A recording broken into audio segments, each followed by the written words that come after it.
ನಾನೊಂದು ಶಿಕ್ಷಕನಾಗಬೇಕಂತ ತುಡಿತ ಮಿಡಿತಗಳು ನನಗೆ ಮೊದಲಿಂದಲೂ ಇತ್ತು. ಹಾಗಾಗಿ ಪದವಿಯಲ್ಲಿ ಏನ್ ಮಾಡ್ಕೊಳ್ಬೇಕಂತ ಆಸಕ್ತಿ ಇರುವ ಕನ್ನಡವನ್ನು ಐಚ್ಛಿಕ ವಿಷಯನಾಗಿ ಮಾಡ್ಕೊಂಡ್ರೆ B.Ed ಅಥವಾ ಕನ್ನಡ MA ಮಾಡ್ಕೊಳ್ಬಹುದು ಅಂತ ಒಂದು ಆಸೆಯಿಂದ ನಾನು ಕಲಾ ವಿಭಾಗವನ್ನು ಸೇರಿಸ್ಕೊಂಡೆ. ಇವರು ಒಳ್ಳೆ ಕ್ರಿಕೆಟ್ ಪ್ಲೇಯರ್. ಆವಾಗ ನಾವು ಬಟಗರ್ಸ್ ಕಾಲೇಜಿಗೆ ಹೋಗುವಾಗ ನಾವೊಂದು ACC ಶೆಟ್ರಕಟ್ಟೆ ಅಂತ ಹೇಳಿ ಒಂದು ಸ್ಥಳೀಯ ತಂಡವನ್ನು ಕಟ್ಟಿಕೊಂಡು ನಾವು ಯಾವಾಗಲೂ ಕ್ರಿಕೆಟ್ ಮ್ಯಾಚ್ ಆಡ್ಲಿಕ್ಕೆ ಹೋಗ್ತಾ ಇದ್ವಿ. ಗಿರೀಶ್ ಅಂತ ಹೇಳುದಿಲ್ಲ, ಇವ ನಂಗೆ ಅಣ್ಣ ಅಂತ ಹೇಳುದು, ನಾನು ಅವನಿಗೆ ತಮ್ಮ ಅಂತ ಹೇಳುದು. ಅವಳು ಹಾಗೆ, ನಾನು ಆದರ್ಶ ಅಂತ ಕರೀತಿಲ್ಲ, ತಂಗಿ ಅಂತ ಕರೀದು. ನಮ್ಮ ಊರಲ್ಲೆಲ್ಲ ಅಣ್ಣ ತಮ್ಮ ತಂಗಿ ಬಂದ್ರು ಅಂತ ಹೇಳ್ತೇವೆ. ಅಂದ್ರೆ ಬಾಂಧವ್ಯ ಅಷ್ಟು ನಾವು ಒಟ್ಟಾಗಿ ಬೆಸೆದ್ಕೊಂಡಿತ್ತು ನಾವು. ಆದ ಕೂಡಲೇ ನಾನು ಪೊಲೀಸ್ಗೆ ಸೇರಿದೆ. ನಾನು ಸಾಧಾರಣ 2002ನೇ ಇಸ್ವಿಯಲ್ಲಿ ನಮ್ದು ಫಸ್ಟ್ CET ಬ್ಯಾಚ್ ನಮ್ದು 2002 ಅಲ್ಲಿ. ಪಂಚಾಯತಿಗೆ ಹೋದಾಗ ಅಲ್ಲಿನ ಮೀನುಗಾರರ ಪರಿಸ್ಥಿತಿ, ಅಲ್ಲಿ ಒಂದು ಒಳ್ಳೆ ಒಂದು ಗ್ರಾಮೀಣ ಬದುಕಿನ ಒಂದು ಅಧ್ಯಯನ ಮಾಡ್ಲಿಕ್ಕೆ ಸಿಕ್ತು. ಮತ್ತೆ ಅಲ್ಲಿ S. ಜನಾರ್ದನ್ ಮರವಂತೆ ಅಂತ ಹೇಳಿ ಒಬ್ರು ಅಧ್ಯಕ್ಷರು ಸಹ ಇದ್ದಿದ್ರು. ಅವರು ಸಹ ತುಂಬಾ ಫೇಮಸ್ ಆಗಿದ್ರು. ನಾನು ಅವರು ಅಧ್ಯಕ್ಷರಾಗಿ ನಾನು ಪಂಚಾಯತ್ ಅಭಿವೃದ್ಧಿ ಅಧಿಕಾರಿಯಾಗಿ ನಮ್ಮ ಜುಗಲ್ಬಂದಿ ಹೇಗಿತ್ತು ಅಂತ ಹೇಳಿದ್ರೆ, ನಾನಲ್ಲಿ ಕೆಲಸ ಮಾಡಿದ್ದೆ ಒಂದು 2 ವರ್ಷ. ಒಂದು 3 ಪ್ರಶಸ್ತಿ ಬಂತು. ಒಂದು ರಜತ ನೈರ್ಮಲ್ಯ ಪ್ರಶಸ್ತಿ ಬಂತು, ಗಾಂಧಿ ಗ್ರಾಮ ಪುರಸ್ಕಾರ ಬಂತು, ಮತ್ತೆ ಇಡೀ ದೇಶದಲ್ಲಿ ಪಂಚಾಯತ್ ರಾಜ್ ಸಬಲೀಕರಣ ಮತ್ತು ಉತ್ತರದಾಯಿತ್ವ ಪ್ರಶಸ್ತಿ ಅಂತ PIAS ಅಂತ ಒಂದು ಅವಾರ್ಡ್ ಕೊಡ್ತರು. ಅದು ಸಹ ನಮ್ಮ ಮರವಂತೆ ಗ್ರಾಮ ಪಂಚಾಯತಿಗೆ ಬಂತು.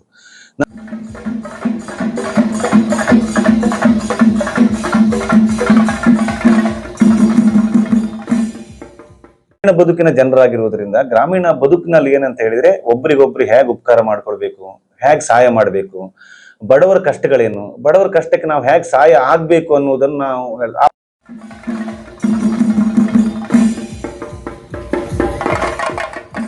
ನಮ್ಮ ತರ ಉಡುಪಿ ಮತ್ತು ದಕ್ಷಿಣ ಕನ್ನಡ ಜಿಲ್ಲೆಯಲ್ಲಿ ಮಕ್ಕಳು ಯಾವತ್ತೂ ಅವರು ಬೆಂಗಳೂರಿಗೆ ಬರಬಾರ್ದು. ನಾವು ಆದಷ್ಟು ಗಿರೀಶ್, ನಾವು ಜಾಬ್ ಸಿಕ್ಕಿ ಆದ ನಂತರ ಕರಾವಳಿಯಲ್ಲಿ ಊರಿನಲ್ಲಿ ಒಂದು ಕೋಚಿಂಗ್ ಸೆಂಟರ್ ಮಾಡುವ, ಒಂದು ಕಡಿಮೆ ವೆಚ್ಚದಲ್ಲಿ ನಾವೆಲ್ಲ ತಂಡ ಕೊಟ್ಕೊಂಡು ನಾವು ಕೊಡುವ, ವಿದ್ಯಾಭ್ಯಾಸ ಕೊಡುವಂತ. ಅದಕ್ಕೆ ವಿಶೈನ್ ಕೋಚಿಂಗ್ ಸೆಂಟರ್ ಅಂತ ಒಂದು ಕೋಚಿಂಗ್ ಸೆಂಟರ್ ಹುಡ್ತು.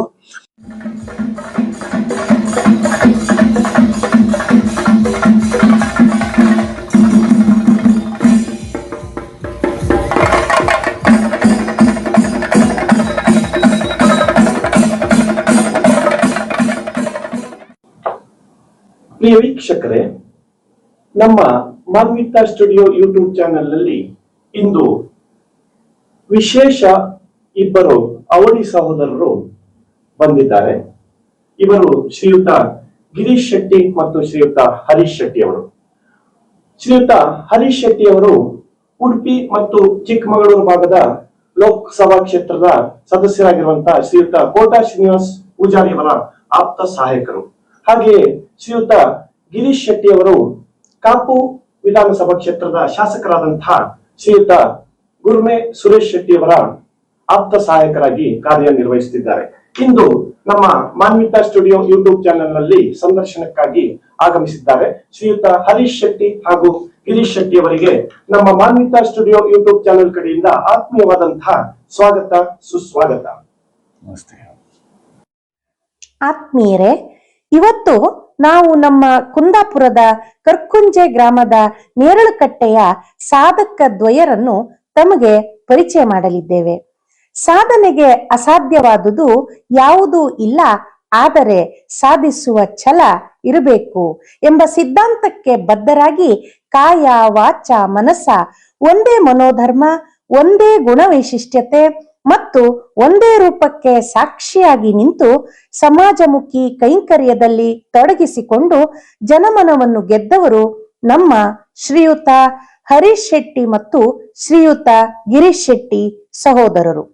ಇವರ ಸಮಾಜಮುಖಿ ಕಾರ್ಯ ಚಟುವಟಿಕೆಯನ್ನು, ಸಾಹಿತ್ಯಾಸಕ್ತಿಯನ್ನು ಮತ್ತು ಕಲಾಭಿರುಚಿಯನ್ನು ಹಾಗೂ ಸಾಂಸ್ಕೃತಿಕ ಅನನ್ಯತೆಯನ್ನು ತಮ್ಮೆಲ್ಲರಿಗೂ ಪರಿಚಯಿಸುವ ಸದುದ್ದೇಶ ನಮ್ಮದು.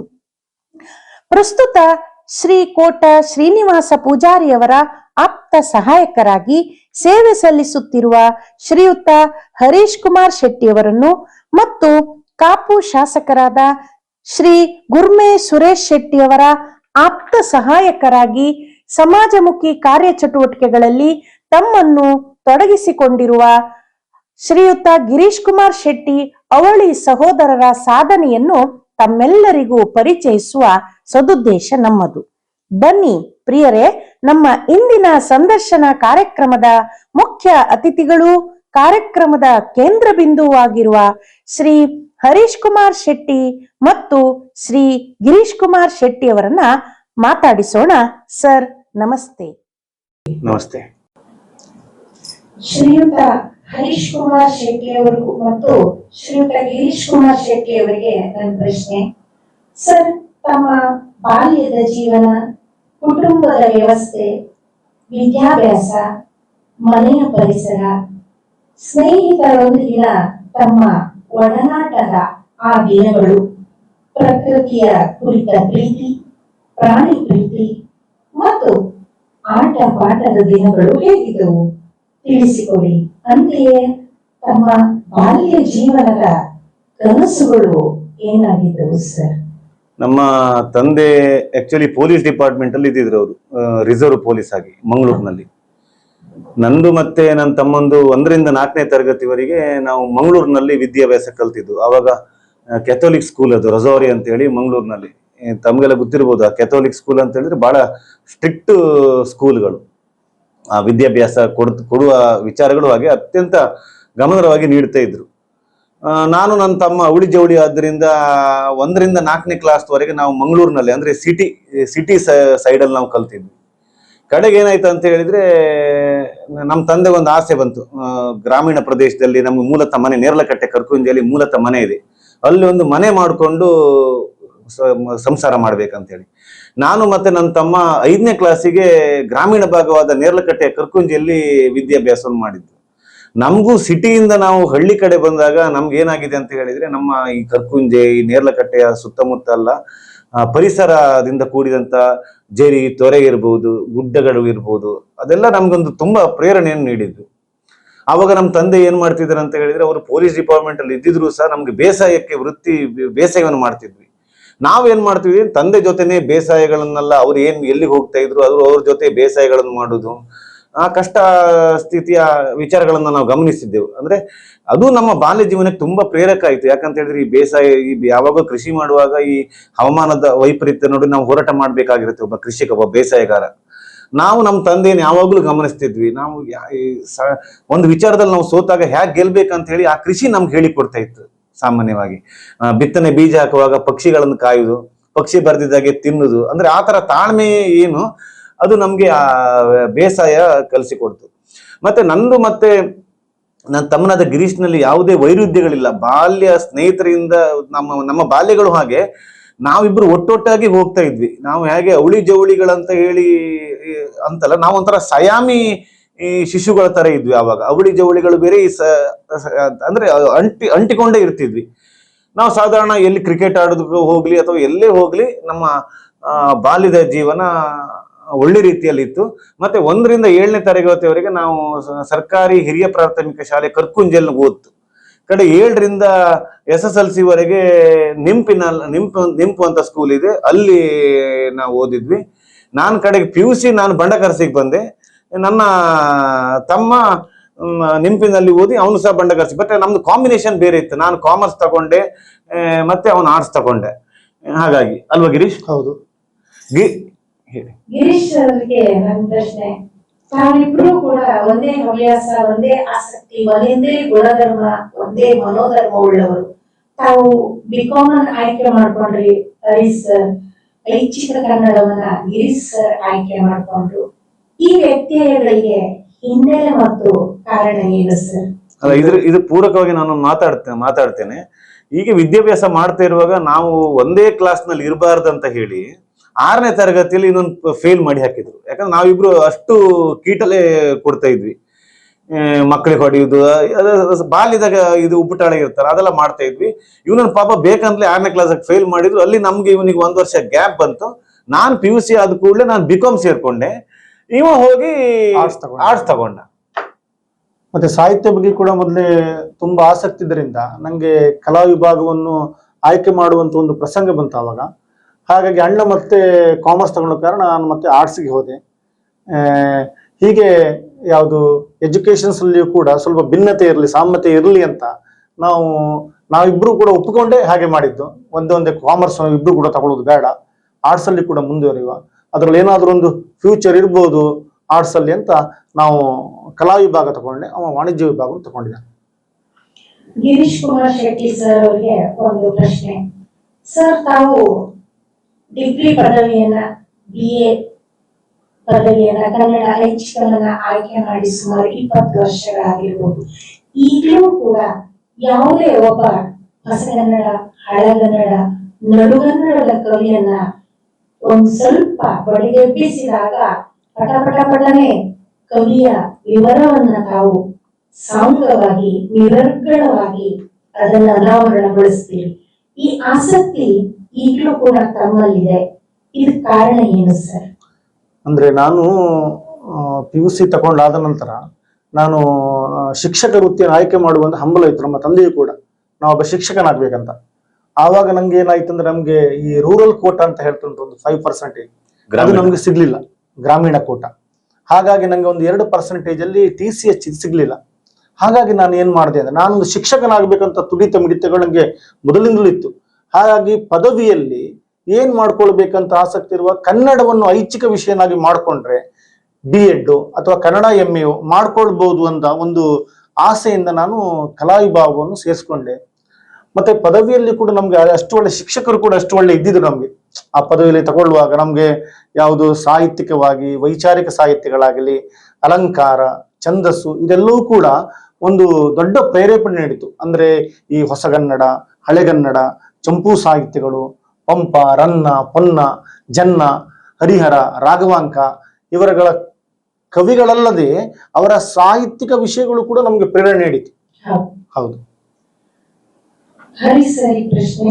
ಸರ್, ತಮ್ಮ ಕಾಲೇಜು ದಿನಗಳ ಬದುಕು, ಅಲ್ಲಿನ ಪರಿಸರ, ತಮ್ಮ ಪ್ರಯಾಣದ ಬದುಕು, ಸ್ನೇಹಿತರೊಂದಿಗಿನ ಬಾಂಧವ್ಯದ ಕುರಿತು ತಿಳಿಸಿಕೊಡಿ. ತಮ್ಮ BCom ಪದವಿಯ ದಿನಗಳು. ನಮ್ಗೆ ಅವಾಗ ಒಳ್ಳೆ ಸುಂದರ ಸ್ನೇಹಿತರ ವಾತಾವರಣ ಕಟ್ಕೊಂಡಿದ್ವಿ. ಮತ್ತೆ ಆ ಸ್ನೇಹಿತರೆಲ್ಲರೂ ಒಂದು ಒಳ್ಳೆ ಹಂತಕ್ಕೆ ಹೋಗಿದ್ದಾರೆ ಅನ್ನೋದನ್ನು ನಾನು ವ್ಯಕ್ತಪಡಿಸ್ತೇನೆ.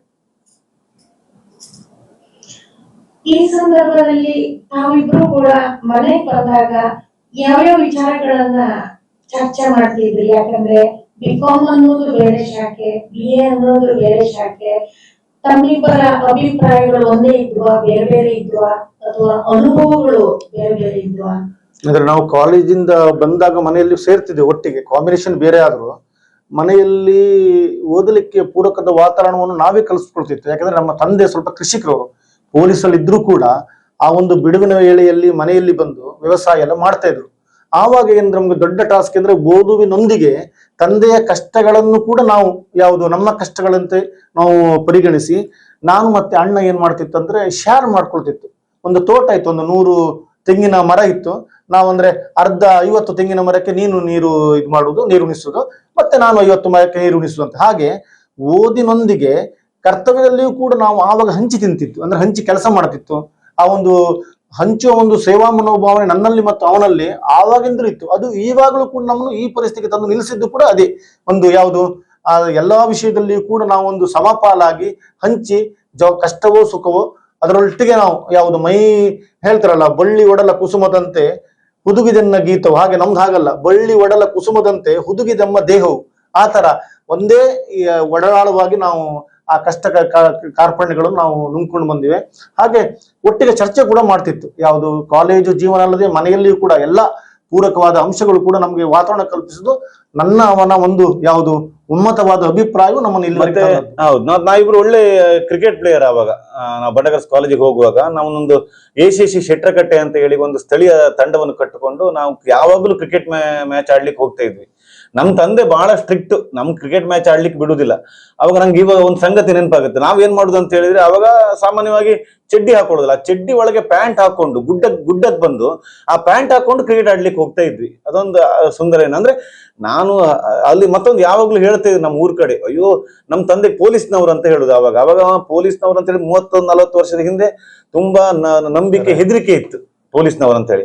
ಅಯ್ಯೋ ಪೊಲೀಸ್ನವ್ರ ಮಕ್ಕಳು ಬಂದ್ರು ಅಂತ ದಾರಿ ಬಿಡಿ ಅಂತಂದ್ರೆ ಅಷ್ಟು ನಾವು ಊರಲ್ಲೂ ಸಹ ಅಷ್ಟು ಗಲಾಟೆ ಮಾಡ್ತಾ ಇದ್ವಿ. ಮತ್ತೆ ಹರೀಶ ಗಿರೀಶ ಬಂದ್ರು ಅಂತ ಹೇಳಿ ಅಲ್ಲಿ ಕ್ರಿಕೆಟ್ ಮ್ಯಾಚು ಕೆಲವ್ರು ಬರ್ತಾ ಇಲ್ಲ ಇತ್ತು, ಅಂದ್ರೆ ಅಷ್ಟು ನಾವು ಪುಂಡಾಟಿಕೆ ತೋರಿಸ್ತೀವಿ. ಸರ್, ಪ್ರತ್ಯಕ್ಷವಾಗಿ ಆಗಲಿ ಪರೋಕ್ಷವಾಗಿ ಆಗಲಿ ತಮ್ಮ ಇಬ್ಬರ ಮಾತುಗಳನ್ನು ಕೇಳುವಾಗ ತಮ್ಮ ಇಬ್ಬರ ಬೆಳವಣಿಗೆಗೆ ತಮ್ಮ ತಂದೆಯವರ ಪ್ರೋತ್ಸಾಹವೇ ಬೆನ್ನೆಲುಬು ಅನ್ನುವುದು ನಮ್ಮ ಗಮನಕ್ಕೆ ಬಾರದೇ ಇರಲಿಕ್ಕೆ ಸಾಧ್ಯವೇ ಇಲ್ಲ. ತಮ್ಮ ತಾಯಿ ತಂದೆ ಕುಟುಂಬದವನ್ನ ಪರಿಚಯಿಸಿ ಸರ್. ನಮ್ಮ ತಂದೆಯವರು, ಅದೇ ನಾ ಹೇಳಿದ್ನಲ್ಲ, ಅವರು ರಿಸರ್ವ್ ಕಾನ್ಸ್ಟೇಬಲ್ ಆಗಿ ಅವರ ವೃತ್ತಿ ಜೀವನವನ್ನು ಆರಂಭಿಸ್ತಾರೆ. ನನಗೆ ಅವರು ಅಂದ್ರೆ ಆವಾಗಿನ ಕಾಲದಲ್ಲಿ ಪೊಲೀಸ್ ಕೆಲಸ ಅಂತ ಹೇಳಿದ್ರೆ ಇವಾಗಿನಷ್ಟು ಸುಲಭ ಇಲ್ಲ ಇತ್ತು. ತುಂಬಾ ಅವ್ರಿಗೆ ರಿಸರ್ವ್ ಪೊಲೀಸ್ ಅಂತ ಹೇಳಿದ್ರೆ ಈ ಬಂದೋಬಸ್ತ್ ಅಂತ ಹೇಳಿ ಬೇರೆ ಬೇರೆ ಕಡೆ ಗಲಾಟೆ ಆದಾಗ ಒಂದು 15 ದಿನ 16 ದಿನ ಅಲ್ಲೇ ಇರ್ತಿದ್ವಿ ನಾವು. 16-17 ದಿನ ತಂದೆನ್ ಸಹ ನಾವು ಬಿಟ್ಟು ಕಾಯ್ತಾ ಇರ್ತೀವಿ. ನಮ್ಗೆ ಯಾವಾಗಲೂ ಅವರ ಬೂಟು ಕಾಲಿನ ಶಬ್ದಗಳು ನಮ್ ಕಿವಿಗೆ ರಿಂಗಣಿಸ್ತಾ ಇದ್ದಾಗ ತುಂಬಾ ಭಯ. ನಮ್ ತಂದೆ ಬಂದ್ರು ಅಂತ. ನಮ್ ತಾಯಿಯು ಹಾಗೆ, ನಮ್ ತಾಯಿಯು ಅದರಲ್ಲಿ ಜವಾಬ್ದಾರಿ ತುಂಬಾ ಇದೆ. ನಮ್ಮ ತಾಯಿ ಸಹ ಅವರು ಹಾಗೆ. ಅವ್ರು ಏನ್ ಹೇಳ್ತಿದ್ರು ಅಂತ ಹೇಳಿದ್ರೆ, ತಂದೆ ಬಗ್ಗೆ ಎಷ್ಟು ಸ್ವಾಭಿಮಾನದ ಮಾತುಗಳನ್ನಾಡಿ, ನೋಡು ಮಗ, ತಂದೆಯವ್ರ ತುಂಬಾ ಕಷ್ಟ ಇದೆ ಕೆಲಸ, ನೀವು ತಂದೆಯವ್ರ ಜೊತೆ ಇದ್ದುಕೊಂಡು ಕೆಲಸ ಮಾಡ್ಬೇಕಂತ ಹೇಳಿ. ಅವಾಗ ಅವರು ಕೃಷಿ ಮಾಡ್ತಾ ಇದ್ರಲ್ಲ, ಆವಾಗ ನಾವು 10ನೇ ತರಗತಿಯಲ್ಲಿ ಇರುವಾಗ್ಲೇ ನಾವು ಗೆದ್ದೆಯಲ್ಲಿ ಕೃಷಿ ಮಾಡ್ಕೊಂಡು ತಂದೆಯವರ ಕಷ್ಟಕ್ಕೆ ನಾವು ಸಾಥ್ ಕೊಡ್ತಾ ಇದ್ವಿ. ಮತ್ತೆ ನಾವು ನಮ್ಮ ತಂದೆಯಿಂದ ಕಲ್ತ್ಕೊಂಡ ಒಂದು ದೊಡ್ಡ ಗುಣ ಅಂತ ಹೇಳಿದ್ರೆ ನಾವು ಹೋರಾಟದ ಬದುಕು. ನಮ್ಮ ತಂದೆಯವರು ಹಾಗೆ, ಅವರು ಡ್ಯೂಟಿ ಮುಗಿಸಿ ಬಂದು ಕೃಷಿ ಮಾಡ್ಕೊಂಡು ಮತ್ತೆ ಅದೇ ದಿನ ಕೆಲವು ಸಲ ಉಡುಪಿಗೆ ಹೋಗುದುಂಟು. ಸಾಧಾರಣ ಒಂದು 100 ಕಿಲೋಮೀಟರ್ ಆಚೆ ಆಗ್ತಾ ಇತ್ತು. ನಾವು ನಮ್ಮ ತಂದೆಯವರಿಂದ ಕಲ್ತ್ಕೊಂಡಂತಂದ್ರೆ ಯಾವ ಒಂದು ಪ್ರಯತ್ನ ಅಂದ್ರೆ ಯಾವುದೇ ಒಂದು ನಮ್ಮ ಮನಸ್ಸಿನಲ್ಲಿ ಒಂದು ವಿಚಾರ ಮೂಡಿದ್ರೆ ಅದನ್ನ ನಾವು ಸಾಧಿಸುವವರೆಗೆ ನಾವು ಛಲ ಬಿಡಬಾರ್ದು ಅಂತ ಹೇಳಿ ನಾವು ನಮ್ಮ ತಂದೆಯಿಂದ ಕಲ್ತ್ಕೊಂಡ್ವಿ. ಮತ್ತೆ ನಾವು ಆವಾಗ ಕಾಲೇಜ್ ದಿನಗಳಲ್ಲಿ ಹೋಗುವಾಗ್ಲೂ ಸಹ ನಮ್ಗೊಂದು ಆಸೆ ಇತ್ತು. ನಾವ್ ಯಾವಾಗ್ಲೂ ಹೇಳೋದು ನನ್ನ ತಮ್ಮನ ಹತ್ರ, ನಾವು SI ಸಬ್ ಇನ್ಸ್ಪೆಕ್ಟರ್ ಆಗ್ಬೇಕು, ಸಬ್ ಇನ್ಸ್ಪೆಕ್ಟರ್ ನಮ್ಮ ತಂದೆ ತರನೇ ಅಧಿಕಾರಿ, ತಂದೆಕ್ಕಿಂತ ಜಾಸ್ತಿ ಅಧಿಕಾರಿ ಆಗ್ಬೇಕು ಅನ್ನೋ ವಿಚಾರ ಇತ್ತು. ಕಡೆ ಗಿರೀಶನು ಸಹ ಸಬ್ ಇನ್ಸ್ಪೆಕ್ಟರ್ ಎಕ್ಸಾಮ್ ಅವ ಡಿಗ್ರಿ ಆದ ಕೂಡಲೇ ಬರ್ದ ಸಬ್ ಇನ್ಸ್ಪೆಕ್ಟರ್ ಎಕ್ಸಾಮ್. ಒಂದು 2-3 ಮಾರ್ಕಿಗೆ ಅವನಿಗೆ ಸಬ್ ಇನ್ಸ್ಪೆಕ್ಟರ್ ಎಕ್ಸಾಮ್ ಸಹ ಅವನು ಮಿಸ್ ಮಾಡ್ಕೊಂಡ. ಅಂದ್ರೆ ನಮ್ಮ ತಂದೆ ಮತ್ತೆ ತಾಯಿಯಿಂದ ನಾವು ಎರಡೂ ಕಲ್ತ್ಕೊಂಡ ಗುಣ ಅಂತ ಹೇಳಿದ್ರೆ, ಒಂದು ತಾಳ್ಮೆ, ಮತ್ತೆ ಹಿಡಿದ ಕೆಲಸವನ್ನು ಎಷ್ಟೇ ಕಷ್ಟ ಇದ್ರೂ ಬಿಡಬಾರದು ಎನ್ನುವ 2 ವಿಚಾರಗಳು ನಾವು ತಂದೆ ತಾಯಿಯಿಂದ ಕಲ್ತ್ಕೊಂಡ್ವಿ. ಮತ್ತೆ ನೀವು ನಮ್ಮ ಕುಟುಂಬದ ವಿಚಾರ ಅಂತ ಹೇಳಿದ್ರೆ, ನಾವಿಬ್ರು ಅವಳಿ ಜವಳಿಯ ಹುಡುಗರು. ಮತ್ತೆ ನನ್ನ ತಂಗಿ ಆದರ್ಶ ಶೆಟ್ಟಿ ಅಂತ ತಂಗಿಯು ಸಹ ಇದ್ಲು. ಅವಳು ಹಾಗೆ ನಮ್ಮ ತಂದೆ ತಾಯಿ ಮತ್ತೆ ಅಣ್ಣ ತಮ್ಮ ಅಂತ ಹೇಳಿ ಒಂದು ಒಳ್ಳೆ ಬೆಲೆ ಕೊಟ್ಕೊಂಡು ಇವಾಗ್ಲೂ ಆ ವಿಚಾರವನ್ನು ಮುಂದುವರ್ಸ್ಕೊಂಡು ಹೋಗ್ತಿದ್ದು. ನಮ್ಗೆ ಯಾವಾಗ್ಲೂ ನಾವು ಹರೀಶ ಗಿರೀಶ್ ಅಂತ ಹೇಳುದಿಲ್ಲ, ಇವ ನಂಗೆ ಅಣ್ಣ ಅಂತ ಹೇಳುದು, ನಾನು ಅವನಿಗೆ ತಮ್ಮ ಅಂತ ಹೇಳುದು. ಅವಳು ಹಾಗೆ, ನಾನ್ ಆದರ್ಶ ಅಂತ ಕರೀತಿಲ್ಲ, ತಂಗಿ ಅಂತ ಕರೀದು. ನಮ್ಮ ಊರಲ್ಲೆಲ್ಲ ಅಣ್ಣ ತಮ್ಮ ತಂಗಿ ಬಂದ್ರು ಅಂತ ಹೇಳಿದ. ಅಂದ್ರೆ ಬಾಂಧವ್ಯ ಅಷ್ಟು ನಾವು ಒಟ್ಟಾಗಿ ಬೆಸೆದುಕೊಂಡಿತ್ತು ನಾವು. ತುಂಬಾ ಸಂತೋಷ ಸರ್. ಯಾಕಂದ್ರೆ ಇವತ್ತಿನ ಆಧುನಿಕ ಜಾಗತೀಕರಣದ ಸಂದರ್ಭದಲ್ಲಿ ಸಂಬಂಧಗಳು ಮರೆಯಾಗ್ತಾ ಇವೆ. ಬಹಳ ಮುಖ್ಯವಾಗಿ ಬಾಂಧವ್ಯವನ್ನು ಉಳಿಸಿಕೊಳ್ಳುವಂತದೇ ದೊಡ್ಡ ಸವಾಲಾಗಿದೆ. ಯಾಕಂದ್ರೆ ಹಣದ ಸಮಸ್ಯೆ ಇವತ್ತು ಯಾರನ್ನು ಬಾಧಿಸ್ತಾ ಇಲ್ಲ. ಸಂಬಂಧದ ಸಮಸ್ಯೆ, ಅಂತರಂಗದ ಬಾಂಧವ್ಯ ಗಟ್ಟಿಯಾಗಿ ಉಳಿಬೇಕು ಅನ್ನೋದು ನಮ್ಮ ಎಲ್ಲರ ಸದಾಶಯ ಸರ್. ತಮ್ಮ ತಾಯಿ ತಂದೆ ಹೆಸರನ್ನ ತಿಳಿಸಿದ್ರೆ. ನಮ್ಮ ತಂದೆ ಹೆಸರು ಶೇಖರ್ ಶೆಟ್ಟಿ ಅಂತ ಹೇಳಿ, ತಾಯಿ ಹೆಸರು ಮೋಹಿನಿ ಶೆಟ್ಟಿ ಅಂತ ಹೇಳಿ. ಅವಾಗ ತಂಗಿ ಹೆಸರು ಹೇಳಿದ್ದೇನೆ, ಆದರ್ಶ ಶೆಟ್ಟಿ ಅಂತ ಹೇಳಿ. ಹಾಗೆ ಸರ್. ತಾವಿಬ್ರು ಕೂಡ ಬಿಕಾಂ ಮತ್ತೆ ಕನ್ನಡ ಐಚ್ಛಿಕ BA ಪದವಿ ಪಡೆದದ್ ಮಾತ್ರ ಅಲ್ಲ, MA ಸ್ನಾತಕೋತ್ತರ ಪದವಿ LLB ಯನ್ನೆಲ್ಲ ಅಧ್ಯಯನ ಮಾಡಿದ್ದೀರಿ, ಉನ್ನತ ಮಟ್ಟದ ವ್ಯಾಸಂಗವನ್ನ ಮಾಡಿದ್ದೀರಿ. ತುಂಬಾ ಸಂತೋಷದ ವಿಷಯ. ನನ್ನ ಪ್ರಶ್ನೆ ಏನಂದ್ರೆ, ಮುಂಚಿನಿಂದಲೂ ಸರ್ಕಾರಿ ನೌಕರಿ ಪಡೆಯಬೇಕೆಂಬ ಹಂಬಲ ತಮ್ಮ ಈರುವರಲ್ಲಿ ಇದೆ? ನಮ್ಮ ಕುಟುಂಬದಲ್ಲಿ ಯಾರಾದ್ರೂ ಸರ್ಕಾರಿ ನೌಕರಿ ಪಡೆದವರಿದ್ರೆ ಇದು ಪ್ರೇರಣೆ ಏನು ತಿಳಿಸಿಕೊಡಿ. ನಮ್ಮ ಕುಟುಂಬದಲ್ಲಿ ನಮ್ಮ ತಂದೆ ಸಹ ಸರ್ಕಾರಿ ನೌಕರರೇ. ಮತ್ತೆ ನನ್ನ ಮಾವ ಮಾಬಲ್ ಶೆಟ್ಟಿ ಅಂತ ಇದ್ದಾರೆ, ಅವರು ಅಧ್ಯಾಪಕರಾಗಿದ್ರು. ಮತ್ತೆ ಇನ್ನೊಬ್ರು ಮಾವ ಸುಬ್ಬಣ್ಣ ಶೆಟ್ಟಿ ಅಂತ ಹೇಳಿದ್ರೆ ಅಗ್ರಿಕಲ್ಚರ್ ಕೃಷಿ ಅಧಿಕಾರಿಯಾಗಿದ್ರು.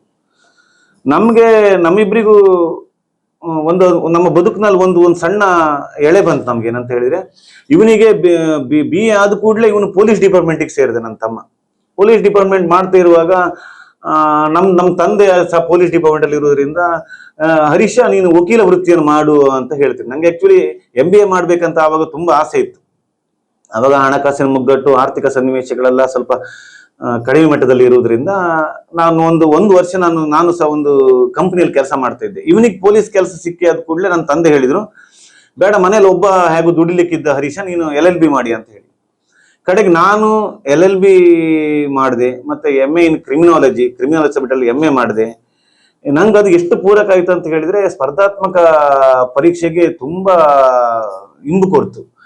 ನಮ್ಮಿಬ್ರಿಗೆ ಸ್ಪರ್ಧಾತ್ಮಕ ಪರೀಕ್ಷೆ ಒಲವು ಮೂಡ್ಲಿಕ್ಕೆ ಕಾರಣ ಏನಂತ ಹೇಳಿದ್ರೆ, ನಮ್ಗೊಂದು ಈ ಗಿರೀಶ್ ಪೊಲೀಸ್ ಎಕ್ಸಾಮ್ ಬರೆದ್ರು ಕೂಡ್ಲೆ ನನಗೊಂದು ಸಹ ಆಸೆ ಹೋಗ್ತು. ನಾನು ಅವಾಗ LLB ಮಾಡ್ತಾ ಇರುವಾಗಲೇ KS ಎಕ್ಸಾಮಿಗೆ ಮತ್ತೆ IAS ಎಕ್ಸಾಮ್ಗಳಿಗೆಲ್ಲ ರೆಡಿ ಆಗ್ತಿದ್ವಿ. ನಮ್ಗೆ LLB ಸಬ್ಜೆಕ್ಟ್ಗಳು ಹಾಗೆ ಭಾರತ ಸಂವಿಧಾನ ಇರುವುದರಿಂದ ಅಥವಾ ಕಾನೂನಾತ್ಮಕ ವಿಚಾರಗಳಲ್ಲಿರುವ ಎಲ್ಲ ಇರುವುದರಿಂದ, ಕರೆಂಟ್ ಇವೆಂಟ್ಸ್ ಗಳು ಇರುವುದರಿಂದ ನಮ್ಗೆ ಓದ್ಲಿಕ್ಕೆ ಪೂರಕ ಆಗಿತ್ತು. ಮತ್ತೆ ನನ್ನ ತಮ್ಮ ಪೊಲೀಸಲ್ಲಿ ಇದ್ದುಕೊಂಡೆ ಅವನು ಪೊಲೀಸಲ್ಲೇ ಇರ್ಬೇಕಂತಲ್ಲ, ಅವನು SI ಎಕ್ಸಾಮು, ಪ್ರಥಮ ದರ್ಜೆ ಸಹಾಯಕರ ಹುದ್ದೆ, ದ್ವಿತೀಯ ದರ್ಜೆ ಸಹಾಯಕರ ಹುದ್ದೆಗೆಲ್ಲ ಅಣಿ ಆಗ್ತಾ ಇದ್ದ. ನಾನು LLB ತಂದೆಯಿಂದಲೂ ಕೂಡ ಪ್ರೇರಣೆ ನಮ್ಗೆ ಸಿಕ್ತು. ಯಾಕಂದ್ರೆ ಆವಾಗಲೇ ಅವರು ನನ್ನ ಮತ್ತೆ ಅಣ್ಣನದ್ದು PUC ಮತ್ತೆ SLC ಆಗುವಾಗಲೇ ಉದ್ಯೋಗ ವಿನಿಮಯ ಕಚೇರಿ ಅಂತ ಇತ್ತು. ಆವಾಗ ಅಲ್ಲಿ ನಮ್ದು ರಿಜಿಸ್ಟ್ರೇಷನ್ ಮಾಡಿದ್ರು. ಉಡುಪಿಯಲ್ಲಿ ಇತ್ತು, ಈಗ ಇಲ್ಲ ಅದು. ಈಗ ಆಗ ಉಡುಪಿಯಲ್ಲಿ ಉದ್ಯೋಗ ವಿನಿಮಯ ಕಚೇರಿ ಅಂತ ಇತ್ತು, ಅಲ್ಲಿ ನೋಂದಣಿ ಮಾಡ್ಕೊಳ್ಬೇಕಿತ್ತು. ಆವಾಗಲೇ ತಂದೆ ಹೇಳ್ತಿದ್ರು, ನಾವಿಲ್ಲಿ ರಿಜಿಸ್ಟ್ರೇಷನ್ ಮಾಡ್ಕೊಂಡ್ರ ಮಗ ನಿಮ್ಗೆ ನೆಕ್ಸ್ಟ್ ಏನಾದ್ರು ಕಾಲ್ ಫಾರ್ ಆದ್ರೆ ನಿಮ್ ಸರ್ಕಾರಿ ನೌಕರಿ ಕಾಲ್ ಫಾರ್ ಆದ್ರೆ ನಿಮ್ಗೆ ಬರ್ತಿತ್ತು ಇಂಟಿಮೇಶನ್ ಅಂತ. ಅಂದ್ರೆ ಸರ್ಕಾರಿ ನೌಕರದ ಗೀಳು ಉಂಟಲ್ಲ, ಅದು ನಮ್ಮ ತಂದೆಯವರೇ ನಮ್ಗೆ ಪ್ರಚುರಪಡಿಸಿದ್ರು. ಮತ್ತೆ ಸಮಯಕ್ಕೆ ತಕ್ಕಂತ ಹೇಳ್ತಾರಲ್ಲ ಒಂದು ಅವಕಾಶಗಳು. ಅವ್ರು ಹೇಳ್ತಿದ್ರಿ ಯಾವಾಗ್ಲೂ ಸರ್ಕಾರಿ ಉದ್ಯೋಗ ಒಂದ್ಸಲ ಗಿಟ್ಟಿಸ್ಕೊಂಡ್ರೆ ನಾವು ಬದುಕಿನ ಕೊನೆವರೆಗೂ ನಾವು ಒಳ್ಳೆ ರೀತಿಯಲ್ಲಿ ಇರ್ಬೋದು ಅಂದ್ರೆ ಹೇಳಿದ್ರು. ಒಂದ್ ಮುಷ್ಟಿ ಗಂಜಿಯಾರು ಉಂಡ್ಕಂಡಿ ನಮ್ ಕುಂದಾಪುರ ಭಾಷೆಯಲ್ಲಿ ಆಡ್ತಾರೆ, ಅಂದ್ರೆ ಒಂದ್ ತುತ್ತು ಅನ್ನಕ್ಕೇನ್ ಕಮ್ಮಿ ಇಲ್ಲ ಅಂತ ಹೇಳಿ ಅವರೇ ನಮ್ಗೆ ಈ ಸ್ಪರ್ಧಾತ್ಮಕ ಪರೀಕ್ಷೆಗಳಿಗೆ ಒಂದು ದಾರಿ ತೆರೆದಿಟ್ಟದವ್ರೆ. ಕಡೆಗೆ ಮತ್ತೆ ನಾನು ಗಿರೀಶ ಆಕ್ಚುಲಿ ಪ್ರಥಮ ದರ್ಜೆ ಸಹಾಯಕರ ಹುದ್ದೆಗೆ ನಾವಿಬ್ರು ಅಣಿ ಆಗ್ತಾ ಇತ್ತು. ಅವಾಗ ಇವನು ಪೊಲೀಸ್ ಡಿಪಾರ್ಟ್ಮೆಂಟ್ ಅಲ್ಲಿ ಇದ್ದಿದ್ದ, ನಾನು ಲೀಗಲ್ ಅಡ್ವೈಸರ್ ಆಗಿ ಒಂದು ಕ್ರಿಸ್ಟಲ್ ಗ್ರೂಪ್ ಆಫ್ ಕಂಪನಿ ಬ್ಯಾಂಗ್ಳೂರಲ್ಲಿ ಇದ್ದೆ. ಆವಾಗ ನಾವೆಂತ ಆಯ್ತು ಅಂತ, ಇಲ್ಲಿ ಸ್ಪರ್ಧಾತ್ಮಕ ಪರೀಕ್ಷೆಗಳ ಕೋಚಿಂಗ್ ಸೆಂಟರ್ ಇಲ್ಲ. ನಾನು ಏನ್ ಮಾಡಿದೆ, ಗಿರೀಶ ನೀನ್ ಬೆಂಗಳೂರಿಗೆ ಬಾ, ವಿಜಯನಗರದ ಒಳ್ಳೆ ಸ್ಪರ್ಧಾತ್ಮಕ ಪರೀಕ್ಷೆಗಳ ಕಾರ್ಯಾಗಾರ ಇದೆ, ಕೋಚಿಂಗ್ ಸೆಂಟರ್ ಇದೆ, ನಾ ಇಬ್ರು ಕೂತ್ಕೊಂಡು ಓದುವ ಅಂತ. ಇವ ಅಲ್ಲಿ ಕಂಟಿನ್ಯೂ ಓದ್ದ. ನಾನ್ ಪ್ರತಿ ವಾರ ನನ್ನ ತಮ್ಮ ಅಂದ್ರೆ ಅದರಲ್ಲಿ ಜನರಲ್ ಕನ್ನಡ 100 ಮಾರ್ಕ್ ಇದು ಜನರಲ್ ಕನ್ನಡ ಬರ್ತಾ ಇತ್ತು. ಸಂಧಿ ಸಮಾಸ ಇವ್ರು ಹೇಳಿದ್ರಲ್ಲ ಈಗ ಅಲಂಕಾರಗಳು. ನಾನು ಕನ್ನಡ ದೂರ ಇದ್ರು, ನನಗೆ ಕನ್ನಡ ಕಲಿಸಿಕೊಟ್ಟವ್ ನೀವನೇ. ನಮ್ಗೆ ಏನಾಯ್ತು ಅಂತ ಹೇಳಿದ್ರೆ, ಪ್ರಥಮ ದರ್ಜೆ ಸಹಾಯಕರ ಹುದ್ದೆಯಲ್ಲಿ ನಾನು ಇಡೀ ಸ್ಟೇಟಿಗೆ ಕೃಷಿ ಇಲಾಖೆಯಲ್ಲಿ ನಾನು ಫಸ್ಟ್ ಬಂದೆ, ಶಿಕ್ಷಣ ಇಲಾಖೆಯಲ್ಲಿ ಇವ ಫಸ್ಟ್ ಬಂದ. ಅದು ನಮ್ಗೆ ಒಳ್ಳೆ ಅದು ಆಕ್ಚುಲಿ ಎಲ್ಲರಿಗೂ, ತಮ್ಮ ಶಿಕ್ಷಕ ವರ್ಗಕ್ಕೂ, ತಮ್ಮ ಉಪನ್ಯಾಸಕ ವರ್ಗಕ್ಕೂ, ತಾವು ಕಲಿತ ಶಿಕ್ಷಣ ಸಂಸ್ಥೆಗೂ, ಶಾಲಾ ಕಾಲೇಜುಗಳಿಗೂ, ಊರಿಗೂ, ಕುಂದಾಪುರಕ್ಕೂ, ಉಡುಪಿ ಜಿಲ್ಲೆಗೂ ಹೆಮ್ಮೆ ತರುವಂತ ವಿಷಯ. ಆ ಸಂದರ್ಭದಲ್ಲಿ ನಾವೆಲ್ಲರೂ ಕೂಡ ಸಂತೋಷ ಪಟ್ಟಿದ್ದೇವೆ ಸರ್. ಈಗಲೂ ಕೂಡ ತಮ್ಮ ವ್ಯಕ್ತಿತ್ವ, ಸಮಾಜಮುಖಿ ಕಾರ್ಯ ಚಟುವಟಿಕೆಯನ್ನ ಕಂಡು ಸಂತೋಷ ಪಡುವ, ಅಭಿನಂದಿಸುವಂತ ಅಭಿಮಾನಿ ವರ್ಗ ಖಂಡಿತ ಇದೆ. ಮತ್ತೆ ಇನ್ನೊಂದು ನಾವು ಗುರುತಿಸಿದ್ದೇನೆಂದ್ರೆ, ಕಾಲೇಜು ದಿನಗಳಲ್ಲಿ ಪಠ್ಯ ಮಾತ್ರ ಅಲ್ಲ, ತಾವಿಬ್ರು ಕೂಡ ಪಾಠ್ಯೇತರ ಚಟುವಟಿಕೆಗಳಲ್ಲೂ ಕೂಡ ಪ್ರಾವೀಣ್ಯರು. ಎಷ್ಟು ಮಟ್ಟಿಗೆ ಅಂದ್ರೆ, ಯಾವುದೇ ವೆರೈಟಿ ಶೋ ಕಾಂಪಿಟೇಷನ್ ಆಗ್ಲಿ, ಸಾಂಸ್ಕೃತಿಕ ಚಟುವಟಿಕೆಗಳಾಗ್ಲಿ ಪ್ರೋತ್ಸಾಹಿಸ್ಲಿಕ್ಕೆ ಪಾರ್ಟಿಸಿಪೇಟ್ ಮಾಡ್ಲಿ ಮಾಡದೇ ಇರ್ಲಿ, ಆರ್ಎನ್ಶೆಟ್ಟಿ ಹಾಲ್ ಅಲ್ಲಿ ಕೂತು ಸಹಭಾಗಿಗಳನ್ನ ಅಥವಾ ಪಾರ್ಟಿಸಿಪೇಟ್ ಮಾಡುವವರನ್ನ ಪ್ರೋತ್ಸಾಹಿಸ್ತಾ ಬಂದಿದ್ರಿ. ಆ ವೈಶಿಷ್ಟ್ಯಪೂರ್ಣ ಗುಣವನ್ನ ನಾವು ಅವಾಗಲೇ ತಮ್ಮಲ್ಲಿ ಗುರುತಿಸಿದ್ವಿ. ಇದು ಬೆಳೆದು ಬರ್ಲಿಕ್ಕೆ ಕಾರಣ ಏನು ಸರ್? ಅಂದ್ರೆ ಬೆಳೆದು ಬರ್ಲಿಕ್ಕಂದ್ರೆ ನಮ್ಗೆ ಬಂಡಾಕರ್ಸ್ ಕಾಲೇಜಲ್ಲಿ ಕಲ್ಚರಲ್ ಪ್ರೋಗ್ರಾಮ್ ಆಗ್ತಾ ಇತ್ತು ಆವಾಗ. ಈ ರಾಜ್ಯೋತ್ಸವ, ಇಂಡಿಪೆಂಡೆನ್ಸ್ ಡೇ ಅಲ್ಲಿ ನಮ್ಗೆ ಹೆಚ್ಚು ಆಕರ್ಷಕವಾಗಿದ್ದು ತಾಳಮದ್ದಲೆ ಕಾರ್ಯಕ್ರಮ. ಯಾವುದು? ಬಂಡಾಕರ್ಸ್ ಕಾಲೇಜಲ್ಲಿ. ಹೌದೌದು. ಅಲ್ಲಿ ನಮ್ಗೆ, ಯಾಕಂದ್ರೆ ನಾನು ಕನ್ನಡ ಐಚ್ಛಿಕ ವಿಷಯ ತಗೊಂಡ್ಕೊಂಡ ಕಾರಣ ನಮ್ಗೆ ಈ ಯಕ್ಷಗಾನ, ಜನಪದ ಸಾಹಿತ್ಯ, ಹರಿಕಥೆಗಳೆಲ್ಲವೂ ಕೂಡ ನಮ್ಗೆ ಹೆಚ್ಚು ಪ್ರಭಾವ ಬೀರಿತ್ತು ನಮ್ಗೆ. ಮತ್ತೆ ಒಳ್ಳೊಳ್ಳೆ ಅರ್ಥಧಾರಿಗಳು ಕೂಡ ಆವಾಗ ಇದ್ದಿದ್ರು. ಯಾವುದು? ಬಂಡಾಕರ್ಸ್ ಕಾಲೇಜಿನಲ್ಲಿ ಅವ್ ಯಾರು ಸ್ಪಾನ್ಸರ್ ಮಾಡ್ತಾ ಇದ್ರು, ನಾನು ಅಣ್ಣನು ಕೂಡ ಹೋಗಿ ನೋಡ್ತಾ ಇತ್ತು ಆ ಯಕ್ಷಗಾನ.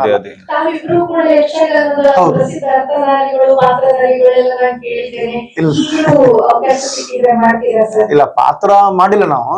ಅರ್ಥಧಾರಿ ಆಗ್ಬೇಕಂತ ಒಂದು ದೊಡ್ಡ ಕನಸಿತ್ತು, ಮಾತಾಡ್ಬೇಕು, ಅರ್ಥಧಾರಿಯಾಗಿ.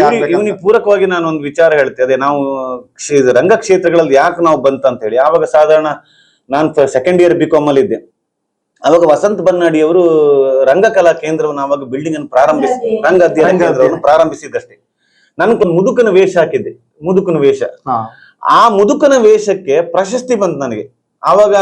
ಅಂದ್ರೆ ನಮ್ಗೆ ಆವಾಗ್ಲೇ ಮತ್ತೆ ಇದಕ್ಕೆಲ್ಲ ಕಾರಣ ಏನಂತ ಹೇಳಿದ್ರೆ, ನಾವಾಗ ಸಣ್ಣದಿರುವಾಗ ಕೃಷಿ ಕುಟುಂಬದಲ್ಲಿ ಇರುವುದರಿಂದ ಕೃಷಿ ಟೈಮ್ ಅಲ್ಲಿ ಗೆದ್ದೆಲೆಲ್ಲ ಸಣ್ಣ ಸಣ್ಣ ಮನೆಗಳನ್ನು ಕಟ್ಟಿ ಯಕ್ಷಗಾನ ಕೇಂದ್ರಗಳನ್ನ ಆಡಿ ನಾವಿಬ್ರು ಯಕ್ಷಗಾನಗಳನ್ನ ಆಡ್ತಿದ್ವಿ, ನಾಟಕಗಳನ್ನ ಮತ್ತೆ ಆ ಮಾಡ್ತಿದ್ವಿ. ಟೈಮಲ್ಲಿ ಬಯಲಾಟ ತುಂಬಾ ಫೇಮಸ್ ಆಗಿತ್ತು. ಯಾವುದು ಈಗಲ್ಲ, ಅಲ್ಲಲ್ಲಿ ಡೇರೆಗಳನ್ನ ಹಾಕೊಂಡು ಎಲ್ಲ ಮಾಡ್ತಾರೆ. ಆವಾಗ ಹಾಗಲ್ಲ, ತುಂಬಾ ಬಯಲಾಟ.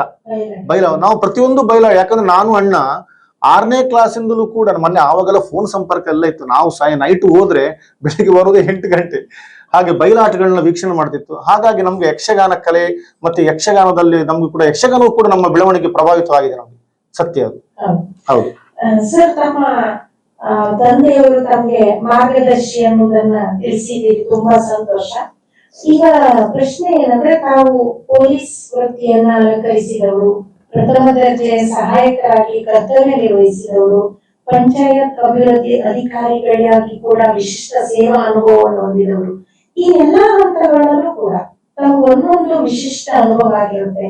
ತಾವಿಬ್ರು ಕೂಡ ತಮ್ಮ ಸ್ಮೃತಿ ಪಟಲದಲ್ಲಿ ಅಚ್ಚಳಿಯದೆ ಉಳಿಯುವಂತಹ ಒಂದೆರಡು ಅನುಭವಗಳನ್ನ ತಿಳಿಸಿಕೊಡಿ ಸರ್. ಖಂಡಿತ. ಯಾಕಂದ್ರೆ ನಾನು ಡಿಗ್ರಿ ಆದ ಕೂಡಲೇ ನಾನು ಪೊಲೀಸ್ಗೆ ಸೇರಿದೆ. ನಾನು ಸಾಧಾರಣ 2002ನೇ ಇಸ್ವಿಯಲ್ಲಿ ನಮ್ದು ಫಸ್ಟ್ CET ಬ್ಯಾಚ್ ನಮ್ದು 2002 ಅಲ್ಲಿ. ಯಾಕೆ ಪೊಲೀಸಲ್ಲಿ ಮೊದಲು ಸಿವಿಲ್ ಪೊಲೀಸ್ಗಳಿಗೆ CET ಇಲ್ಲ ಇತ್ತು. ಹಾಗೆ ನೇರ ನೇಮಕಾತಿ ಮಾಡ್ಕೊಳ್ತಿದ್ರು. ಫಸ್ಟ್ CET ಬ್ಯಾಚ್ ಅಲ್ಲಿ ನಾವು ಪೊಲೀಸ್ ಸೇವೆಯನ್ನು ಆರಂಭಿಸ್ತು. ಮತ್ತೆ ನಾನು ಉಡುಪಿ ಟೌನ್ ಸ್ಟೇಷನ್ ಅಂತ ನಾನು ಸೇರ್ಕೊಂಡೆ. ಅಲ್ಲಿ ಟೌನ್ ಸ್ಟೇಷನ್ ಅಲ್ಲಿ ಸೇರ್ಕೊಂಡಾಗ ನಾನು ಠಾಣಾ ಬರಹಗಾರನಾಗಿ ಮತ್ತೆ ಅಪರಾಧ ಪತ್ತೆ ವಿಭಾಗದಲ್ಲಿಯೂ ಕೂಡ ಅಲ್ಲಿ ನಾನು ಯಾವುದು ತನಿಖಾಧಿಕಾರಿಗೆ ಸಹಾಯಕನಾಗಿ ಕೂಡ ಕರ್ತವ್ಯ ಸಲ್ಲಿಸಿದ್ದೆ. ಮತ್ತೆ ಪ್ರತಿಯೊಂದು ಫೈಲನ್ನು ಕೂಡ ಅಷ್ಟು ನಾಜೂಕಾಗಿ, ನಂಗೆ ಈಗಲೂ ಕೂಡ ಹೇಳ್ತಿದ್ರು ನಮ್ಗೆ sub inspector Girish finger print ಎಲ್ಲ ತೆಗೆದ್ರು ಬಹಳ ಅಚ್ಚುಕಟ್ಟಾಗಿ ತೆಗಿತಾರೆ. ಆ ಫಿಂಗರ್ ಪ್ರಿಂಟ್ ಒಬ್ಬ ಅಪರಾಧ ಎಲ್ಲಾದ್ರೂ ಮಾಡಿದ್ರೆ ಇನ್ನೊಂದ್ಸರಿ ಬೆಂಗಳೂರಿಗೆ ಕಳಿಸಿಕೊಟ್ರೆ ಗ್ಯಾರಂಟಿ ಟ್ರೇಸ್ ಆಗುತ್ತೆ ಅಂದ್ರೆ ನಾನು ಅಷ್ಟು ನೀಟಾಗಿ ಫಿಂಗರ್ ಪ್ರಿಂಟ್ ತೆಗಿತಿದ್ದೆ ಕ್ರೈಮ್ ಇದರಲ್ಲಿ. ಠಾಣಾ ಬರಹಗಾರಿ ಕೂಡ ಕೆಲಸ ಮಾಡಿದೆ. ಅದೆಲ್ಲ ಕೂಡ ಈ ಪೊಲೀಸ್ ವೃತ್ತಿ ಅನ್ನೋದು ನಮ್ಗೆ ಒಂಥರ ಮುನ್ನುಡಿ ಹಾಕಿ ಕೊಡ್ತು. ಮುಂದೆ ಯಾವುದು ಮುಂದಿನ ಸರ್ಕಾರಿ ನೌಕರರಿಗೆ ಒಂದು ಚಾಲೆಂಜ್ ಆಗಿ ಯಾವ ಸರ್ಕಾರಿ ನೌಕರು ಸಿಕ್ಕಿದ್ರು ಕೂಡ ಮಾಡುವಂತ ಒಂದು ಧೈರ್ಯ ಬಂತು ನಮ್ಗೆ. ಅಲ್ಲ, ಇದಕ್ಕೆ ಪೂರಕವಾಗಿ ಅವರು ಪೊಲೀಸ್ ವೃತ್ತಿ ಸೇರಿದ, ನಾನು ಇವನ್ಕಿಂತ ಮೊದಲು ಕೃಷಿ ಇಲಾಖೆ, ಅದೇ ನೆಕ್ಸ್ಟ್ ಇವನು ಪೊಲೀಸ್ ಆದ ನಂತರ ನಾವಿಬ್ರು ಪ್ರಥಮ ದರ್ಜೆ ಸಹಾಯಕರಾಗಿ, ನಾನು ಕೃಷಿ ಇಲಾಖೆ ಸೇರಿದೆ, ಇವನು ಶಿಕ್ಷಣ ಇಲಾಖೆಯಲ್ಲಿ ಪ್ರಥಮ ದರ್ಜೆ ಸಹಾಯಕರಾಗಿದ್ವಿ.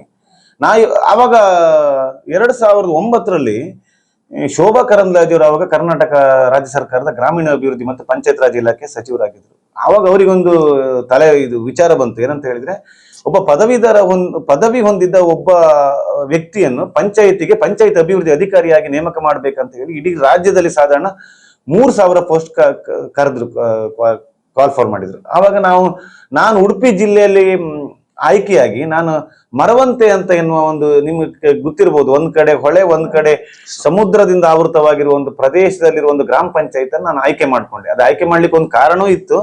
ಏನಂತ ಹೇಳಿದ್ರೆ, ನನ್ನ ಹೆಂಡತಿ ಚೈತ್ರ ಬಿ ಶೆಟ್ಟಿ ಅಂತ ಹೇಳಿ ಅಲ್ಲಿ ಸಹ ಶಿಕ್ಷಕರಾಗಿ ಕೆಲಸ ಮಾಡ್ತಿದ್ರು ಮರವಂತೆ ಗ್ರಾಮ ಪಂಚಾಯತ್ ನಲ್ಲಿ. ನನಗೆ ಮರವಂತೆ ಗ್ರಾಮ ಪಂಚಾಯತಿಗೆ ಹೋದಾಗ ಅಲ್ಲಿನ ಮೀನುಗಾರರ ಪರಿಸ್ಥಿತಿ, ಅಲ್ಲಿ ಒಂದು ಗ್ರಾಮೀಣ ಬದುಕಿನ ಒಂದು ಅಧ್ಯಯನ ಮಾಡ್ಲಿಕ್ಕೆ ಸಿಕ್ತು. ಮತ್ತೆ ಅಲ್ಲಿ ಜನಾರ್ದನ್ ಮರವಂತೆ ಅಂತ ಹೇಳಿ ಒಬ್ರು ಅಧ್ಯಕ್ಷರು ಸಹ ಇದ್ದಿದ್ರು. ಅವರು ಸಹ ತುಂಬಾ ಫೇಮಸ್ ಆಗಿದ್ರು. ಅವರು ಅಧ್ಯಕ್ಷರಾಗಿ ನಾನು ಪಂಚಾಯತ್ ಅಭಿವೃದ್ಧಿ ಅಧಿಕಾರಿಯಾಗಿ ನಮ್ಮ ಜುಗಲ್ಬಂದಿ ಹೇಗಿತ್ತು ಅಂತ ಹೇಳಿದ್ರೆ, ನಾನಲ್ಲಿ ಕೆಲಸ ಮಾಡಿದ್ದೆ ಒಂದು 2 ವರ್ಷ. ಒಂದು 3 ಪ್ರಶಸ್ತಿ ಬಂತು. ಒಂದು ರಜತ ನೈರ್ಮಲ್ಯ ಪ್ರಶಸ್ತಿ ಬಂತು, ಗಾಂಧಿ ಗ್ರಾಮ ಪುರಸ್ಕಾರ ಬಂತು, ಮತ್ತೆ ಇಡೀ ದೇಶದಲ್ಲಿ ಪಂಚಾಯತ್ ರಾಜ್ ಸಬಲೀಕರಣ ಮತ್ತು ಉತ್ತರದಾಯಿತ್ವ ಪ್ರಶಸ್ತಿ ಅಂತ ಪಿಯಾಸ್ ಅಂತ ಒಂದು ಅವಾರ್ಡ್ ಕೊಡ್ತರು. ಅದು ಸಹ ನಮ್ಮ ಮರವಂತೆ ಗ್ರಾಮ ಪಂಚಾಯತಿಗೆ ಬಂತು. ನನ್ನ ವೃತ್ತಿ ಬದುಕಿನ ಅತ್ಯಂತ ಪ್ರಮುಖವಾದ ಘಟ್ಟ ಏನಂತ ಹೇಳಿದ್ರೆ ಅದು. ಆವಾಗ ನನ್ನ ರೆಕಾಗ್ನೈಸ್ ಮಾಡ್ಲಿಕ್ಕೆ ಸ್ಟಾರ್ಟ್ ಮಾಡಿದ್ರು. ಮರವಂತೆಯಲ್ಲಿ ಹರೀಶ್ ಶೆಟ್ಟಿ ಅಂತ ಒಬ್ರು ಪಂಚಾಯತ್ ಅಭಿವೃದ್ಧಿ ಅಧಿಕಾರಿ ಇದ್ರು, ಒಳ್ಳೆ ಕೆಲಸ ಮಾಡ್ತಾ ಇದ್ರು ಅಂತ ಹೇಳಿ. ಇದು ನನಗೆ ಸಹ ಒಳ್ಳೆ ಪ್ರೇರಣೆ ಕೊಡ್ತು. ಅಲ್ಲ, ಅವರು ಹಾಗೆ ಅವರು ಎಜುಕೇಶನ್ ಡಿಪಾರ್ಟ್ಮೆಂಟ್ ಬಿಟ್ಟು PDO ಹೋದಾಗ ನಾನು ಎಜುಕೇಶನ್ ಡಿಪಾರ್ಟ್ಮೆಂಟ್ಗೆ ಸೇರಿದೆ. ನಮ್ಗೆ ಸಾರ್ವಜನಿಕ ಶಿಕ್ಷಣ ಇಲಾಖೆಯಲ್ಲಿ ನಾನು ಆಯ್ಕೆ ಆದೆ. ನಾನು ಪ್ರಥಮ ದರ್ಜೆ ಸಹಾಯಕನಾಗಿ ನಾನು ಶಿಕ್ಷಣ ಇಲಾಖೆ ಬಂದೆ. ಆವಾಗ ಯಾಕಂದ್ರೆ ನಾವು ಆವಾಗೆಲ್ಲ ನಮ್ದು 3 ಜನ ನಾವು ನೇರ ನೇಮಕಾತಿ ಮೂಲಕ ಕುಂದಾಪುರ BO ಆಫೀಸ್ಗೆ ಬಂದೆವು ನಾವು. ನಮ್ಗೆ ಅಲ್ಲಿ ಅಡ್ಮಿನಿಸ್ಟ್ರೇಷನ್ ನಮ್ಗೆ ಹೇಳಿಕೊಟ್ಟದ್ದು ಈಗ ಗೋಪಾಲ್ ಶೆಟ್ಟರ್ ಅಂತ ಆವಾಗ BO ಆಗಿದ್ರು. ಹೌದು, ಅವರು ರಾಷ್ಟ್ರೀಯ ಪುರಸ್ಕಾರಗಳು ಸಿಕ್ಕಿತ್ತು. ಮತ್ತೆ ಅವರು ಬರವಣಿಗೆಲ್ಲ ಮತ್ತೆ ಬಹಳ ಚಂದ, ಅದ್ಭುತ. ಒಬ್ಬ ಅಡ್ಮಿನಿಸ್ಟ್ರೇಟ್ ಆಗಿದ್ದವನು ತನ್ನ ಅಧೀನ ಕಚೇರಿ ಸಿಬ್ಬಂದಿಗಳನ್ನು ಹೇಗೆ ಕರೆದುಕೊಂಡು ಒಂದು ಶಿಕ್ಷಕರಿಗೆ ಒಂದು ಆಡಳಿತಾತ್ಮಕ ಅಥವಾ ಬೇರೆ ಎಲ್ಲಾ ಇದರಲ್ಲಿ ಕೂಡ ಹೇಗೆ ಸೇವೆಯನ್ನು ಒದಗಿಸಿಕೊಡ್ಬೇಕು, ಶಿಕ್ಷಕರನ್ನ ಯಾವ ರೀತಿ ನೋಡ್ಕೊಳ್ಬೇಕು, ಮತ್ತೆ ಅವರೆಲ್ಲ ಕಷ್ಟ ಕೆಲಸಗಳನ್ನು ಕೂಡ ಮಾಡ್ಕೊಳ್ಬೇಕು ಬೇಗ. ಅಂದ್ರೆ ಆವಾಗ ನಾವು ಹೆಂಗ ಸಾಧಾರಣ ಹೋಗಿ ನಾವು ಅಲ್ಲಿ ಸೇರಿದ್ದು, ನಮ್ಗೆ ಸೇವಾ ಮನೋಭಾವನೆ ಇತ್ತು, ಮಾಡಿಕೊಡ್ಬೇಕು, ಟೀಚರ್ಸ್ಗೆಲ್ಲ ಕೆಲಸ ಮಾಡಿಕೊಡ್ಬೇಕು. ಹಾಗೆ ಅವರು ಕೂಡ ಯಾರು ನಮ್ಗೆ ಗೋಪಾಲ್ ಶೆಟ್ಟರ್ ಅಂತ ಅವರು ಕೂಡ ನಮ್ಗೆ ಆ ಆಡಳಿತಾತ್ಮಕ ವಿಷಯದಲ್ಲಿ ನಮ್ಗೆ ಸ್ಫೂರ್ತಿ ನೀಡಿದವರು ಅವರೇ. ಹೌದು ಮೇಡಮ್. ಅವರ ಪರಿಚಯ ಸಾಧಾರಣ ಎಲ್ಲರಿಗೂ ಇದೆ. ಹೌದು, ಹೌದು. ಒಬ್ಬ ವಿಶಿಷ್ಟ ಹೌದು, ಅವ್ರಂದ್ರೆ ಹೇಳಿದ್ರಲ್ಲ, ಅವ್ರು BO ಆಗಿದ್ರು, ಮತ್ತೆ PDOಗಳಿಗೆ ಎಕ್ಸಿಕ್ಯೂಟಿವ್ ಆಫೀಸರ್ ಅಂತ ಹೇಳಿ ತಾಲೂಕು ಮಟ್ಟದ ಅಧಿಕಾರಿಗಳೊಬ್ರು ಇರ್ತಾರೆ, ಎಕ್ಸಿಕ್ಯೂಟಿವ್ ಆಫೀಸರ್ಸ್ ಆಗಿದ್ರು. ಅಂದ್ರೆ ನಮ್ಮ ಇಬ್ಬರಿಗೂ ಅವ್ರು ಆಫೀಸರ್ ಆಗಿದ್ದಿದ್ರು ಅವರು. ಹೌದು, ಬಹಳ ಸಹೃದಯ ವ್ಯಕ್ತಿತ್ವದ ಸರ್ ಅವರು. ಹೌದು ಸರ್, ವಿದ್ಯಾರ್ಥಿ ಜೀವನದಲ್ಲೂ ಕೂಡ ತಾವಿಬ್ರು ಕೂಡ ಕಲಿಯುವಿಕೆಯಲ್ಲಿ ಅತ್ಯುನ್ನತ ಮಟ್ಟದಲ್ಲಿದ್ದು ಎಲ್ಲರಿಗೂ ಪೈಪೋಟಿ ಕೊಟ್ಟವರು, ಇದೆಲ್ಲರಿಗೂ ಗೊತ್ತಿರುವಂತಹ ವಿಷಯ. ಅಷ್ಟು ಮಾತ್ರವಲ್ಲ, ವಿಶಿಷ್ಟ ಶ್ರೇಣಿಯಲ್ಲಿ ಉತ್ತೀರ್ಣರಾದವರು. ಪ್ರಸ್ತುತ ಸಮಾಜ ವ್ಯವಸ್ಥೆಯಲ್ಲಿ ಕೂಡ ಪೈಪೋಟಿಯುತವಾದ ಈ ಜಗತ್ತಿನಲ್ಲಿ ತಾವು ಹೇಗೆ ಸಮಾಜಮುಖಿ ಕಾರ್ಯಚಟುವಟಿಕೆಗಳ ಮೂಲಕ ದಾಪುಗಾಲಾಗಲಿಕ್ಕೆ ಸಾಧ್ಯ ಆಯಿತು? ಯಾಕಂದ್ರೆ ವೈಯಕ್ತಿಕ ಜೀವನದಲ್ಲಿ ಗೆಲ್ಲುವುದು, ಸಾಮಾಜಿಕ ಜೀವನದಲ್ಲಿ ಯಶಸ್ಸನ್ನು ಸಾಧಿಸುವುದು ಎಲ್ಲರಿಂದಲೂ ಸಾಧ್ಯ ಇಲ್ಲ. ಈ ಒಂದು ಮನ್ನಣೆಗೆ ತಾವಿಬ್ರು ಕೂಡ ಭಾಜನರಾಗಿದ್ದೀರಿ. ಹಾಗಾಗಿ ತಮಗೆ ಅಭಿನಂದನೆಗಳನ್ನು ಸಲ್ಲಿಸುತ್ತಾ ಈ ಪ್ರಶ್ನೆಯನ್ನ ಕೇಳ್ತಾ ಇದ್ದೇನೆ. ಸಮಾಜ ವ್ಯವಸ್ಥೆಯ ತಮ್ಮ ಯಶಸ್ಸಿಗೆ ಕಾರಣ ಏನು? ಅಲ್ಲ, ಕಾಲೇಜ್ ದಿನಗಳಲ್ಲೇ ನೀವು ಎರಡು ವಿಚಾರ ಕೇಳಿದ್ರಿ. ಏನಂತ ಹೇಳಿದ್ರಿ, ಒಂದು ನೀವು ಅಷ್ಟು ಓದ್ರಲ್ಲಿ ತುಂಬಾ ನಿಪುಣರಾಗಿದ್ರಿ ಈ ವಿಚಾರ ಅಂತ ಹೇಳಿ. ನಾವು ಅವಾಗ ಕಾಲೇಜ್ನಲ್ಲಿ ಎಷ್ಟು ಗಲಾಟೆ ಮಾಡಿದ್ರು ಸಹ ಮನೇಲಿ ಬಂದು ಅಷ್ಟೇ ಓದ್ತಿತ್ತು, ಅದು ಯಾರಿಗೂ ಗೊತ್ತಿರುವುದಿಲ್ಲ. ಎಲ್ಲರೂ ನಾವು ಸ್ಕೋರ್ ತಗೊಂಡೋಗಿ ಹೇಳುದು, ನೀವೆಲ್ಲ ನಮ್ ಜೊತೆ ಗಲಾಟೆ ಮಾಡ್ಕೊಂಡು ಮನೇಲಿ ಹೋಗಿ ಓದ್ತಾ ಇದ್ದೀರಾ ಅನ್ನುವ ವಿಚಾರಗಳನ್ನ ಹೇಳ್ತಾ ಇದ್ರು. ಮತ್ತೆ ಇನ್ನೊಂದು ವಿಚಾರ ಹೇಳಿದ್ರೆ, ಸಮಾಜಮುಖಿ ಕಾರ್ಯಕ್ಕೆ ನೀವು ಹೇಗೆ ಒಪ್ಕೊಂಡಿದ್ದೀರಾ ಅಂತ. ನಮ್ದು ಆಕ್ಚುಲಿ ನಾವು ಗ್ರಾಮೀಣ ಬದುಕಿನ ಜನರಾಗಿರೋದ್ರಿಂದ, ಗ್ರಾಮೀಣ ಬದುಕಿನಲ್ಲಿ ಏನಂತ ಹೇಳಿದ್ರೆ, ಒಬ್ರಿಗೊಬ್ರು ಹೇಗೆ ಉಪಕಾರ ಮಾಡ್ಕೊಳ್ಬೇಕು, ಹೇಗೆ ಸಹಾಯ ಮಾಡ್ಬೇಕು, ಬಡವರ ಕಷ್ಟಗಳೇನು, ಬಡವರ ಕಷ್ಟಕ್ಕೆ ನಾವು ಹೇಗೆ ಸಹಾಯ ಆಗ್ಬೇಕು ಅನ್ನೋದನ್ನ ನಾವು ಆವಾಗ ನಾನು ಗಿರೀಶ್ ಯಾವತ್ತೂ ಹೇಳುದು, ಹರೀಶ, ನಾವು ರಾಜ್ಯದ ಮುಖ್ಯಮಂತ್ರಿ ಆಗುವ, ಜನರಿಗೆ ಸಹಾಯ ಮಾಡುವಂತ ಅಂದ್ರೆ ತಮಾಷೆಯಾಗಿ ಮಾತಾಡ್ತಿದ್ವಿ. ಆವಾಗ್ಲೂ ನಮ್ಗೆ ಆವಾಗ ಕೃಷಿಯಲ್ಲೂ ಹಾಗೆ ನಮ್ಮ ಮನೆಗೆ ಒಬ್ರು ಬರ್ತಾ ಇದ್ರು ಕೆಲಸ ಮಾಡ್ಲಿಕ್ಕೆ, ಸಾಟಿ ಪದ್ಧತಿ ತರ. ಸಾಟಿ ಪದ್ಧತಿ ತರ, ಕೃಷಿಯಲ್ಲಿ ಸಾಟಿ ಪದ್ಧತಿ ಅಂತ ಹೇಳ್ತಾರೆ. ನಾವು ಸಹ ಅವ್ರ ಮನೆಗೆ ಕೆಲಸ ಮಾಡ್ಲಿಕ್ಕೆ ಹೋಗ್ತಾ ಇದ್ವಿ. ನಮ್ಗೆ ಆವಾಗ ಗೊತ್ತಾಗುತ್ತೆ ಏನಂತ ಹೇಳಿದ್ರೆ, ಒಬ್ಬ ಮನುಷ್ಯನಿಗೆ ಉಪಕಾರ ಮಾಡಿದ್ರೆ ಅವ್ರು ನಮ್ಗೆ ಹೇಗೆ ಉಪಕಾರ ಆಗ್ತಾರೆ, ಅಥವಾ ನಾವು ಅವ್ರಿಗೆ ಹೇಗೆ ಉಪಕಾರ ಆಗ್ಬೇಕು ಅನ್ನೋದನ್ನು ನಮ್ಗೆ ತಂದೆ ತಾಯಿಂದ ಬಂತು. ಮತ್ತೆ ನಾವು ಸಣ್ಣ ಬಾಲ್ಯದಿಂದ ಇರುವಾಗ ನಾವು ಆ ಸಮುದಾಯದಲ್ಲಿ ನಾವು ಇತ್ತಲ್ಲ, ಸಮುದಾಯದ ಎಲ್ಲ ಕಷ್ಟ ಸುಖಗಳು ಸಹ ನಮ್ಗೆ ಗೊತ್ತಿರುವುದರಿಂದ ನಾವು ಬೆಳೀತಾ ಬೆಳೀತಾ ಪ್ರತಿಯೊಂದು ಹಂತಲ್ಲೂ ಸಹ ಸಮುದಾಯದ ಕಡೆಗೆ ಹೋಗ್ತಾ ಇದ್ವಿ. ಇವತ್ತು ಸಹ ಸಮುದಾಯದ ಕಡೆಗೆ ನಾವು ವಾಲ್ಕೊಳ್ತಾ ಇದ್ವಿ. ಏನಾದ್ರೂ ಕೆಲಸ ಮಾಡ್ಬೇಕು, ಬಡವರ ಕಣ್ಣೀರನ್ನು ಒರೆಸ್ಬೇಕು ಅನ್ನುವ ವಿಚಾರ ನಮ್ಗೆ ಗೊತ್ತಿತ್ತು. ಮತ್ತೆ ಎಲ್ಲಕ್ಕಿಂತ ಮುಖ್ಯವಾಗಿ ಈ ಸಿಂಪತಿ ಅಂತ ಹೇಳ್ತಾರೆ, ಸಿಂಪತಿ ಮತ್ತೆ ಎಂಪತಿ ಅದೆರಡೂ ಇರ್ಬೇಕಂತ. ಅಂದ್ರೆ ಒಬ್ಬ ವ್ಯಕ್ತಿಗಳಲ್ಲಿ ಸಹಾನುಭೂತಿಗಿಂತಲೂ ಕೂಡ ಅವನ ಕಷ್ಟವನ್ನು ನನ್ನ ಕಷ್ಟ ಅಂತ ನಾವು ನೋಡ್ಕೊಂಡು ಮಾಡ್ತೇವೆ ನೋಡಿ. ಎಸ್ ಅಂದ್ರೆ ಅವರ ಕಷ್ಟವೇ ನಮ್ಮ ಕಷ್ಟ ಅಂತ ಆ ಮನೋಧರ್ಮ ನಮ್ಗೆ ಮೊದಲಿಂದಲೂ ಇತ್ತು, ಯಾವ್ದು ಬಾಲ್ಯದಿಂದಲೂ ಇತ್ತು. ಕಡೆಗೆ ನಾವು ಬೆಳವಣಿಗೆ ಆಗ್ತಾ ಅದಕ್ಕೊಂದು ಪುಷ್ಟಿ ಕೊಡ್ತಾ ಹೋಯ್ತು. ಯಾವುದು ಅದಕ್ಕೆ ನಮ್ಗೆ ಆ ಸಮಾಜಮುಖಿ ಕಾರ್ಯಕ್ರಮಗಳನ್ನು ಮಾಡ್ಕೊಳ್ಳಲು ಮತ್ತೆ ಈ ಸಾರ್ವಜನಿಕ ಕೆಲಸಗಳು ತೊಡ್ಕೊಳ್ಳಲು ನಮ್ಗೆ ಸಾಧ್ಯ ಆಯ್ತು ನಮ್ಗೆ. ಮತ್ತೆ ಅದು ಸಕ್ಸಸ್ ಕೂಡ ಕಾಣ್ತು. ಇನ್ನೊಬ್ಬರ ಸಂಕಷ್ಟಕ್ಕೆ ಮನವಿಡಿಯುವುದು, ಹೌದು ಮನಸ್ಸಿನಿಂದ ಸ್ಪಂದಿಸುವಂತದ್ದು, ಸಮಾಜಕ್ಕೆ ತಮ್ಮಿಂದ ಏನಾದ್ರೂ ಉಪಕಾರ ಮಾಡಬೇಕು, ಇನ್ನೊಬ್ಬರ ಮುಖದಲ್ಲಿ ನಗು ಕಾಣಬೇಕು, ಆ ಭಾವಗಳು.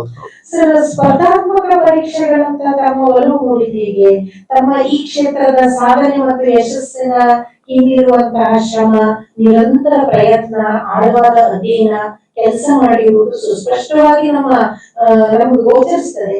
ಈ ಕುರಿತು ನಮ್ಮ ಸಹೃದಯರಿಗೆ ತಾವು ತಿಳಿಸ್ಕೊಡ್ಬೇಕು. ಯಾಕಂದ್ರೆ ಮುಂದಿನ ಯುವ ಜನತೆ ಮತ್ತು ಇಂದಿನ ಯುವ ಪೀಳಿಗೆ ತಮ್ಮಿಂದ ಒಂದಷ್ಟು ಮಾರ್ಗದರ್ಶನ, ಅವಕಾಶ, ಅನುಕೂಲ ಅವುಗಳನ್ನ ಪಡೆಯುವಂತಾಗಬೇಕು. ಅದಕ್ಕೆ ಈ ಪ್ರಶ್ನೆ. ನಾವು ಮೊದಲೇ ಹೇಳಿದಂತೆ ಸ್ಪರ್ಧಾತ್ಮಕ ಪರೀಕ್ಷೆ, ಇವನು ಡಿಗ್ರಿಯಲ್ಲಿ ಇರುವಾಗಲೇ, ನಾವಿಬ್ರು ಡಿಗ್ರಿ ಇರುವಾಗಲೇ ಸ್ಪರ್ಧಾತ್ಮಕ ಪರೀಕ್ಷೆ ನಾವು ಅಣಿಯಾಗಿ ಏನಾಯ್ತು ಅಂತ ಹೇಳಿ, ಸಾಧಾರಣ ಒಂದು 10 ಎಕ್ಸಾಮ್ಗಳನ್ನು ನಾವು ಪ್ರಾಥಮಿಕ ಹಂತದಲ್ಲಿ ಬರೆದ್ವಿ. ನಾವು ಯಾವತ್ತೂ ಬಿಟ್ಕೊಡ್ಲಿಲ್ಲ. ಕೆಲವು ಸಲ ನಮ್ಮ ಈ ಗ್ರಾಮೀಣ ಜನರು ಮತ್ತೆ ನಮ್ ಕಡೆ ಕುಂದಾಪುರ ಈ ಕಡೆ ಸ್ಪರ್ಧಾತ್ಮಕ ಪರೀಕ್ಷೆಗಳಿಗೆಲ್ಲ ಜಾಸ್ತಿ ಯಾರು ಹೊಣೆ ಆಗ್ತಾ ಇಲ್ಲ. ಉಡುಪಿ ಜಿಲ್ಲೆಯಲ್ಲಿ ಇಂಜಿನಿಯರಿಂಗ್ ಇರ್ಬೋದು, ವೈದ್ಯಕೀಯ ಕ್ಷೇತ್ರದಲ್ಲಿ ಇರ್ಬೋದು, ಅಥವಾ ಬೇರೆ ಯಾವ್ದಾದ್ರು ಕೋರ್ಸ್ಗಳಲ್ಲಿ ಅವ್ರು ಮುಂದಿರ್ತಾರೆ ಬಿಟ್ರೆ ಸ್ಪರ್ಧಾತ್ಮಕ ಪರೀಕ್ಷೆಯಲ್ಲಿ ದಕ್ಷಿಣ ಕನ್ನಡ ಉಡುಪಿಯವರು ಸ್ವಲ್ಪ ಕಡಿಮೆ. ಅದೇ ಉತ್ತರ ಕನ್ನಡಕ್ಕೆ ಬಂದ್ರೆ ಅಂದ್ರೆ ಸರ್ಕಾರಿ ಕೆಲಸ ದುಡ್ಡು ಕೊಟ್ರೆ ಮಾತ್ರ ಸಿಗ್ತದೆ ಅಂತ ಒಂದು ಮನೋಭಾವನೆ ನಮ್ಗೆ ಅವಾಗ ಇಬ್ಬರಿಗೆ ಚಾಲೆಂಜ್ ಬಂತು. ಏನೇ ಆಗ್ಲಿ ಗಿರೀಶ್, ನಾವು ಆ ಸರ್ಕಾರಿ ಹುದ್ದೆಗಳನ್ನು ಪಡಿಲೇಬೇಕಂತ ಒಂದು ಉತ್ಸಾಹ ಬಂತು ನಮ್ಗೆ. ನಾವಾಗ ಓದ್ ನಂತರ ನಾನು ಮೊದ್ಲು ಹೇಳಿದ್ನಲ್ಲ, ಬೆಂಗಳೂರಿಗೆ ಬಂದು ಇವ ಕೋಚಿಂಗ್ ತಗೊಂಡ. ನಾವು ಆಯ್ಕೆ ಆದ ನಂತರ ನಮ್ಗೊಂದು ಹೊಸ ಆಸೆ ಹುಡುತ್ತೆ. ಏನಂತ ಹೇಳಿದ್ರೆ, ನಮ್ ತರ ಉಡುಪಿ ಮತ್ತು ದಕ್ಷಿಣ ಕನ್ನಡ ಜಿಲ್ಲೆಯಲ್ಲಿ ಮಕ್ಕಳು ಯಾವತ್ತೂ ಅವರು ಬೆಂಗಳೂರಿಗೆ ಬರಬಾರ್ದು. ನಾವು ಆದಷ್ಟು ಗಿರೀಶ್, ನಾವು ಜಾಬ್ ಸಿಕ್ಕಿ ಆದ ನಂತರ ಕರಾವಳಿಯಲ್ಲಿ ಊರಿನಲ್ಲಿ ಒಂದು ಕೋಚಿಂಗ್ ಸೆಂಟರ್ ಮಾಡುವ, ಒಂದು ಕಡಿಮೆ ವೆಚ್ಚದಲ್ಲಿ ನಾವೆಲ್ಲ ತಂಡ ಕೊಟ್ಕೊಂಡು ನಾವು ಕೊಡುವ, ವಿದ್ಯಾಭ್ಯಾಸ ಕೊಡುವಂತ. ಅದಕ್ಕೆ ವಿಶೈನ್ ಕೋಚಿಂಗ್ ಸೆಂಟರ್ ಅಂತ ಒಂದು ಕೋಚಿಂಗ್ ಸೆಂಟರ್ ಹುಡ್ತು. ಅಲ್ಲಿಯೂ ಸಹ ನಾವು ನಿರಂತರವಾಗಿ ಇವಾಗಲೂ ಸಹ ನಾನು ಓದ್ತಾ ಇದ್ವಿ. ನಾನು ಆಕ್ಚುಲಿ ಭಾರತದ ಸಂವಿಧಾನದ ಬಗ್ಗೆ ನಾನು ಮತ್ತೆ ಕರೆಂಟ್ ಇವೆಂಟ್ಸ್ ಬಗ್ಗೆ, ಪ್ರಚಲಿತ ವಿದ್ಯಮಾನಗಳ ಬಗ್ಗೆ ನಾನು ಓದ್ಕೊಂಡು ಮಕ್ಕಳಿಗೆ ನಾನು ಪಾಠ ಮಾಡ್ತೇನೆ. ನನ್ನ ತಮ್ಮ ಜನರಲ್ ಕನ್ನಡ ಮತ್ತೆ ಸಾಮಾನ್ಯ ಕನ್ನಡ ಮತ್ತೆ ಭೂಗೋಳ ಶಾಸ್ತ್ರದ ಬಗ್ಗೆ ಓದ್ಕೊಂಡು ಮಕ್ಕಳಿಗೆ ಕಲಿಸ್ತಾನೆ. ಯಾಕಂತ ಹೇಳಿದ್ರೆ, ನಾವು ಆವಾಗ ಪಟ್ಟಂತ ಕಷ್ಟಗಳು ಇವಾಗ ಮಕ್ಕಳಿಗೆ ಸಿಗಬಾರ್ದು ಎನ್ನುವ ನೆಲೆಯಲ್ಲಿ ಆ ಚಿಂತನೆಯನ್ನು ಬೆಳೆಸ್ಕೊಂಡು, ಆ ಚಿಂತನೆಯ ತಳಹದಿಯ ಮೇಲೆ ನಾವು ವಿಷನ್ ಕೋಚಿಂಗ್ ಸೆಂಟರ್ಗಳನ್ನು ಕಟ್ಟಿಕೊಂಡು ಇವತ್ತು ಮಕ್ಕಳಿಗೆ ಸ್ಪರ್ಧಾತ್ಮಕ ಪರೀಕ್ಷೆಗಳ ಕಾರ್ಯಾಗಾರವನ್ನು ನಾವು ಮಾಡ್ತಾ ಇದ್ವಿ. ಮತ್ತೆ ಇದಕ್ಕೆ ಪೂರಕವಾಗಿ 2008ರಲ್ಲಿ ನಾವು ಏನಾಯ್ತಂತೆ, ಕೋಚಿಂಗ್ ಅಂತ ಇಲ್ಲಿ ಕೋಚಿಂಗ್ ಸೆಂಟರ್ ಆಯ್ತು. ಬೆಂಗಳೂರಿಗೆ ಹೋಗಿತ್ತು ನಮ್ಗೆ. ಇವಾಗೆಲ್ಲ ಮಕ್ಕಳಿಗೆ ಕೈಗೆಟಕೋ ರೀತಿಯಲ್ಲಿ ಕೋಚಿಂಗ್ ಸೆಂಟರ್ ಸಿಕ್ತಿತ್ತು. ಆವಾಗ ಅಲ್ಲಿ ಬೆಂಗಳೂರಲ್ಲೂ ಕೂಡ ಕೋಚಿಂಗ್ ಸೆಂಟರ್ ಇಲ್ಲ. ಕೋಚಿಂಗ್ ಸೆಂಟರ್ ಹೋದ್ರಲ್ಲೂ ಕೂಡ ಫ್ಯಾಕಲ್ಟಿ ಇಲ್ಲ. ಅಲ್ಲಿ ನಂಜುಂಡೇಗೌಡರು ಅಂತ ಒಬ್ರು ಇದ್ದಿದ್ರು, ಬಹಳ BSc ಬ್ಯಾಕ್ ಗ್ರೌಂಡ್, BSc ಮತ್ತೆ MSc ಕೂಡ ಆಗಿರ್ಬೇಕು ಅವ್ರದ್ದು. ಬಾಟ್ನಿ. ನಾವೇನ್ ಮಾಡ್ತಂದ್ರೆ, ಅವ್ರು ನಮ್ಗೆ ಪೊಲಿಟಿಕಲ್ ಸೈನ್ಸ್, ಹಿಸ್ಟ್ರಿ ಎಲ್ಲ ಹೇಳಿಕೊಡ್ತಿದ್ರು, ಮತ್ತೆ ಸೈನ್ಸ್ ಕೂಡ ಹೇಳಿಕೊಡ್ತಿದ್ರು. ನಾವು ಅವರಿಗೋಸ್ಕರ ಆವಾಗ ವಿ ಸೋಮಣ್ಣ ಅಲ್ಲಿ ಇದ್ದಿದ್ರು ಸಚಿವರಾಗಿ, ಅವ್ರ ಹತ್ರ ಭೇಟಿಯಾಗಿ, ಅವ್ರು ಶಾಸಕರಾಗಿದ್ರು ವಿಜಯನಗರ ಕ್ಷೇತ್ರದಲ್ಲಿ. ಅವ್ರನ್ನು ಭೇಟಿಯಾಗಿ ಆವಾಗ ನಾವೆಲ್ಲ ಒಂದು ಸಮಾನ ಮನಸ್ಸಿನ ತಂಡ ಇತ್ತು, ಒಂದು 15 ಜನ, ಕೋಲಾರದವರೆಲ್ಲ ಹುಡುಗರು, ಮೈಸೂರಿನ ಹುಡುಗರೆಲ್ಲ ನಾವೆಲ್ಲ ಸೇರ್ಕೊಂಡು ಆ ಸರಿಗೋಸ್ಕರ ನಾವು ಸಪರೇಟ್ ಒಂದು ಶಾಲೆಯಲ್ಲಿ ಅವರಿಗೆ ನಮ್ಗೆ ಪಾಠ ಪ್ರವಚನ ಮಾಡ್ಕೊಂಡು ಪಾಠ ಪ್ರವಚನ ಮಾಡ್ಕೊಂಡು, ಮತ್ತೆ ಆ ಬ್ಯಾಚ್ ಅಲ್ಲಿ ನಾವು FDA ಬ್ಯಾಚ್ ಅಲ್ಲಿ ಒಂದು 15 ಜನ ನಾವು ಸೆಲೆಕ್ಷನ್ ಆಗಿದ್ವಿ. 15 ಜನ ಸೆಲೆಕ್ಷನ್ ಆಯ್ತು. ಅಂದ್ರೆ ನಮ್ಮಲ್ಲಿ ಆವಾಗಲೇ ಇತ್ತು ನಾವು ಖಾಲಿ ದುಡ್ಡು ಕೊಟ್ಟು ಕೋಚಿಂಗ್ ಸೆಂಟರ್ ಕಲಿಯುವುದಲ್ಲ, ಅದಕ್ಕೆ ಪೂರಕವಾದ ವಾತಾವರಣ ಕೂಡ ನಾವೇ ನಾವು ಈ ವಿಚಾರದಲ್ಲಿ ಒಂದು ಹೇಳ್ಬೇಕೇನಂತ ಹೇಳಿದ್ರೆ, ಈಗ ದುಡ್ಡು ಕೊಟ್ಟು ಯಾವತ್ತೂ ನಮ್ಗೆ ಸಿಗುದಿಲ್ಲ ಸರ್ಕಾರಿ ನೌಕರಿ. ಅದು ಕೆಲವು ಸಲ ಊಹಾಪೋಹಗಳು ಇರುತ್ತದೆ ಬಿಡಿ, ನಾವ್ ಹೇಳ್ಬೇಕಾಗಿಲ್ಲ. ಆದ್ರೆ ನಾನು ಮತ್ತೆ ಗಿರೀಶ, ನನ್ಗೆ ಸರ್ಕಾರಿ ನೌಕರಿ 3-4 ಸರ್ಕಾರಿ ನೌಕರಿ ಸಿಕ್ಕಿದೆ. ನನ್ನ ತಮ್ಮನಿಗಾಗಿ 4-5 ಸರ್ಕಾರಿ ನೌಕರಿ ಸಿಕ್ಕಿದೆ. ಅದಕ್ಕಾಗಿ ಒಂದು ಸ್ವಾಸ್ಥ್ಯ ಸಮಾಜದ ಬದುಕಿಗೆ ನಾವೊಂದು ವಿಚಾರ ಹೇಳ್ತೇನೆ ಅಂತ ಹೇಳಿದ್ರೆ, ಇವತ್ತು ನೀವು ಕರೆಕ್ಟ್ ಆಗಿ ಓದಿದ್ರೆ, ಕರೆಕ್ಟ್ ಆಗಿ ಸ್ಟಡಿ ಮಾಡಿದ್ರೆ, ಇವತ್ತೀಗ ಸಾಧಾರಣವಾಗಿ ನನ್ನ ಅಂದಾಜು ಒಂದು 5 ಲಕ್ಷ ಎಂಪ್ಲಾಯ್ ಸರ್ಕಾರಿ ನೌಕರಿ ಇಲ್ವಾ ಕರ್ನಾಟಕ ರಾಜ್ಯದಲ್ಲಿ?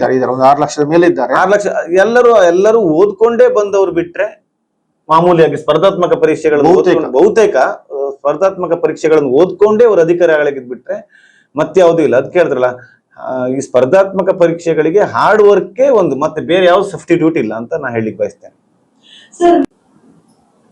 ಸರ್, ವಿ ಶೈನಿಂಗ್ ಕೋಚಿಂಗ್ ಇದೊಂದು ತಮ್ಮ ಕನಸಿನ ಕೋರ್ಸು. ಸ್ಪರ್ಧಾತ್ಮಕ ಪರೀಕ್ಷೆಯನ್ನು ಗಮನದಲ್ಲಿ ಇರಿಸಿ ನಿರ್ಮಿಸಿದ ಈ ಸಂಸ್ಥೆ ಪಟ್ಟಿರುವ ಹಂಬಲ ತಮ್ಮ ಮುಂಚೆ ಇತ್ತೆ, ಪ್ರೇರಣೆ ಏನು, ಈ ಕನಸು ನೋಡ್ಲಿಕ್ಕೆ ಕಾರಣ ಏನು, ಮತ್ತು ಇದನ್ನ ಸಾಕಾರಗೊಳಿಸುವಲ್ಲಿ ತಮ್ಮ ಕಠಿಣ ಪರಿಶ್ರಮದ ದಿನಗಳನ್ನ ನಮ್ಗೆ ಪರಿಚಯಿಸಿ. ಯಾಕಂದ್ರೆ ಇದರ ನಿರ್ದೇಶಕರು ಮತ್ತು ಸಹ ನಿರ್ದೇಶಕರು ತಾವೇ ಆಗಿರುವುದರಿಂದ ಮುಂದಿನ ದಿನಗಳಲ್ಲಿ ತಮ್ಮ ಗುರಿ ಉದ್ದೇಶಗಳೇನು, ಈ ಸಂಸ್ಥೆಯ ಮೂಲಕ ನಮ್ಮ ಸಮಾಜಕ್ಕೆ ನೀಡುವಂತಹ ಕೊಡುಗೆ? ಇದರಲ್ಲಿ ಏನಾಯ್ತು ಅಂತ ಹೇಳಿದ್ರೆ, ಇವನಕ್ಕಿಂತ ವಿಷನ್ ಕೋಚಿಂಗ್ ಸೆಂಟರ್ ಕಟ್ಟಬೇಕು ಅನ್ನುವ ವಿಚಾರವಾಗಿ ನನಗೆ ಫಸ್ಟ್ ಒಂದು ಕಾನ್ಸೆಪ್ಟ್ ಬಂತು. ನಾನು ಆವಾಗ ಒಂದು ಕೋಚಿಂಗ್ ಸೆಂಟರ್ ಸ್ಟಾರ್ಟ್ ಮಾಡ್ಬೇಕು ಅಂತ ಒಂದು ಮನಸ್ಸಿಗೆ ನಂಗೆ ಬಂತು. ನಾನು ಆಗ ಗಿರೀಶ್ನ ಹತ್ರ ಹೇಳ್ಕೊಂಡೆ. ನನ್ನ ಸ್ನೇಹಿತ ಒಬ್ಬ ವಿವೇಕ್ ಅಂತ ಇದ್ದಿದ್ರು, ಅವರು ಸಹ ಈಗ ಪಂಚಾಯತ್ ಅಭಿವೃದ್ಧಿ ಅಧಿಕಾರಿಯಾಗಿ ಕೆಲಸ ಮಾಡ್ತಾ ಇದ್ರು. ವಿವೇಕ್, ಇದಕ್ಕೊಂದು ಏನಾದ್ರು ಒಂದು ಹೆಸರು ಕೊಡುಮಾರೆ ಅಂತ ಹೇಳಿದಾಗ, ಅದಕ್ಕೆ ಮಾಡಿ ವಿ ಶೈನ್ ಅಂದ್ರೆ ನಾವು ಹೊಳಿತಾ ಇದ್ದೇವೆ ಅನ್ನೋದಕ್ಕೆ ಒಂದು ಟ್ಯಾಗ್ ಲೈನ್ ಕೊಡುವ ಹರಿಶೆಟ್ರೆ, ನಾವು ಮಾಡುವ ಅಂತ ಹೇಳಿ ವಿ ಶೈನ್ ಆವಾಗ 2016ರಲ್ಲಿ ಪ್ರಥಮವಾಗಿ ನಾನು ಮತ್ತೆ ವಿವೇಕ್ PDO ಆಗಿ ಆಯ್ತು. ನಾವು ಏನ್ ಮಾಡಿದ್ವಿ ಅಂತ ಹೇಳಿದ್ರೆ, ಒಂದು ಕೋಚಿಂಗ್ ಸೆಂಟರ್ ಪ್ರಾರಂಭ ಮಾಡುವ ಅಂತ ಹೇಳಿ ನನ್ನ ತಮ್ಮನ ಹತ್ರ ಡಿಸ್ಕಸ್ ಮಾಡ್ಕೊಂಡು ನಾವು ವಿ ಶೈನ್ ಕೋಚಿಂಗ್ ಸೆಂಟರ್ ಅಂತ ಒಂದು ಅಕಾಡೆಮಿಯನ್ನು ಪ್ರಾರಂಭ ಮಾಡ್ತು. ಅವಾಗ ನಮ್ಗೆ ಆಕ್ಚುಲಿ ಫಸ್ಟ್ ಯಾವುದೇ ಸ್ಥಳ ಸಿಕ್ಲಿಲ್ಲ. ನಾವೇನ್ ಮಾಡಿದ್ವಿ ಅಂತ ಹೇಳಿದ್ರೆ ಶಾಲೆಲೆಲ್ಲ ಮಾಡಿ. ಶಾಂಭವಿ ಶಾಲೆ ಅಂತ ಹೇಳಿ ಒಂದು ಗಿಳಿಯಾರ್ನಲ್ಲಿ ಒಂದು ಫಸ್ಟ್ 2016ರಲ್ಲಿ ಪಂಚಾಯತ್ ಅಭಿವೃದ್ಧಿ ಅಧಿಕಾರಿಗಳ ಕೋಚಿಂಗ್ ಸೆಂಟರ್ ನಾವು ಮಾಡ್ತು. ನನ್ನ ತಮ್ಮ ಅವಾಗ ಪ್ರಥಮ ದರ್ಜೆ ಸಹಾಯಕಾಗಿ ದುಡಿತಾ ಇದ್ದ, ಇವನು ಸಹ ನನ್ನ ಸ್ಟೂಡೆಂಟ್ ಆಗಿದ್ದ. ಆ ಕೋಚಿಂಗ್ ಕ್ಲಾಸ್ ನಲ್ಲಿ ಸಾಧಾರಣವಾಗಿ ಒಂದು 15ರಿಂದ 20 ಮಂದಿ ಪಂಚಾಯತ್ ಅಭಿವೃದ್ಧಿ ಅಧಿಕಾರಿಗಳಾಗಿ ಸೆಲೆಕ್ಟ್ ಆಗಿದ್ರು. ಅದರಲ್ಲಿ ಮುಖ್ಯವಾಗಿ ಉಡುಪಿ ಜಿಲ್ಲೆಗೆ ಫಸ್ಟ್ ರ್ಯಾಂಕ್ ನಮ್ಮಲ್ಲಿ ಗುರುಮೂರ್ತಿ ಬಿಲ್ಲವ ಅಂತ ಹೇಳಿ ಇವತ್ತಿಗ ಕೆರಡಿ ಗ್ರಾಮ ಪಂಚಾಯತ್ ಅಭಿವೃದ್ಧಿ ಅಧಿಕಾರಿಯಾಗಿ ಅವನು ಕೆಲಸ ಮಾಡ್ತಾ ಇದ್ದಾನೆ, ಅವನ ಆಯ್ಕೆ ಆದ. ಮತ್ತೆ ಅಂಕಿತಾ ಅಂತ ಹೇಳಿ ಒಬ್ಳು ಹುಡುಗಿ, ಅವಳು ಉಡುಪಿ ಜಿಲ್ಲೆಗೆ ಪ್ರಪ್ರಥಮವಾಗಿ ಮಹಿಳೆಯಲ್ಲಿ ರ್ಯಾಂಕ್ ಬಂದು, ನನ್ನ ತಮ್ಮ ಉಡುಪಿ ಜಿಲ್ಲೆಗೆ 4ನೇ ರ್ಯಾಂಕ್ ಬಂದು ಸಹ ಸೆಲೆಕ್ಷನ್ ಅದ. ನಮ್ಗೆ ಆಕ್ಚುಲಿ ಅಲ್ಲಿಂದ ನಮ್ಗೆ ಪ್ರೇರಣೆ ಸಿಕ್ತು. ಏನಂತ ಹೇಳಿದ್ರೆ ನಮ್ಮಲ್ಲೂ ಕೋಚಿಂಗ್ ಸೆಂಟರ್ ಒಳ್ಳೆ ಫ್ಯಾಕಲ್ಟಿ ಇದೆ, ನಾವೊಂದು ಸಾಮ್ರಾಜ್ಯ ನಿರ್ಮಾಣ ಮಾಡಬಹುದು ಅಂತ ಹೇಳಿ ನಮ್ಮ ಸರ್ ಹತ್ರ ಹೇಳ್ಕೊಂಡು, ಈಗ ಕೋಟ ಶ್ರೀನಿವಾಸ್ ಪೂಜಾರ್ ಅಂತ ಹೇಳಿದ್ರಲ್ಲ, ಈಗ ಅವರು ಪ್ರಸ್ತುತ ಉಡುಪಿ ಮತ್ತು ಚಿಕ್ಕಮಗಳೂರು ಸಂಸದರಾಗಿದ್ರು. ಅವ್ರ ಹತ್ರ ಹೇಳ್ಕೊಂಡಾಗ ಅವರಿಗೆ ಅವರ ಒಂದು ವಿಚಾರ ಇದೆ. ಅವರು ಈ ಬೇರೆ ತರ ರಾಜಕೀಯ ಪ್ರವೃತ್ತಿಯನ್ನು ಬೆಳೆಸ್ಕೊಂಡರಲ್ಲ, ಸಮಾಜಕ್ಕೆ ಏನಾದ್ರು ಮಾಡಬೇಕು, ಸಮಾಜದ ಮಕ್ಕಳಿಗೆ ಏನಾದ್ರು ಹೊಸ ಭಾಷೆಯನ್ನು ಬರಿಬೇಕು ಅಂತ ಹೇಳಿದಾಗ ಅವರು ಏನ್ ಮಾಡಿದ್ರು, ಕೋಟ ಶಿವರಾಮ್ ಕಾರಂತ ಥೀಮ್ ಪಾರ್ಕ್ ನಲ್ಲಿ ಒಂದು 10 ಲಕ್ಷ ರೂಪಾಯಿ ಕಟ್ಟಡವನ್ನು ಕಟ್ಟಿಕೊಂಡು ಒಳ್ಳೆ AC ಸುಸಜ್ಜಿತ ಹವಾನಿಯಂತ್ರಣ ಹಾಲ್ಗಳನ್ನು ಮಾಡ್ಕೊಂಡು, ಹರೀಶ್ ಶೆಟ್ರೆ ನೀವು ಮಾಡಿ ಕೆಲಸ ಮಾಡಿ, ನಾನು ನಿಮ್ ಜೊತೆ ಇದ್ದೇವೆ ಅಂತ ಹೇಳಿ ನನ್ ಬೆನ್ ತಟ್ಟಿದಂತ ವ್ಯಕ್ತಿ ಅಂತ ಹೇಳಿದ್ರೆ ಕೋಟ ಶ್ರೀನಿವಾಸ್ ಪೂಜಾರಿ ಸರ್ ಅವರು ಬೇಕಾದ ಫ್ಯಾಕಲ್ಟಿಗಳನ್ನು ಸಹ ಇಂಥ ಕೆಲಸ ನಾನು ಸಹಾಯ ಮಾಡ್ತೇನೆ, ಸರ್ಕಾರದಿಂದ ನಿಮ್ಗೆ ಏನ್ ಬೇಕು ಅಂತ ಹೇಳಿ ನಾವು ಅಲ್ಲಿ ಸಹ ಪ್ರಾರಂಭ ಮಾಡ್ತೀವಿ. ಇವತ್ತಿಗೂ ಸಹ ಪ್ರಸ್ತುತ ನಾವು ಆಕ್ಚುಲಿ BSc B.Ed ಪ್ರಥಮ ದರ್ಜೆ ಸಹಾಯಕರು, ದ್ವಿತೀಯ ದರ್ಜೆ ಸಹಾಯಕರು, ಪೊಲೀಸ್ ಕಾನ್ಸ್ಟೇಬಲ್, ವಿಲೇಜ್ ಅಕೌಂಟೆಂಟ್, ಈ ಎಲ್ಲ ಹುದ್ದೆಗಳಿಗೆ ಕೋಚಿಂಗ್ ನೀಡ್ತಾ ಬಂದಿದ್ವಿ. ಮತ್ತೆ ನಮ್ದೊಂದು ವಿಶೇಷ ಏನಂತ ಹೇಳಿದ್ರೆ, ವಿಷನ್ ಕೋಚಿಂಗ್ ಸೆಂಟರ್ ಮೂಲಕ ಒಂದು ಸಾಧಾರಣ 150ರಿಂದ 200 ಉಚಿತ ಕಾರ್ಯಾಗಾರವನ್ನು ಸಹ ಮಾಡಿದ್ವಿ. ಆ ಉಚಿತ ಕಾರ್ಯಾಗಾರ ಮಾಡ್ಲಿಕ್ಕೆ ಆನಂದ್ ಸಿಕುಂದರ್ ಅಂತ ಒಬ್ರು ಜನತಾ ಫಿಶ್ ಮಿಲ್ ಅಂತ ಇದೆ, ಅವರು ಸಹ ತುಂಬಾ ಸಹಾಯ ಮಾಡ್ತಾ ಇದ್ರು. ಮತ್ತೆ ಕೋಟ ಶ್ರೀನಿವಾಸ್ ಪೂಜಾರಿ ಸರ್ ಅವರು ಸಹ ತುಂಬಾ ಸಹಾಯ ಮಾಡ್ತಾ ಇದ್ರು.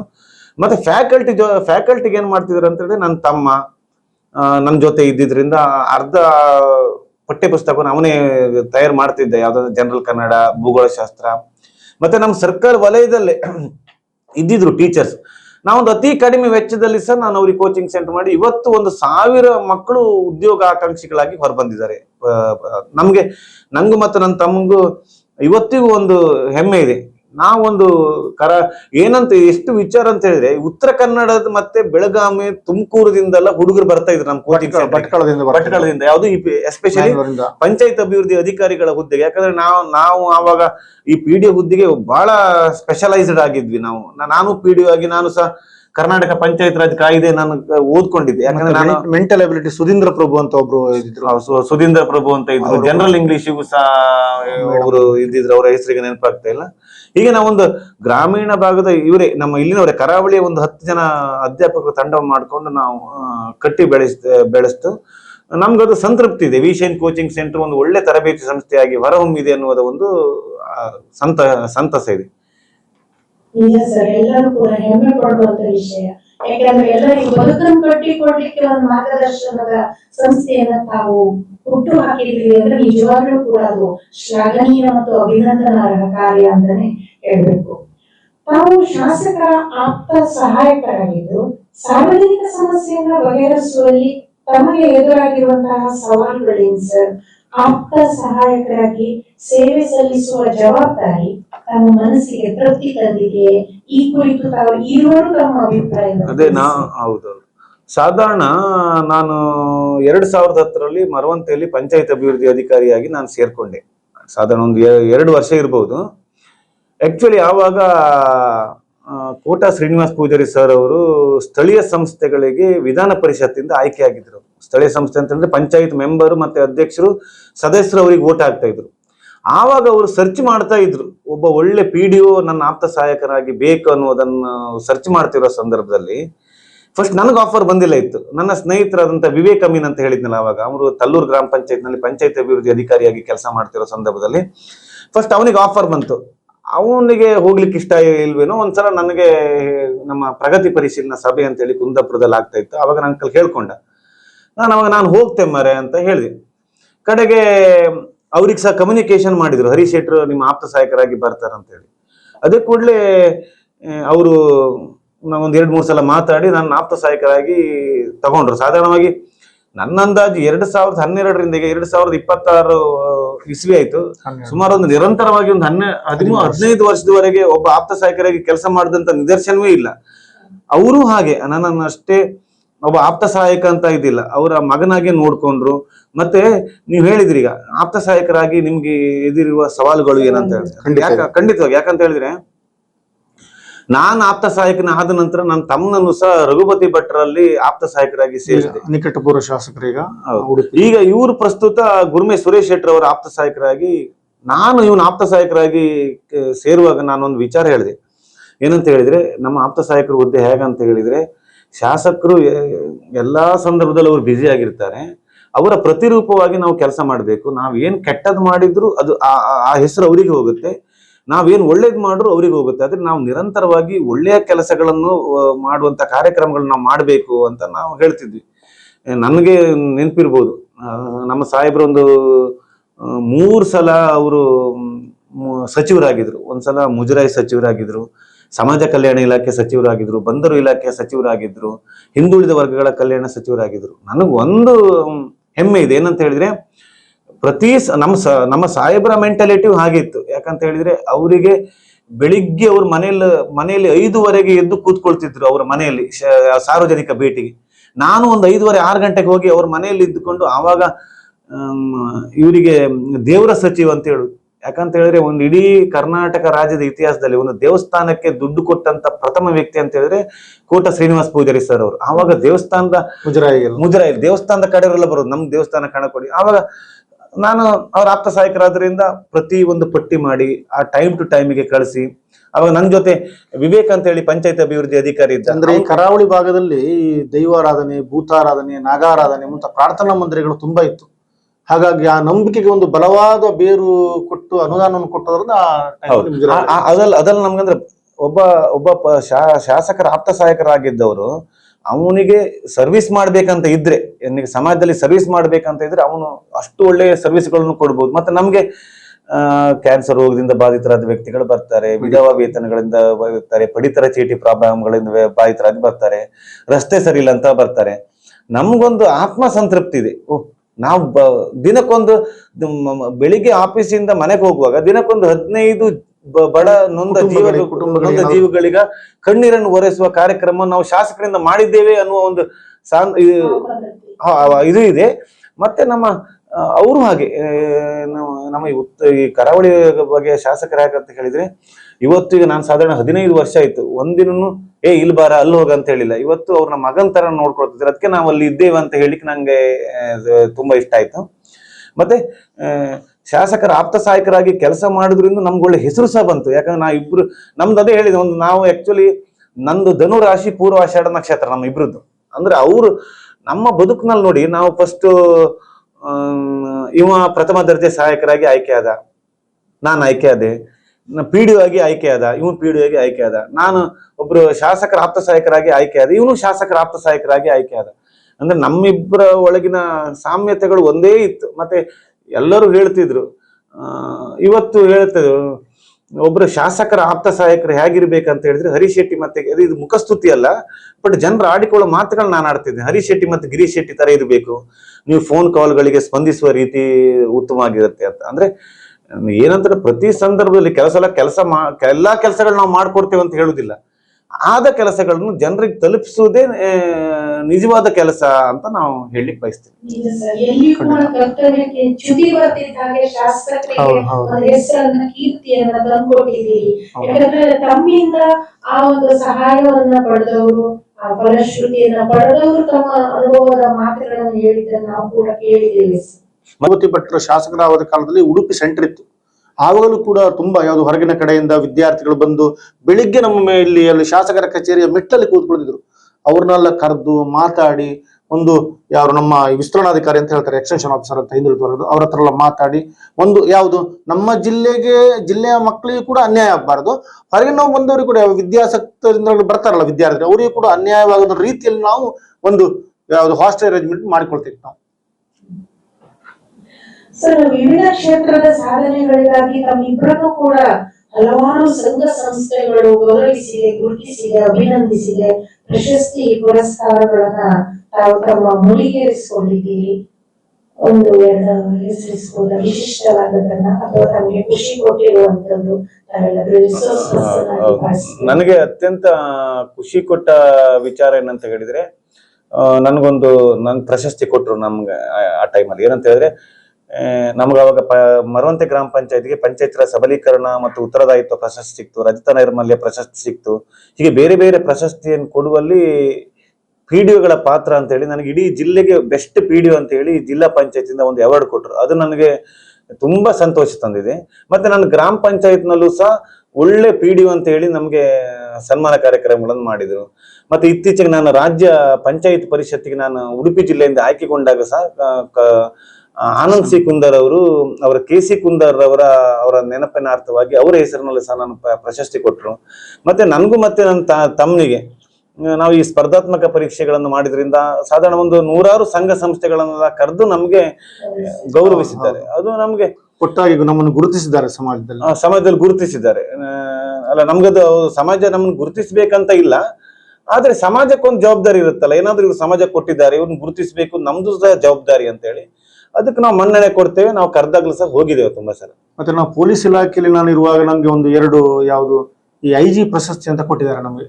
ಒಂದು 2 ಅಪರಾಧ ಪತ್ತೆ ಪ್ರಕರಣದಲ್ಲಿ ಒಂದು ದೊಡ್ಡ ಒಂದು ಹಾವಿನ ವಿಷಯವನ್ನು ಹಿಡಿದಂತ ಒಂದು ಕೇಸ್, ಅದಿಷ್ಟು ಆವಾಗಲೇ ಕೋಟಿ ಮೌಲ್ಯದೊಂದು ಬೆಲೆ ಬಾಳುವಂತ ಒಂದು ಹಾವಿನ ವಿಷಯ ಹಿಡಿದಕ್ಕೆ ಅದು ಕೂಡ ನಮಗೆ IG ಇಂದ ಪಶ್ಚಿಮ ವಲಯದ IG ಪ್ರಶಸ್ತಿಗಳು ಕೂಡ ಸಿಕ್ಕಿದೆ ನಮಗೆ. ಒಂದು ಉತ್ತಮ ತಂಡ ಅಂತ, ಒಂದು ತನಿಖಾ ತಂಡ ಅಂತ, ಅದು ಕೂಡ ನಮ್ಗೆ ಯಾವುದು ನಮ್ದು ಪ್ರತಿಯೊಂದು ಕಾಲಘಟ್ಟಗಳಲ್ಲಿ ಕೂಡ ಯಾವುದು ನಾವು ಯಾವುದು ಎಜುಕೇಶನ್ ಡಿಪಾರ್ಟ್ಮೆಂಟ್ ಅಲ್ಲಿ ಇದ್ದಾಗ ಅಲ್ಲೇ ಒಂದು ಬೇರೆ ತರ, ಪೊಲೀಸಲ್ಲಿ ಇರುವಾಗಲೇ ಕೂಡ ಒಂದು ಬೇರೆ ತರ, PDO ಎಲ್ಲ ವಿಭಿನ್ನ ತರದ ಜವಾಬ್ದಾರಿಗಳು ಕೂಡ ಒಂದು ನಮ್ಮನ್ನು ಗಟ್ಟಿತನವನ್ನಾಗಿ ಮಾಡ್ತವೆ. ಎಲ್ಲದೂ ಕೂಡ ಒಂದು ಕಷ್ಟ, ಎಲ್ಲಾ ಇಲಾಖೆಯಲ್ಲಿನ ಒಂದು ಯಾವುದು ಸೇವೆಗಳು ಮತ್ತೆ ಇದನ್ನೆಲ್ಲ ಮಾಡ್ಕೊಂಡು ನಮ್ಮನ್ನೊಂದು ಗಟ್ಟಿತನವಾಗಿ ಮಾಡ್ತವೆ ಜನರು. ಖಂಡಿತ. ಶುಭಾಶಯಗಳು ಸರ್. ಇನ್ನೊಂದು ಪ್ರಶ್ನೆ, ತಾವಿಬ್ರು ಕೂಡ ಅವಳಿ ಸಹೋದರರು, ತಮ್ಮಿಬ್ಬರಲ್ಲಿ ತಾವೇ ಗುರುತಿಸಿರುವಂತಹ ಗುಣ ಸಾಮ್ಯತೆ ಏನು, ಭಿನ್ನತೆ ಏನು ಸರ್? ಇಲ್ಲ, ಅದು ನಾನೇ ಹೇಳ್ಬೇಕಾಗತ್ತೆ. ಯಾಕಂದ್ರೆ ನಮ್ಮಿಬ್ರಲ್ಲಿ ನಾ ಹೇಳಿದ್ನಲ್ಲ, ಈ ಮೊದ್ಲು ಹೇಳಿದ್ದೇನೆ, ಅಂದ್ರೆ ನಾವು ಧನು ರಾಶಿ ಪೂರ್ವಾಷಾಢ ನಕ್ಷತ್ರ ಒಂದೇ ಗೋತ್ರದಲ್ಲಿ ಇದು ಇರುವುದರಿಂದ ಅವನಿಗೇನ ಆಗ್ತದೆ ಅದು ನನಗೂ ಆಗ್ತದೆ ಮತ್ತು ಏನಂದ್ರೆ ನನ್ಗೆ ಜ್ವರ ಬಂದ್ರೆ ಅವನಿಗೆ ಜ್ವರ ಬರ್ತದೆ. ಅದೇ ಯಾಕಂದ್ರೆ ಆವಾಗ 2021ರಲ್ಲಿ ಕರೋನಾ ಸಂದರ್ಭ, ನಮ್ಮ ಇವನಿಗೆ ಕರೋನಾ ಸ್ಟಾರ್ಟ್ ಆದ್ಕೊಳ್ಳೆ ನಂಗೆ ಕರೋನಾ ಸ್ಟಾರ್ಟ್ ಆಯ್ತು. ನಾವು ಇಬ್ರು ಆಸ್ಪತ್ರೆಯಲ್ಲಿ ಇದ್ದಿದ್ವಿ. ಅವಾಗ ನಮ್ಗೆ ಆಸ್ಪತ್ರೆಯಲ್ಲಿ ಯಾರು ನಮ್ಮನ್ನ ನೋಡ್ಲಿಕ್ಕೆ ಬರ್ತಾ ಇಲ್ಲ. ನಾನು ಗಿರೀಶ್ ನನ್ನ ತಮ್ಮ ವಿಡಿಯೋ ಕಾಲ್ ಮಾಡ್ಕೊಂಡು ನಮ್ಮಿಬ್ರ ಮಾತಾಡ್ತಿದ್ವಿ, ಹೇಗಿದ್ದೆ ಮರ ಹೇಗಿದ್ದೆ ಅಂತ ಹೇಳಿ. ಅದೊಂದು ವಿಚಾರ, ಅದು ನಂಗೆ ಯಾವತ್ತೂ ಅದು ಅಂದ್ರೆ ನಾವು ಅಷ್ಟು ಸೀರಿಯಸ್ ಆಗಿ ಹೋಗಿದ್ವಿ. ಅವಾಗ ಜಾಸ್ತಿ ಕೆಮ್ಮು, ಇವನು ಸಹ ಕೆಮ್ಸ್ತಿದ್ದ, ಕೆಮ್ಸ್ಕೊಂಡು ಮಾತಾಡ್ತಿದ್ವಿ. ಅದೊಂದೇ. ನಮ್ಮಿಬ್ರಲ್ಲ ತುಂಬಾ ಸಾಮ್ಯ ಇದು 2 ವಿಚಾರ ಇದೆ. ನನಗೆ ಬೇಗ ಕೋಪ ಬರೋದು ಜಾಸ್ತಿ, ನನ್ನ ತಮ್ಮನಿಗೆ ಕೋಪ ಬರೋದಿಲ್ಲ, ಸ್ವಲ್ಪ ತಾಳ್ಮೆ ವ್ಯಕ್ತಿ. ಅದೊಂದು ನಮ್ಮಲ್ಲಿರುವ ಒಂದು ಸಾಮ್ಯತೆ. ಇನ್ನೊಂದೇನು ಹೇಳ್ತಾರೆ, ನಮ್ಮಿಬ್ಬರಲ್ಲಿ ನಾನು ಸ್ವಲ್ಪ ಮುಂದೋಗೋದು ಜಾಸ್ತಿ. ಅಂದ್ರೆ ಸಂಘ ಸಂಸ್ಥೆಗಳೆಲ್ಲ ಪಾರ್ಟಿಸಿಪೇಷನ್ ಮಾಡಿ, ಇವ ಸ್ವಲ್ಪ ಕಡಿಮೆ. ಇವ ಅಂದ್ರೆ ಸ್ವಲ್ಪ ಅವನದೇ ಕೆಲಸ ಮಾಡ್ಕೊಂಡು ಮನೆಯಲ್ಲಿ ಕೂತ್ಕೊಳ್ತಾನೆ. ನಾನು ಅಂದ್ರೆ ಮುನ್ನುಗ್ಗುವ ವಿಚಾರದಲ್ಲಿ ನಾನು ಯಾವಾಗ್ಲೂ ಮುಂದೆ. ಅವನ ಹಿಂದೆ ಇರ್ತಾನೆ, ಮಾತ್ರ ಮುಂದೆ ಹೋದ್ರು ಕೂಡ ಅವನ ಹಿಂದೆ ಇರ್ತಾನೆ ಅಷ್ಟೇ. ಆದ್ರೆ ಮುನ್ನುಗ್ಗುದು ನಾನೇ ಯಾವುದೇ ವಿಚಾರದಲ್ಲಾಗ್ಲಿ. ಅದಕ್ಕೆ ನಮ್ಮ ಸ್ನೇಹಿತರೆಲ್ಲ ಹೇಳ್ತಾರೆ, ಹರೀಶ್ ಶೆಟ್ಟರ್ದು ಒಂದು ಡಿಫ್ರೆಂಟ್ ವ್ಯಕ್ತಿತ್ವ ಏನಂತ ಹೇಳಿದ್ರೆ ಯಾವುದೇ ವಿಚಾರದಲ್ಲಿ ಮುನ್ನುಗ್ತಾರೆ ಅಂತ ಹೇಳಿ. ಆ ವಿಚಾರ ಇದೆ. ಮತ್ತೆ ನಾ ಹೇಳ್ತೇನೆ, ಕೆಲವು ವಿಷಯದಲ್ಲಿ ಮುನ್ನುಗ್ಗಲು ಹೇಳ್ತೇನೆ, ಜಾಗ್ರತೆ ಮರೆಯ. ತುಂಬಾ ಮುಂದೆ ಹೋದ್ರು ಕೂಡ ಅದು ನಮ್ಗೆ ವ್ಯತಿರಿಕ್ತ ಪರಿಣಾಮ ಬೀರ್ತದೆ, ಅದನ್ನ ತಗೊಳ್ತಾನೆ. ಮಾತ್ರ ಅದೊಂದು ಸಂತಸ ವಿಷಯ ನಮ್ಗೆ. ಅಂದ್ರೆ ನಾವು ಮಾತಾಡ್ಕೊಂಡು ಯಾವುದೇ ವಿಷಯವನ್ನಾಗ್ಲಿ ಕೂಡ ನಾವು ಚರ್ಚೆ ಮಾಡ್ಕೊಂಡು ಹೌದು ಅಲ್ವೋ ಅದರ ಸಾಧಕ ಬಾಧಕಗಳು ಏನಂತ ಆಲೋಚನೆ ಮಾಡ್ಕೊಂಡೇ ಇವನ್ ನಾನು ಕಳಿಸ್ತೇನೆ. ಆದ್ರೆ ಎಲ್ಲ ವಿಷಯಗಳು ಕೂಡ ನನ್ನ ಹತ್ರ ಹೇಳ್ತೇನೆ, ತಮ್ಮ ಹೀಗಾಯ್ತು ಅಂದ್ರೆ ಚರ್ಚೆ ಮಾಡ್ತಾ ಇದ್ವಿ, ಏನ್ ಮಾಡ್ಬೋದು. ಅದು ಇವಾಗಿಂದ, ಅದು ಯಾವ್ದು ಬಾಲ್ಯದಿಂದ ಹಿಡಿದು ನಮಗೆ 46 ಆಗಿ 47 ರನ್ನಿಂಗ್ ಇಲ್ಲಿವರೆಗೂ ಕೂಡ ಅದು ಚಾಲ್ತಿಯಲ್ಲಿ ಅಂದ್ರೆ ಅದು ಎರಡು ಗುಣಗಳ ಒಂದು ನಮ್ಮಲ್ಲಿ ಭಿನ್ನ. ಮತ್ತೆಲ್ಲ ಒಂದೇ. ಒಂದು ತಾಳ್ಮೆ ಜಾಸ್ತಿ ಅವನಿಗೆ, ನಂಗೆ ಬೇಗ ಸಿಟ್ಟು ಬರುತ್ತೆ. ಇನ್ನೊಂದೇನಂತ ಹೇಳಿದ್ರೆ ಮುನ್ನುಗ್ಗುದ್ರಲ್ಲಿ ನಾನೇ ಇದು ಇದರಲ್ಲಿ. ಮತ್ತೆ ಇನ್ನೊಂದೇನಂದ್ರೆ ಸ್ವಲ್ಪ ಈ ಹಣಕಾಸು ಖರ್ಚು ಮಾಡುವಾಗ ಸ್ವಲ್ಪ ಕಡಿಮೆ ಖರ್ಚು ಮಾಡುದವ, ನಾನ್ ಸ್ವಲ್ಪ ಬಿಂದಾಸ್. ಈ 3 ಸಾಮ್ಯತೆಗಳು ನಾನ್ ಕಂಡ್ಕೊಂಡಾಗೆ ಮತ್ತೆ ಯಾವ್ದಿಲ್ಲ. ಆಹಾರ ಪದ್ಧತಿ ಅಂತ ಇಲ್ಲ, ಅವನಿಗೆ ಏನ್ ಇಷ್ಟನೋ ನನಗೂ ಅದೇ ಇಷ್ಟ. ಯಾಕಂದ್ರೆ ಸಣ್ಣದಿರುವಾಗ್ಲೂ ನಾವಿಬ್ರು ನಮ್ ಸ್ವಲ್ಪ ನಾನ್ ವೆಜ್ ಪ್ರಿಯರ್, ನಾವಿಬ್ರು ನಾನ್ ವೆಜ್ ಪ್ರಿಯರ್. ಯಾಕಂತ ಹೇಳಿ ನಮ್ಮ ತಂದೆ ಪೊಲೀಸ್ ಡಿಪಾರ್ಟ್ಮೆಂಟ್ ಅಲ್ಲಿ ಇರುವಾಗ ಅವರು ಕುಂದಾಪುರದಿಂದೆಲ್ಲ ಮೀನ್ ತರುದು, ಸ್ವಲ್ಪ ನಾನ್ ವೆಜ್ ಪ್ರಿಯರ್ ಜಾಸ್ತಿ ಅವರಿಗೆ. ಸ್ವಲ್ಪ ನಮ್ಮ ತಂದೆಗೂ ಹಾಗೆ ನಾನ್ ವೆಜ್ ತಿನ್ನೋದು ಜಾಸ್ತಿ. ತಂದೆ ಏನಂದ್ರೆ ಕಷ್ಟಗಳನ್ನು ಕೂಡ ನಮ್ಗೆ ಹೇಳಿಕೊಟ್ರು, ಮತ್ತೆ ನಮ್ಮನ್ನು ಕೂಡ ಯಾವ್ದು ಈ ತಿಂಡಿ ಮತ್ತೆ ನಮ್ಗೆ ತಿನಿಸು ವಿಷಯದಲ್ಲಿ ಕೂಡ ನಮ್ಗೆ ಎಲ್ಲಿಯೂ ಕೂಡ ಇದು ಮಾಡ್ಲಿಲ್ಲ, ಕೊರತೆ ಮಾಡ್ಲಿಲ್ಲ. ಖಂಡಿತ. ಹರೀಶ್ ಸರ್, ತಾವೀಗ ಪ್ರಸ್ತುತ ವಾಸವಾಗಿರೋದು ಎಲ್ಲಿ ಮತ್ತೆ ತಮ್ಮ ಕುಟುಂಬವನ್ನ ಪರಿಚಯಿಸಿ ಸರ್. ನಾವು ನೇರ್ಲಕಟ್ಟೆಯಲ್ಲಿ ನಾವು ಇದ್ದಿದ್ವಿ ಬಾಲ್ಯದ. ಮದುವೆ ಆದ ನಂತರ ನನ್ನ ಮಿಸಸ್ ಟೀಚರ್ ಆಗಿದ್ರು, ಚೈತ್ರ ಬಿ ಶೆಟ್ಟಿ ಅಂತ. ಅವಳಿ ಕೋಟೇಶ್ವರದಲ್ಲಿ ಸಹ ಶಿಕ್ಷಕಿಯಾಗಿ ಕೆಲಸ ಮಾಡ್ತಿದ್ರು. ಅವಳು ಹಾಗೆ ಅವಳು 3 ಸಲ ಅವರಿಗೆ ರಾಷ್ಟ್ರ ಪ್ರಶಸ್ತಿ ಸಿಕ್ಕಿದೆ, ಚೈತ್ರ ಬಿ ಶೆಟ್ಟಿಗೆ. ಮಕ್ಕಳಲ್ಲಿ ವಿಜ್ಞಾನಗಳ ಸಂಗತಿಗಳನ್ನು ಬೆಳೆಸುವಲ್ಲಿ ಅವಳಿಗೆ ರಾಷ್ಟ್ರ ಪ್ರಶಸ್ತಿ 3 ಸಲ ಸಿಕ್ಕಿದೆ. ಮತ್ತೆ ಇಡೀ ಜಿಲ್ಲೆಯಲ್ಲೇ ಒಂದು ಮಹಿಳಾ ಪರ್ಬ ಅಂತ ಒಂದು ಸಂಸ್ಥೆ ಇದೆ, ಅದರ ತುಂಬಾ ಪ್ರಶಸ್ತಿಗಳು ಸಿಕ್ಕಿದೆ. ಯಾಕಂದ್ರೆ ನನ್ನ ಪ್ರೇರಣೆ ಪಡ್ಕೊಂಡು ಅಥವಾ ಅವಳ ತಂದೆಯೂ ಹಾಗೆ ಭೋಜರಾಜ್ ಶೆಟ್ಟಿ ಅಂತ ಹೇಳಿ, ಅವರು ಸಹ ಒಳ್ಳೆ ಲೆಕ್ಚರರ್, ಅವರು ಕಾಮರ್ಸ್ ಲೆಕ್ಚರ್ ಆಗಿದ್ರು. ಅವರಿಂದಲೂ ಸಹ ಪ್ರೇರಣೆ ಪಡ್ಕೊಂಡ್ಲು ಅವಳು. ಕಡೆಗೆ ಏನಾಯ್ತು ಅಂತ ಹೇಳಿದ್ರೆ ನಾ ಕೋಟೇಶ್ವರದಲ್ಲಿ ನಾವೆಲ್ಲ ಒಟ್ಟಿಗೆ ಮನೆ ಕಟ್ಟಿಗೆ ಕೋಟೇಶ್ವರದಲ್ಲಿ ನಾವು ವಾಸವಾಗಿದ್ವಿ. ನನಗೆ 2 ಮಕ್ಕಳು, ಹಿಮಾಂಶು ಮತ್ತೆ ಹಿಮಾನಿ ಅಂತ. ನನ್ನ ಮಗನಾದ ಹಿಮಾಂಶುಗೆ 10ನೇ ತರಗತಿಯಲ್ಲಿ ಓದ್ತಾ ಇದ್ದಾನೆ, ಹಿಮಾನಿ 4ನೇ ತರಗತಿಯಲ್ಲಿ ಓದ್ತಾ ಇದ್ದಾರೆ. ನಾವು ಮನೆಗೂ ಸಹ ಹೋಗ್ತೇವೆ. ಈ ರೀಸೆಂಟ್ ಆಗಿ ನಮ್ಮ ತಂದೆ 2 ವರ್ಷದ ಹಿಂದೆ ಲಿವರ್ ಕ್ಯಾನ್ಸರ್ ಆಗಿ ತೀರ್ಕೊಂಡ್ರು. ಆ ಸಂದರ್ಭದಲ್ಲಿ ತೀರ್ಕೊಂಡ ಸಮಯದಲ್ಲಿ ಅವರು ಅರ್ಧ ಮನೆ ಕಟ್ಟಿದ್ರು. ಅರ್ಧ ಮನೆ ಅಂತ ಹೇಳಿದ್ರೆ ಮೊದಲಿಗೆ 25-30 ವರ್ಷದ ಹಿಂದೆ ಮೂಲತಃ ಅಗ್ರಿಕಲ್ಚರ್ ಇರುವಾಗ ಹೇಗೆ ಮನೆ ಇತ್ತು, ಸ್ವಲ್ಪ ಇವಾಗಿನ ಯುಗಕ್ಕೆ ತಕ್ಕಂತೆ ಮನೆ ಕಟ್ಟಬೇಕಲ್ಲ. ಅವಾಗ ಕಟ್ಟುವ ಸಂದರ್ಭದಲ್ಲಿ ಅವರು ಕ್ಯಾನ್ಸರ್ ಆಗಿ ತೀರ್ಕೊಂಡ ಸಂದರ್ಭದಲ್ಲಿ ನಾನು, ನನ್ನ ತಮ್ಮ ಮತ್ತು ನನ್ನ ತಂಗಿ ಆದರ್ಶ ಅಂತ ಹೇಳಿ 3 ಜನ ಒಟ್ಟಾಗಿ ಆ ಮನೆ ಫಿನಿಶ್ ಮಾಡಿ ಆ ಮನೆಯನ್ನು ಈಗ ಬಿಟ್ಕೊಡ್ತೇನೆ. ನಮ್ಮ ತಂಗಿ ವಾಸವಾಗಿದ್ದಾರೆ ನೇರ್ಲಕಟ್ಟೆಯಲ್ಲಿ. ನಾನು ಮತ್ತು ನನ್ನ ತಮ್ಮ ಅವನ ಮಿಸಸ್ ಮನೇಲಿ ಅವ ಕಟ್ಕೊಂಡಿದ್ದಾನೆ, ನನ್ನ ಮಿಸಸ್ ಮನೇಲಿ ನಾನು ಮನೆ. ಅಂದ್ರೆ ಇಬ್ಬರ ಹೆಂಡತಿ ಕೂಡ ಶಿಕ್ಷಕ ವೃತ್ತಿಯನ್ನೇ ಅವಲಂಬಿಸಿದ್ದು. ನನ್ನ ಹೆಂಡತಿ ಕೂಡ ರಮ್ಯಾ ಅಂತ, ಅವಳು ಕೂಡ ಶಿಕ್ಷಕ ವೃತ್ತಿಯನ್ನು ಹೋಲಿ ರೊಸಾರಿ ಅಂತ ಆಂಗ್ಲ ಮಾಧ್ಯಮ ಶಾಲೆಯಲ್ಲಿ, ಮತ್ತೆ ಅವರ ತಂದೆಯು ಕೂಡ ಶಿಕ್ಷಕರಾಗಿದ್ರು. ಯಾರು ನಮ್ಮ ಹೆಂಡತಿಯ ತಂದೆಯು ಕೂಡ ಶಿಕ್ಷಕರಾಗಿದ್ರು. ಹೆಸರು ಸಚಿದಾನಂದ ಶೆಟ್ಟಿ ಅಂತ. ಕಡೆ ಕಾಳಾವರದಲ್ಲಿ ಮುಖ್ಯ ಶಿಕ್ಷಕರಾಗಿ ನಿವೃತ್ತಿ 2015ರಲ್ಲಿ ನಿವೃತ್ತಿ ಆದ್ರು. ಇವಳಿಗೂ ಕೂಡ, ನನ್ನ ಹೆಂಡತಿಯು ಕೂಡ ತುಂಬಾ ತಾಳ್ಮೆ, ಮತ್ತೆ ಅವಳಿಗೂ ಕೂಡ ಆದರ್ಶ ಶಿಕ್ಷಕ ಪ್ರಶಸ್ತಿ ಕೂಡ ಸಿಕ್ಕಿದೆ. ಅವರು ಕೂಡ ಶಿಕ್ಷಕ ವೃತ್ತಿಯನ್ನು ಅವಲಂಬಿಸುದು, ಅದು ಕೂಡ ನಮ್ಗೆ ಸಂತಸ. ಇಬ್ಬರಿಗೂ ಕೂಡ ನಾವಿಬ್ರು ಕೂಡ ಒಂದೇ ಇದ್ರು, ಹೆಂಡತಿಯರು ಕೂಡ ಶಿಕ್ಷಕ ವೃತ್ತಿಯಲ್ಲೇ ಇದ್ದಾರಲ್ಲ, ಅದೊಂದು ನಮ್ಗೆ ಹೆಮ್ಮೆ ಕೊಡುವಂತ ವಿಷಯ. ಸಮಾನ ಮನಸ್ಕರ ಕೂಟ. ಹೌದು, ಸಮಾನ ಮನಸ್ಕರ ಕೂಟ. ನಂದು ಗ್ರೀಷ್ಮ ಅಂತ, ಅವಳಿಗೆ SLC ಅವಳು. ಇಬ್ರು ಕೂಡ ಲಿಟಲ್ ರಾಕ್ ಇಂಡಿಯನ್ ಸ್ಕೂಲ್ ಬ್ರಹ್ಮಾವರದಲ್ಲಿ ಓದ್ತಾ ಇದ್ದಾರೆ. ಮಗ ಈಶಾನ್ ಅಂತ, ಅವನಿಗೀಗ ಪ್ರೆಸೆಂಟ್ ಈಗ 3rd ಸ್ಟ್ಯಾಂಡರ್ಡ್. ನಾನು ಕೂಡ ಈಗ ಯಾವ್ದು ಹೇಳಿದ್ರಲ್ಲ ಅವ್ರು ಹಾಗೆ, ಮತ್ತದಕ್ಕೇನು ಭೇದ ಇಲ್ಲ. ನಾನು ಕೂಡ ಹುಣಸೆಮಕ್ಕಿ ಅಂತ ಅಲ್ಲಿ ನನ್ನ ಹೆಂಡತಿ ಮನೇಲಿ ಇದ್ದೇನೆ. ವಾರಕ್ಕೆ 1 ಅಥವಾ 2 ಸಾರಿ ನಾವು ಹೋಗ್ತೇವೆ ನಾವು ಮನೆಗೆ. ನಾವು ನಾವು ವಾರಕ್ಕೆ ನಮ್ಮ ತಾಯಿ ನೋಡ್ಲಿಕ್ಕೆ, ಈಗ ತಂದೆ ತೀರಿ ಮತ್ತೆ ಹೋಗುವಾಗ್ಲೂ ಕೂಡ ನಾವು ಮಾತಾಡ್ಕೊಂಡು ಹೋಗ್ತೇವೆ. ನೀವು ಹೋದ್ರೆ ನಾವು ಬರ್ತೇವೆ, ಒಟ್ಟಿಗೆ ಹೋಗ್ತಿತ್ತು ನಾವು. ಮತ್ತೆ ಬೇರೆ ಇರುವುದಿಲ್ಲ ಇತ್ತು, ನಾವು ಮಾತಾಡ್ಕೊಂಡೆ ಹೋಗ್ತಾ ಇತ್ತು. ಶನಿವಾರ ಒಂದು ಟೈಮ್ ಫ್ರೀ ಉಂಟಲ್ಲ, ಶನಿವಾರ ನೈಟ್ ಹೋಗಿ ಅಲ್ಲಿದ್ದು ನಾವು ಹೋಗುದಲ್ದೆ ನಮ್ಮ ಮಕ್ಕಳಿಗೂ ಸಹ ಅದೇ ಬುದ್ಧಿಯನ್ನು ಕಲಿಸಿದ್ದೇವೆ. ಅಜ್ಜ ಮತ್ತೆ ಅಜ್ಜ ನೋಡ್ಕೊಂಡು ಬರ್ಬೇಕು, ನಾವು ವಾರಕ್ಕೆ ಹೋಗ್ಬೇಕು ಅನ್ನೋದು ಅಂತ ಹೇಳಿ ನಾವು ಹೋಗ್ತಾ ಇದೀವಿ. ಆ ವಿಚಾರ ಅಂದ್ರೆ ಯಾಕಂತ ಹೇಳಿದ್ರೆ ಈ ಬದುಕು ಇದೆಯಲ್ಲ ಯಾವುದು, ನಾವು ಕೆಲವೊಂದು ಸಂಪ್ರದಾಯಗಳು, ನಾವು ನಮ್ಮ ಮೂಲ ಮನೆಗೆ ಹೋಗ್ಬೇಕು, ಮೂಲ ಮನೆಯಲ್ಲಿ ಅಜ್ಜ ಅಜ್ಜಿ ನೋಡ್ಕೊಳ್ಬೇಕು. ಅದನ್ನು ಸಹ ನಮ್ಮ ಮಕ್ಳಿಗೆ ಕಳ್ಸಿದ್ವಿ. ಕೆಲವು ಸಲ ನನ್ನ ಮಕ್ಕಳನ್ನು ಕರ್ಕೊಂಡು ಹೋಗದೆ ಮೇಲ್ಗಡೆ ಕರ್ಕೊಂಡು ತುಂಬಾ ಸಲ ಅಳ್ತಾ ಇದ್ರು ಮಕ್ಕಳು ಸಹ. ಆ ವಿಚಾರಗಳು ನಾವು ಮಾಡಿದ್ದೇವೆ. ನಮ್ಗದ ನೇರ್ಲಗಟ್ಟೆ ಅಂದ್ರೆ ನಮ್ಮ ಕಷ್ಟ ಕಾಲದಲ್ಲಿ ಮತ್ತು ಸುಖದ ಕಾಲದಲ್ಲಿ ಆ ಮಣ್ಣಿನ ವಾಸನೆ ನಾವು ಬಿಡಬಾರ್ದಂತ ಖಂಡಿತ. ಯಾಕಂದ್ರೆ ನಮ್ಗೆ ಅಂದ್ರೆ ಆ ಬಾಲ್ಯದ ಪರಿಸರ ಬೆಳೆದುಂಟಲ್ಲ, ಅದು ಯಾವಾಗ್ಲೂ ಕೂಡ ಮಾಸುದಿಲ್ಲ. ಹಾಗೆ ಅದನ್ನ ನಮ್ಮನ್ನು ಗಟ್ಟಿಯಾಗಿ ಹಿಡ್ಕೊಳ್ತು. ನಾವು ಈಗಲೂ ಕೂಡ ನೇರ್ಲಗಟ್ಟೆಯಲ್ಲಿ ಒಂದು ಹಳ ಮನೆ ಉಂಟು, ಅದು ಈಗಲೂ ಕೂಡ ನಾವು, ಅದು ತಂದೆ ಮನೆ. ತಂದೆ ಮೂಲತಃ ಪೊಲೀಸ್ ಆಗಿರುವಾಗ ಅವರು ಕಷ್ಟಪಟ್ಟು ಕಟ್ಟಿದ. ಆವಾಗಲೇ ಅವರಿಗೆ ಸಾಧಾರಣ 90ನೇ ಇಸ್ವಿಯಲ್ಲಿ ಇರ್ಬೋದು, 89 ಅಲ್ಲಿ ಆವಾಗಲೇ 1.5-1.5 ಲಕ್ಷ ಅವರಿಗೆ ಖರ್ಚಾಗಿದೆ. ಆವಾಗಲೇ ಆ ಮೂಲ ಕಟ್ಟಿದ ಮನೆ ಈಗ ತನ್ನ ಹೊಸ ಮನೆದಾಗ ಕಟ್ಟಿದ್ರು ಕೂಡ ಮೂಲ ಮನೆ ನಮ್ಗೆ ಇರ್ಬೇಕಂತ ದೊಡ್ಡ ಇಚ್ಛೆ. ಅಂದ್ರೆ ಆ ಮೂಲ ಮನೆ ಇರ್ಬೇಕಂತ, ಆ ಮನೆಯ ಪರಿಸರ ಅದು ನಮ್ಮನ್ನು ಗಟ್ಟಿತನಗೊಳಿಸ್ತಲ್ಲ, ಹಾಗೆ ಆ ಮೂಲ ಮನೆ ಇರ್ಬೇಕಂತ. ಹಾಗೆ ಆ ಮಕ್ಳಿಗೆ ಕೂಡ ನಾವು ಹೇಳ್ತಿತ್ತು, ಮೂಲ ಮನೆ ಬೇಕು, ಮೂಲ ಮನೆ ನಾವು ಯಾವಾಗ್ಲೂ ಕೂಡ ತೆಗೆಯುವುದಿಲ್ಲ ಅಂತ. ಹಾಗೆ ಸುತ್ತಮುತ್ತ ವೈಶಿಷ್ಟ್ಯತೆ ಮತ್ತು ದೈವಸ್ಥಾನಗಳನ್ನು ಹೌದು, ಇದು ಹೇಳಬೇಕು. ಹೌದು, ನೀವು ಅದು ಒಳ್ಳೆ ಪ್ರಶ್ನೆ ಕೇಳಿದ್ರಿ.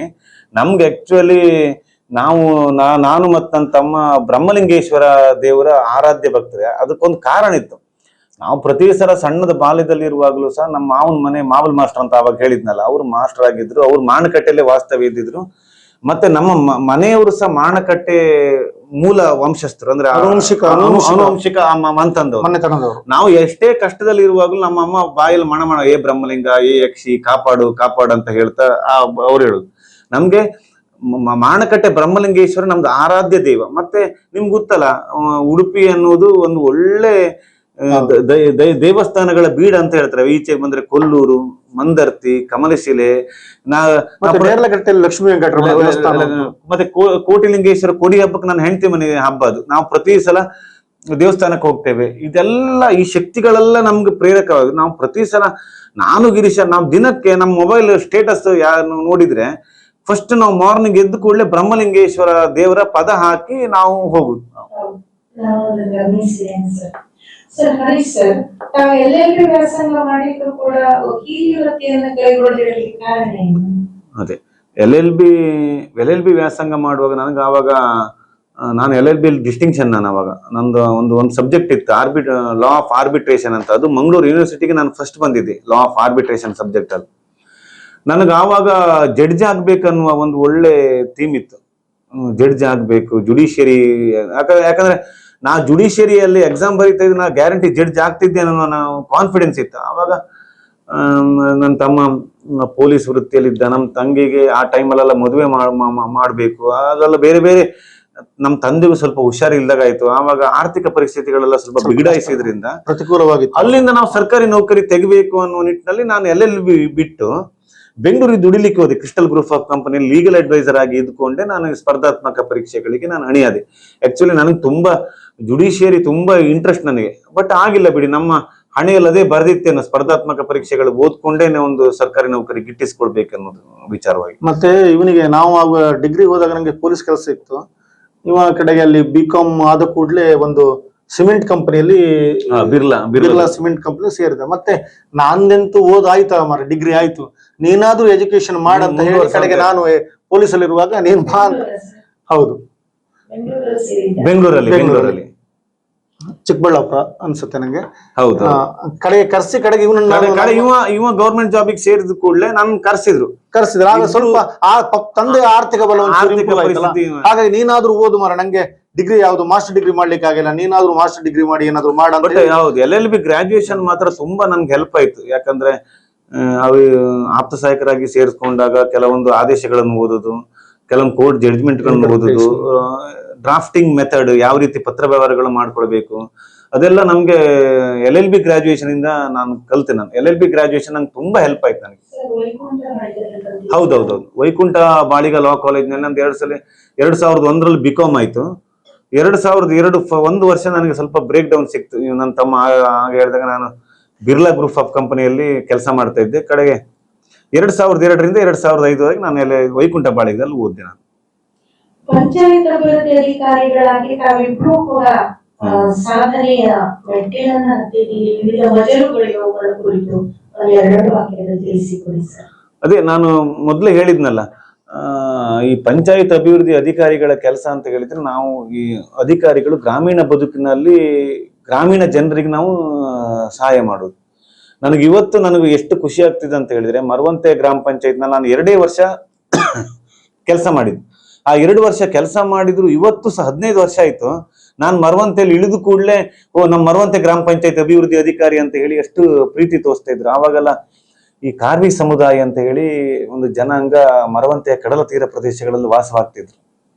ಅವಾಗೆಲ್ಲ ಈ CRZ ಪ್ರಕರಣದಿಂದ ಅವರಿಗೆ ಮನೆ ನಂಬರ ಕೊಡ್ಲಿಕ್ಕೆಲ್ಲ ತುಂಬಾ ಕಷ್ಟ, ಆವಾಗ ಸಂಕಷ್ಟ. ಈ ಕೆಲವು ಸಲ ಈ ಕಾನೂನು ಹೇಗಂತ ಹೇಳಿದ್ರೆ, ಕಾನೂನು ತುಂಬಾ ತೊಡಕನ್ನು ತರ್ತದೆ. ಮತ್ತೆ ಕಾನೂನಿನಲ್ಲಿ ಹೆಲ್ಪ್ ಮಾಡ್ಬೇಕು, ಹೇಗೆ ಜನರಿಗೆ ಹೆಲ್ಪ್ ಮಾಡ್ಬೇಕನ್ನೂ ಸಹ ಕಾನೂನೇ ತೋರಿಸಿಕೊಟ್ಟಿರ್ತದೆ. ನಾನು ಅವಾಗ ಏನ್ ಮಾಡಿದೆ ಅಂತ ಹೇಳಿದ್ರೆ, ಸಾಧಾರಣ ಮರವಂತೆಯ ಕಡಲ ತೀರ ಪ್ರದೇಶದಲ್ಲಿದ್ದವರಿಗೆ ಈ ಕಾನೂನನ್ನೇ ಬಳಸ್ಕೊಂಡು, ನಾ ಆಕ್ಚುಲಿ ಲಾ ಗ್ರಾಜುಯೇಟ್ ಆಗಿರೋದು, ನಂಗೆ ಅಲ್ಲಿ ಹೆಲ್ಪ್ ಆಯ್ತು. ಕಾನೂನನ್ನೇ ಬಳಸ್ಕೊಂಡು ಒಂದು 100 ಜನರಿಗೆ ನಾನು ಮನೆ ನಂಬರ್ ಕೊಟ್ಟು ಬಂದೆ ತೆರಿಗೆ ಪರಿಷ್ಕರಣೆ ಮಾಡುವಾಗ. ಈಗ ಕೆಲವೊಂದು ಅಕ್ರಮ ಕಟ್ಟಡವನ್ನು ಸಕ್ರಮ ಮಾಡೋರಿಗೆ ಗೊತ್ತಿಲ್ಲ ಇರುತ್ತೆ, ಡಾಕ್ಯುಮೆಂಟೇಶನ್ ಬಗ್ಗೆ ಗೊತ್ತಿರುವುದಿಲ್ಲ, ಅದನ್ನು ಹೇಳಿಕೊಂಡು 100 ಜನರಿಗೆ ಕಟ್ಟಡ ನಂಬರ್ ಕೊಟ್ಟು ಬಂದೆ. ಯಾರಿಗೆ ಕರೆಂಟ್ ಇಲ್ಲ ನೋಡಿ, ಕರೆಂಟ್ ಇಲ್ಲದ ಜನರಿಗೆ ಬೆಳಕಂತಂದ್ವಿ ನಾವು. ಅದೊಂದು ನಂಗೊಂದು ಒಳ್ಳೆ ಪಂಚಾಯತ್ ಅಭಿವೃದ್ಧಿ ಅಧಿಕಾರಿಯಾಗಿ ನಂಗೆ ಇದು. ಮತ್ತೆ ಒಂದ್ ಮಾತ ನೆನ್ಬಿಟ್ಟು, ನಾನು ಅತಿ ಸಣ್ಣ ವಯಸ್ಸು ಅಂದ್ರೆ ಮರವಂತೆ ಗ್ರಾಮ ಪಂಚಾಯತ್ ನಲ್ಲಿ ಕೆಲಸ ಮಾಡಿ 6 ತಿಂಗಳಲ್ಲಿ ನಾನು ಅಬ್ದುಲ್ ನಜೀರ್ ಸಾಬ್ ಗ್ರಾಮೀಣ ಅಭಿವೃದ್ಧಿ ಸಂಸ್ಥೆ ಮೈಸೂರಿನಲ್ಲಿ ನಾನು ಟೀಚರ್ ಆದೆ. ನಾನು ಅಂದ್ರೆ ಪಿಡಿಒಗಳಿಗೆ ನಾನು ರಿಸೋರ್ಸ್ ಪರ್ಸನ್ ಆದೆ. ಯಾವ ಸಬ್ಜೆಕ್ಟಿಗೆ ಹೇಗೆ ಹೇಳ್ಬೇಕು, ಅದರಲ್ಲಿ ಬೇರೆ ಬೇರೆ ಮಜಲುಗಳಿದ್ವಿ. ಪಂಚಾಯತ್ ಕೇಂದ್ರವಾಗಿರಿಸಿಕೊಂಡು ಗ್ರಾಮೀಣ ಬದುಕನ್ನು ಹೇಗೆ ನಾವು ಎತ್ತಬೇಕನ್ನುವ ವಿಚಾರಗಳನ್ನ ನಮ್ಗೆ ತುಂಬಾ ಹೆಲ್ಪ್ ಆಯ್ತು. ಸರ್, ತಾವು ಪಂಚಾಯತ್ ಅಭಿವೃದ್ಧಿ ಅಧಿಕಾರಿ ಹುದ್ದೆಯನ್ನ ಬಿಟ್ಟು ಆಪ್ತ ಸಹಾಯಕರಾಗಿ ಸೇರಲಿಕ್ಕೆ ಕಾರಣ ಏನು ತಿಳಿಸ್ಕೊಡಿ, ಇಬ್ರು ಕೂಡ. ಅದೇ ನಾವಾಗ ನಿಮ್ಗೆ ಮೊದ್ಲು ಹೇಳಿದ್ದೇನೆ, ಅಂದ್ರೆ ನಾವು ಪಂಚಾಯತ್ ಅಭಿವೃದ್ಧಿ ಅಧಿಕಾರಿಯಾಗಿ ಕೆಲಸ ಮಾಡ್ತಾ ಇರುವಾಗಲೇ ನಮ್ಮ ಕೋಟ ಶ್ರೀನಿವಾಸ್ ಪೂಜಾರಿ ಸರ್ ಅವರು ಆಪ್ತ ಸಹಾಯಕರಾಗಿ ಬನ್ನಿ ಅಂತ ಹೇಳಿದ್ರು. ಮೊದ್ಲು ತುಂಬಾ ಹೆದರಿಕೆ ಇತ್ತು ನಮ್ಗೆ ಅವಾಗ. ಅಂದ್ರೆ ರಾಜಕಾರಣಿಗಳೊಟ್ಟಿಗೆ ಆಪ್ತ ಸಹಾಯಕರಾಗಿ ಕೆಲಸ ಮಾಡುವಾಗ ಎಂತ ಕಥೆನೋ, ಅವ್ರು ಜೋರ್ ಮಾಡ್ತಾರೋ ಅಥವಾ ನಮ್ಗೆ ಕೆಲಸ ಜಾಬ್ ತುಂಬಾ ಕಷ್ಟನೋ ಅಂತ ಅನಿಸ್ತು ನಮ್ಗೆ. ನಮಗೂ ಒಂದು ಅನಿಸಿಕೆ ಬಂತು, ಏನಂತ ಹೇಳಿದ್ರೆ ಅಲ್ಲಿ ಏನಾದ್ರು ಇದ್ರೆ ಸಮಾಜಕ್ಕೆ ಏನಾದ್ರು ನಮ್ಮಿಂದ ಸರ್ವಿಸ್ ಕೊಡ್ಲಿಕ್ಕೆ ಆಗ್ಬಹುದೇನೋ ಅನ್ನುವ ವಿಚಾರ ನನ್ನ ಮನಸ್ಸಿಗೆ ಬಂತು. ಮತ್ತೆ ಕೋಟ ಶ್ರೀನಿವಾಸ್ ಪೂಜಾರಿ ಸರ್ ಬಗ್ಗೆ ಆವಾಗ ತುಂಬಾ ಜನ ಹೇಳ್ತಿದ್ರು, ಬಹಳ ತುಂಬಾ ಸಾಧು ಜನ ಅವರು, ಒಳ್ಳೆ ಜನರು, ಅವರೊಟ್ಟಿಗೆ ಹೋಗಿ ಸೇರ್ಕೊಂಡ್ರೆ ನಿನ್ಗೂ ಸಹ ಒಳ್ಳೇದಾಗುತ್ತೆ ಅನ್ನುವ ವಿಚಾರ ಸಾರ್ವಜನಿಕರ ಬದುಕಿನಲ್ಲಿ ಆಡ್ತಾ ಇದ್ರು. ಅದಕ್ಕೆ ನಾನು ನಾನು ಯಾವಾಗ್ಲೂ ಹೇಳ್ತಾ ಇರ್ತೇನೆ, ನಾನು ಆಪ್ತ ಸಹಾಯಕರಾಗಿ ಸೇರೋದಾದ್ರೆ ಕೋಟ ಶ್ರೀನಿವಾಸ್ ಪೂಜಾರಿ ಸರ್ ಜೊತೆನೆ, ಬಿಡುವುದಾದ್ರೂ ಅಲ್ಲಿಂದಲೇ ನಾನು ಬಿಡ್ತೇನೆ, ಅವ್ರ ಜೊತೆನೆ ನಾನು ಬಿಡ್ತೇನೆ ಅನ್ನುವ ವಿಚಾರ. ಬಟ್ ನಮಗೂ ಒಳ್ಳೆ ಆಯ್ತು. ಯಾಕಂದ್ರೆ ಆಪ್ತ ಸಹಾಯಕರಾಗಿ ಸೇರಿದ ಇಲ್ಲಿವರೆಗೂ ಸಹ ಸಾಧಾರಣ 13ರಿಂದ 14 ವರ್ಷ ಆಯ್ತು. ನಾವೇನಾದ್ರೂ ಒಂದು ಜನರಿಗೆ ಮಾಡಿದ್ದೇವೆ, ಒಂದಿಷ್ಟೋ ಜನರು ಬದುಕಿನಲ್ಲಿ ನಾವು ಹಾದು ಹೋಗಿದ್ದೇವೆ, ಅವರ ಸಂತಸದ ಬದುಕಿನ ದಾರಿಯಲ್ಲಿ ನಾವು ಹಾದು ಹೋಗಿದ್ದೇವೆ ಅನ್ನುವ ಒಂದು ವಿಚಾರ ನಮ್ಮ ಮನಸ್ಸಲ್ಲಿದೆ. ಮತ್ತೆ ನಾನು ಸೇರ್ಲಿಕ್ಕೆ ಪ್ರಮುಖ ಕಾರಣ ಅಣ್ಣನೇ. ಆವಾಗ 2018ರಲ್ಲಿ ನಾನು ಪಂಚಾಯತ್ ಅಭಿವೃದ್ಧಿ ಅಧಿಕಾರಿಯಾಗಿ ಸೆಲೆಕ್ಷನ್. ಯಾಕಂದ್ರೆ ಹೆಚ್ಚಿನ ಶಾಸಕರು PDO ಪಂಚಾಯತ್ ಅಭಿವೃದ್ಧಿ ಅಧಿಕಾರಿಯರನ್ನೇ ಆಪ್ತ ಸಹಾಯಕನಾಗಿ ಇಟ್ಕೊಳ್ತಿದ್ರು. ಅಂದ್ರೆ ಅವರಿಗೆ ಎಲ್ಲದರಲ್ಲಿ ಈ ಗ್ರಾಮ ಪಂಚಾಯತ್ ಮಟ್ಟದಲ್ಲಿ ನಾಲೆಜ್ ಇರ್ತದೆ, ರೆವಿನ್ಯೂ ಫೀಲ್ಡ್ ಅಲ್ಲಿ ನಾಲೆಜ್ ಇರ್ತದೆ ಅಂತ PDOನನ್ನು ಹೆಚ್ಚು ಆಪ್ತ ಸಹಾಯಕನಾಗಿ ಆಯ್ಕೆ ಮಾಡ್ಕೊಳ್ತಿದ್ರು. ಹಾಗೆ ಹರೀಶ್ನಲ್ಲಿ ಯಾವಾಗ ನಮ್ಗೆ ಈಗ ನಿಕಟಪೂರ್ವ ಶಾಸಕರಾದ ರಘುಪತಿ ಭಟ್ರು ಏನ್ ಮಾಡಿದ್ರು, ನಾನು ಅವಾಗ ಪ್ರೊಬೇಷನರಿ ಪೀರಿಯಡ್ ಇದೆ, ಆವಾಗ ಹೇಳ್ತು ಅಣ್ಣ ಹತ್ರ ಹೇಳಿ ತಮ್ಮನ್ನು ಕೂಡ ತನ್ನ ಆಪ್ತ ಸಹಾಯಕನಾಗಿ ನಾನು ಸೇರಿಸ್ಕೊಳ್ತೇನೆ ಅಂದ್ರೆ ಒಂದ್ಸರಿ ಮಾತಾಡೋ ಕಡೆಗೆ ಮಾತುಕತೆ ಎಲ್ಲ ಆಯ್ತು. ಕಡೆಗೆ ಡಿಪಾರ್ಟ್ಮೆಂಟ್ ಲೆವೆಲ್ ಏನು ಇಶ್ಯೂ ಇತ್ತಂದ್ರೆ ಅವರದ್ದು ಪ್ರೊಬೇಷನರಿ ಟೈಮ್ ಆಗ್ಲಿಲ್ಲ, ಕಂಪ್ಲೀಟ್ ಆಗ್ಲಿಲ್ಲ ಅಂತ. ಹಾಗಾಗಿ ಅದಕ್ಕೋಸ್ಕರ ಸರ್ ಕಾಯ್ತಾ ಇದ್ರು ಆ ಟೈಮಲ್ಲಿ, ಯಾರು ರಘುಪತಿ ಭಟ್ರು. ನಂದು ಪ್ರೊಬೇಷನರಿ ಪೀರಿಯಡ್ ಮುಗ್ದ ಕೂಡ್ಲೆ ನನ್ನ ಅಣ್ಣನಿಗೆ ಹೇಳಿ ಮತ್ತೆ ಪುನಃ ನನ್ನ ಮಾಡ್ಕೊಂಡ್ರು. ಮತ್ತೆ ಆವಾಗ ಅವರದ್ದು ಸಾರ್ವಜನಿಕ ಕೊಡುವಂತ ಸ್ಪಂದನೆ, ಆ ರೀತಿ ಇಲಾಖಾ ಮಟ್ಟದಲ್ಲಿ ಅವರೇ ಕೂಡ ಹೇಳ್ತಾರಲ್ಲ ರೋಗಿಗಳಿಗೆ ರೋಗವನ್ನು ಕಂಡುಹಿಡಿಯುವುದು ಕೂಡ ಅವರೇ, ಚಿಕಿತ್ಸಾ ಗುಣ ಕೂಡ ಅವರೇ ಮಾಡ್ತಿದ್ರು. ಅದು ಹೀಗೆ ಅಂದ್ರೆ ಇಲಾಖಾ ಮಟ್ಟದ ಅಧಿಕಾರಿಗಳು ಕೂಡ ಹೇಳ್ತಿದ್ರು, ಅದು ಹೀಗೆ ಮಾಡಿ, ನೀವು ಹಾಗೆ ಮಾಡಿ ಅಂತ. ಕಡೆಗೆ ಅದಾದ ನಂತರ ನಾನು ಕಡೆಗೆ ಗುರುಮೆ ಸುರೇಶ್ ಶೆಟ್ರ್ ಅಂತ ಅವರು ಕೂಡ ಅಷ್ಟೇ ಸಾಧ್ವಿ ಸಜ್ಜನ. ಈಗ ಈ ಒಂದು ಕಾಲಘಟ್ಟದಲ್ಲಿ ಅಂತ ಶಾಸಕರು ಸಿಗುದಿಲ್ಲ. ಅವರು ಕೂಡ ಹಾಗೆ ಬೇರೆ ಯಾರಾದ್ರೂ ಬಂದ್ರ ಅವರ ಕಷ್ಟವೇ ನನ್ನ ಕಷ್ಟ ಅಂತ ಹೇಳಿ ಎಲ್ಲರಿಗೂ ಕೂಡ ಸಮಾಧಾನ ಮಾಡಿಕೊಂಡು ತುಂಬಾ ಮತ್ತೆ ಶಾಂತ ಸ್ವಭಾವದವರು, ತಾಳ್ಮೆ, ಮತ್ತೆ ಜನರಿಗೆ ಒಂದು ಸಹಾಯ ಮಾಡಬೇಕು, ನನ್ನಿಂದ ಆಗ್ಬೇಕು, ನಾನು ಶಾಸಕನಾಗಿ ಬೇರೆ ಏನ್ ಮಾಡೋದಲ್ಲ, ನಾನು ಇರುವುದೇ ಜನರ ಸೇವೆಗಾಗಿ ಅಂತ ಇರುವಂತ. ಮತ್ತೆ ಅವ್ರನ್ನೆಲ್ಲ ನೋಡಿದ ಕೂಡಲೇ ನಮ್ಗೊಂಥರ ಹುಮ್ಮಸ್ ಜಾಸ್ತಿ, ಕೆಲಸ ಮಾಡ್ಲಿಕ್ಕೆ ಪ್ರೇರಣೆ ಅವರೇ ನಮ್ಗೆ. ಎಲ್ಲಾ ಸ್ಥಳದಲ್ಲಿ ಕೂಡ ಅಂತ ಒಂದು ವಾತಾವರಣ ಸೃಷ್ಟಿ ಆಗುದಿಲ್ಲ. ಈ ಎಲ್ಲ ವಾತಾವರಣ ಸೃಷ್ಟಿ ಆಗ್ಲಿಕ್ಕೆ ಮತ್ತೆ ಅದಕ್ಕೆಲ್ಲ ಪೂರಕ ಅಂಶಗಳು ಕೂಡ ನಮ್ಗೆ ಬಂದಿದ್ರಿಂದ ನಾವು ಸಾರ್ವಜನಿಕ ಸೇವೆಯಲ್ಲಿ ಇಷ್ಟು ತೊಡಗಲಿಕ್ಕೆ ಕಾರಣ ನಮ್ಗೆ. ಹಾಗೆ ಸರ್, ಒಬ್ಬ ಉತ್ತಮ ರಾಜಕಾರಣಿ ಉತ್ತಮ ಕೆಲಸದಲ್ಲಿ ಆಪ್ತ ಸಹಾಯಕರ ಪ್ರಧಾನ ಪಾತ್ರ ಏನು? ಖಂಡಿತ ಇದೆ. ಯಾಕಂತ ಹೇಳಿದ್ರೆ ಒಳ್ಳೆ ಪ್ರಶ್ನೆ ಕೇಳಿದ್ರಿ. ಯಾಕಂತ ಹೇಳಿದ್ರೆ ಒಬ್ಬ ಶಾಸಕರಾದವರಿಗೆ ಸಾಧಾರಣವಾಗಿ ಒಬ್ಬ ಶಾಸಕರಾದ್ರೆ 25ರಿಂದ 30 ಗ್ರಾಮ ಪಂಚಾಯತಿಗಳ ವ್ಯಾಪ್ತಿ ಇರ್ತದೆ, ಬೇರೆ ಬೇರೆ ಕೆಲಸ.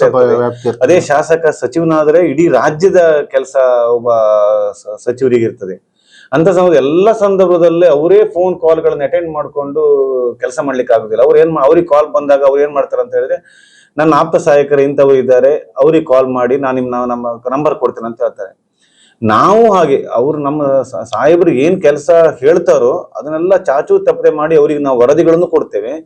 ಕೆಲವು ಸಲ ಏನಾಗುತ್ತೆ ಅಂದ್ರೆ ಜನರಿಗೆ ಎಲ್ಲ ಸಲ ಶಾಸಕರನ್ನು ನೋಡ್ಲಿಕ್ಕೆ ಆಗುದಿಲ್ಲ. ಯಾಕಂದ್ರೆ ಶಾಸಕರು ಸಭೆಯಲ್ಲಿ ಆಗ್ಲಿ ಅಥವಾ ವಿಧಾನ ಪರಿಷತ್ ಕ್ಷೇತ್ರ ಕಾರ್ಯಗಳು ಕಾರ್ಯಕಲಾಪಗಳು ಇರ್ತದೆ, ಸೆಷನ್ ಇರ್ತದೆ, ಅಲ್ಲೇ ಹೋಗ್ತಾರೆ. ಆವಾಗ ಅವರ ಪ್ರತಿರೂಪವಾಗಿ ನಾವು ನಮ್ಮ ಕ್ಷೇತ್ರಗಳಲ್ಲಿ ಜನರ ಸ್ಪಂದನೆಗಳಿಗೆ ಸ್ಪಂದಿಸ್ಲಿಕ್ಕೆ ಫಸ್ಟ್ ಸಿಕ್ಕುದೇ ನಾವೇ.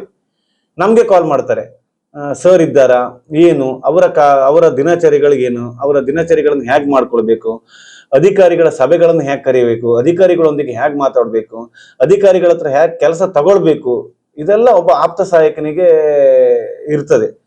ಅದಕ್ಕಾಗಿ ಒಬ್ಬ ಶಾಸಕನ ಅಥವಾ ಒಬ್ಬ ಸಚಿವನ ಕಾರ್ಯಕೆಲಸಗಳಲ್ಲಿ ಒಬ್ಬ ಆಪ್ತ ಸಹಾಯಕನ ಪಾತ್ರವು ಸಹ ಅಷ್ಟೇ ಗಮನಾರ್ಹವಾದದ್ದು.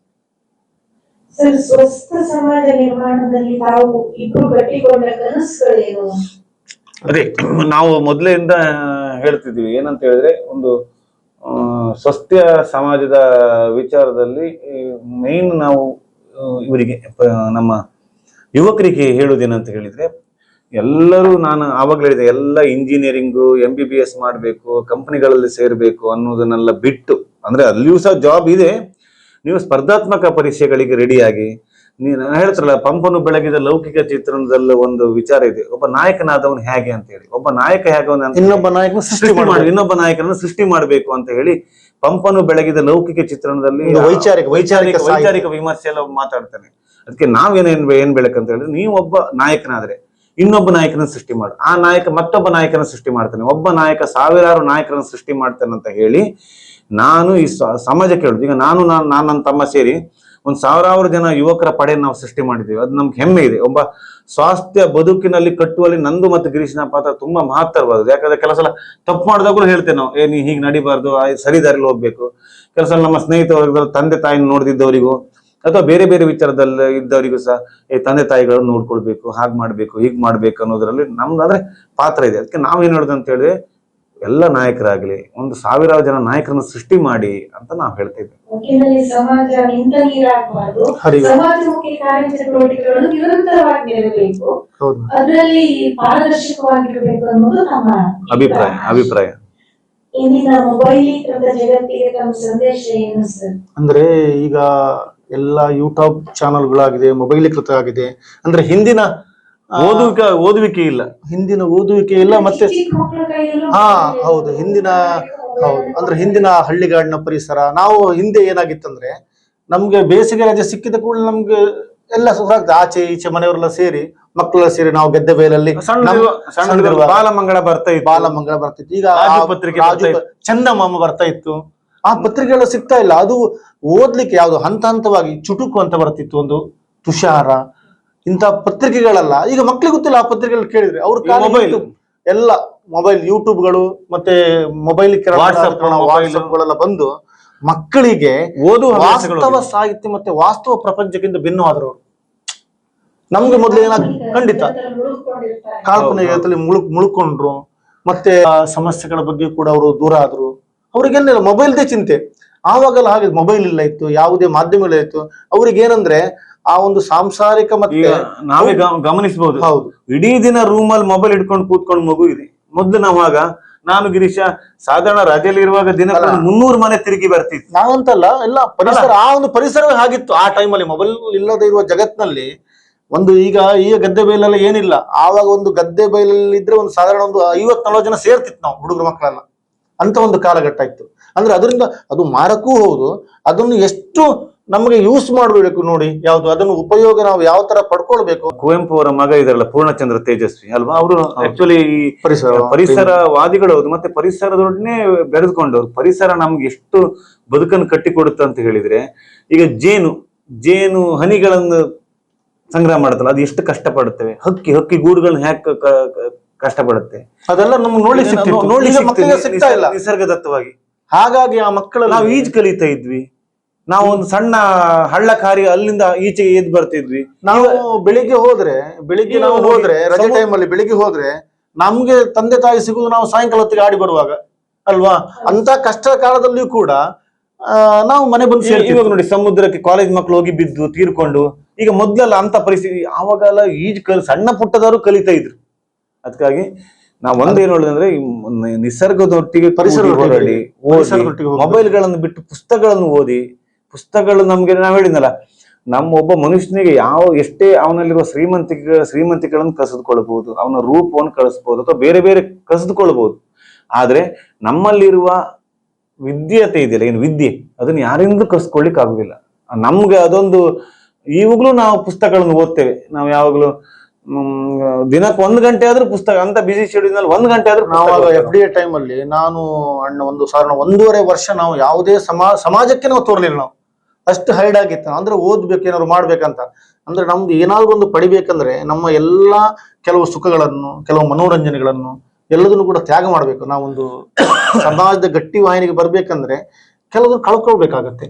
ಹಾಗೆ ಇಂದಿನ ಮಕ್ಕಳಿಗೆ ನಾವು ಹೇಳುವುದಷ್ಟೇ, ನೀವು ಪರಿಸರವನ್ನು ಪ್ರೀತಿಸಿ, ಸಮಾಜಮುಖಿಗಳಾಗಿ, ಸಮಾಜದೊಡನೆ ಬೆರೆತಿ ಅದೆಲ್ಲ ಮಾಡ್ಬೇಕಂತ ಹೇಳುದು. ಹಾಗೆ ಇದ್ರಲ್ಲಿ ಪೋಷಕರ ಪಾತ್ರ ಏನ್ ಸರ್? ಈ ಮೊಬೈಲ್ ಹಾವಳಿ ತಡೆಗಟ್ಟುವಲ್ಲಿ ಅಲ್ಲ, ಪೋಷಕರೇ ನೋಡ್ತಾ ಇದ್ದಾಗ ನೋಡ್ಬಾರ್ದು ಅಂತ ಹೇಳಿ. ಅಂದ್ರೆ ಈ ಮನೆಯಲ್ಲಿ ಯಾವಾಗ್ಲೂ ನನ್ನ ಹೆಂಡತಿ ಹೇಳ್ತಾ ಇರ್ತಾಳೆ, ನಮಗ್ ಬಿಡಿ, ನಮ್ಗೆ ಒಬ್ಬ ಆಪ್ತ ಸಹಾಯಕರಾಗಿ ಕೆಲಸ ಮಾಡುವಾಗ ನಮ್ ಕೈಯಲ್ಲಿ ಮೊಬೈಲೇ ಇರ್ತದೆ. ಅವಳು ಯಾವಾಗ್ಲೂ ಹೇಳುದು, ಮಕ್ಕಳು ನೋಡಿ ಕಲಿತಾರೆ ಮಕ್ಕಳು ಅಂತ ಹೇಳಿ. ಅದಕ್ಕೆ ನೀವೇ ಜಾಸ್ತಿ ಮೊಬೈಲ್ ಯೂಸ್ ಮಾಡ್ತೀರಾ, ಕಡಿಮೆ ಮಾಡಿ ಅಂತ ಹೇಳ್ತಾರೆ. ಅದಕ್ಕೆ ನಾವು ಸಹ ಹೆತ್ತವರು ಸಹ ಮೊಬೈಲ್ಗಳನ್ನು ಕಡಿಮೆ ಯೂಸ್ ಮಾಡ್ಬೇಕು. ಕೆಲವು ಸಲ 12 ಗಂಟೆ ರಾತ್ರಿವರೆಗೆ ಮಗುವನ್ನು ಕೂರಿಸ್ಕೊಂಡು ಮೊಬೈಲ್ ನೋಡ್ತಾ ಇರ್ತಾರೆ ತಂದೆ ತಾಯಿಗಳು. ಅವ್ರಿಗೆ ಅದೇ ಅಭ್ಯಾಸ ಅಲ್ವಾ? ಅದಕ್ಕೆ ಮೊಬೈಲ್ಗಳನ್ನು ದೂರ ತಳ್ಳಿ ಅವರಿಗೆ ಆದಷ್ಟು, ಈಗ ಕೆಲವು ಸಲ ಯೋಗ ಅಭ್ಯಾಸ, ಭರತನಾಟ್ಯ ಕಲಿಸೋದು, ಕ್ರೀಡೆಗಳಿಗೆ ಇದ್ ಮಾಡುದು, ಅದನ್ನು ಮಾಡಿಸ್ಕೊಂಡ್ರೆ ಮಕ್ಕಳದ್ರಲ್ಲಿ ತೊಡ್ಕೊಳ್ತಾರ ಅಂತ ಹೇಳಿ ಮೊನ್ನೆ ಒಂದು ಆರ್ಟಿಕಲ್ ಬರ್ದಿದ್ದಾರೆ. ಅಂದ್ರೆ ಒಬ್ಬ ಮೊಬೈಲ್ಗಳನ್ನು ಬಳಸಿ ಮಗು ನಿದ್ರೆ ಕಣ್ಣಲ್ಲೆಲ್ಲ ಕೈಯೆಲ್ಲ ಪಟ ಅಂತ, ಅಂದ್ರೆ ಮೊಬೈಲ್ ಒತ್ತುವ ರೀತಿ ಪ್ರಕ್ರಿಯೆಗಳನ್ನು ಮಾಡ್ತಾ ಅಂತ ಹೇಳಿ. ಅದಕ್ಕೆ ಮೊಬೈಲ್ ಇಂದ ದೂರ ಇದ್ರೆ ಒಳ್ಳೇದು. ಸರಿ ಸರ್.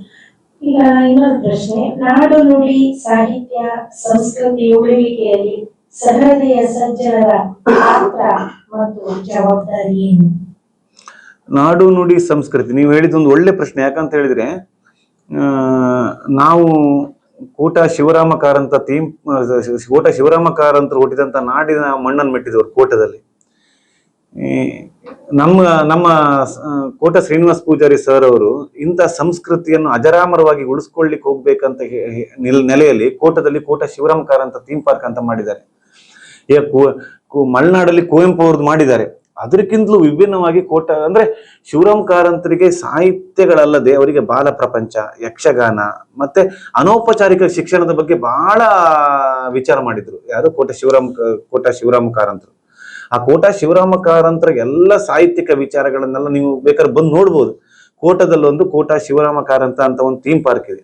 ಆ ಥೀಮ್ ಪಾರ್ಕ್ ನಲ್ಲಿ ಏನು ಕೋಟ ಶಿವರಾಮ ಕಾರಂತರು ತನ್ನ ಬದುಕಿನ ಉದ್ದಕ್ಕೆ ಯಾವ ವಿಚಾರಗಳನ್ನು ಮನಗಂಡಿದ್ರು ನೋಡಿ, ಆ ಎಲ್ಲ ವಿಚಾರಗಳಿಗೆ ರೀಸೆಂಟ್ ಆಗಿ ಚೋಮನ ದುಡಿ, ಅದು ಮೂಕಜ್ಜಿಯ ಕನಸು ಪುಸ್ತಕದ ರೂಪದಲ್ಲಿ ಚೋಮನ ದುಡಿ, ಒಂದು ಡೋಲು ಬಾರಿಸೋದು, ಆ ಚಿತ್ರೀಕರಣ ಕೂಡ ಅಲ್ಲಿ. ಯಕ್ಷಗಾನದ ಒಂದು ವಿಚಾರಗಳು, ಮೂಕಜ್ಜಿಯ ಕನಸುಗಳು, ಮೂಕಜ್ಜಿ ಒಂದು ಪಾಠ ಹೇಳುವ ಮೂಕಜ್ಜಿಯ ಕನಸುಗಳು. ಅಂದ್ರೆ ಅದನ್ನೆಲ್ಲವೂ ಕೂಡ ಈಗ ಈ ಇಂದಿನ ಪೀಳಿಗೆಗೆ ಅದು ಹೇಗೆ ಯಾವ್ದು ವಾಸ್ತವ ರೂಪವಾಗಿರ್ಬೇಕು ನೋಡಿ, ಅದನ್ನಲ್ಲಿ ಬಿಂಬಿಸಿರ ಕೋಟ. ನಮ್ದು ಕರಾವಳಿ ಕೋಟ ಶಿವರಾಮ್ ಕಾರಂತರು ಅಲ್ಲದೆ ಗೋಪಾಲಕೃಷ್ಣ ಅಡಿಗರು ಅಲ್ವಾ, ಮುಗ್ಗೇರಿ ಅವರು ಇಲ್ಲಿನವರೇ, ವೈದೇಹಿಯವರು ಅಂತ ಅಂಥದ್ದು ಅಪರೂಪದ ಸಾಹಿತ್ಯಗಳನ್ನು ಕೊಟ್ಟಂತ ನಮ್ದು ಕರಾವಳಿ. ನಾವು ಸಹ ಮಕ್ಕಳಿಗೆ ಹೇಳ್ಬೇಕು ಅಲ್ವಾ. ಮಕ್ಕಳಿಗೆ ನೋಡಿ, ಕೆಲವೆಲ್ಲ ಪದಗಳಲ್ಲ ಇವತ್ತು ನಮ್ಮ ಬದುಕಿಗೆ ಎಷ್ಟು ಹಾಸುವಕ್ಕಾಗಿದೆ ಅಲ್ವಾ. ನಿಸಾರ್ ಅಹಮದ್ ನಿಸಾರ್ ಅಹಮದ್ ಅವ್ರದ್ದು ಒಂದು ಗೀತೆಗಳು, ಇದೆಲ್ಲ ನಮ್ಮ ನಾಡು ನುಡಿ ಸಂಸ್ಕೃತಿಗಳನ್ನು ನಾವು ಮುಂದಿನ ಪೀಳಿಗೆ ಬೆಳೆಸ್ಕೊಳ್ಳಿಕ್ಕೆ ನಾವು ಶತ ಪ್ರಯತ್ನ ಮಾಡ್ಬೇಕು. ಅದಕ್ಕೆ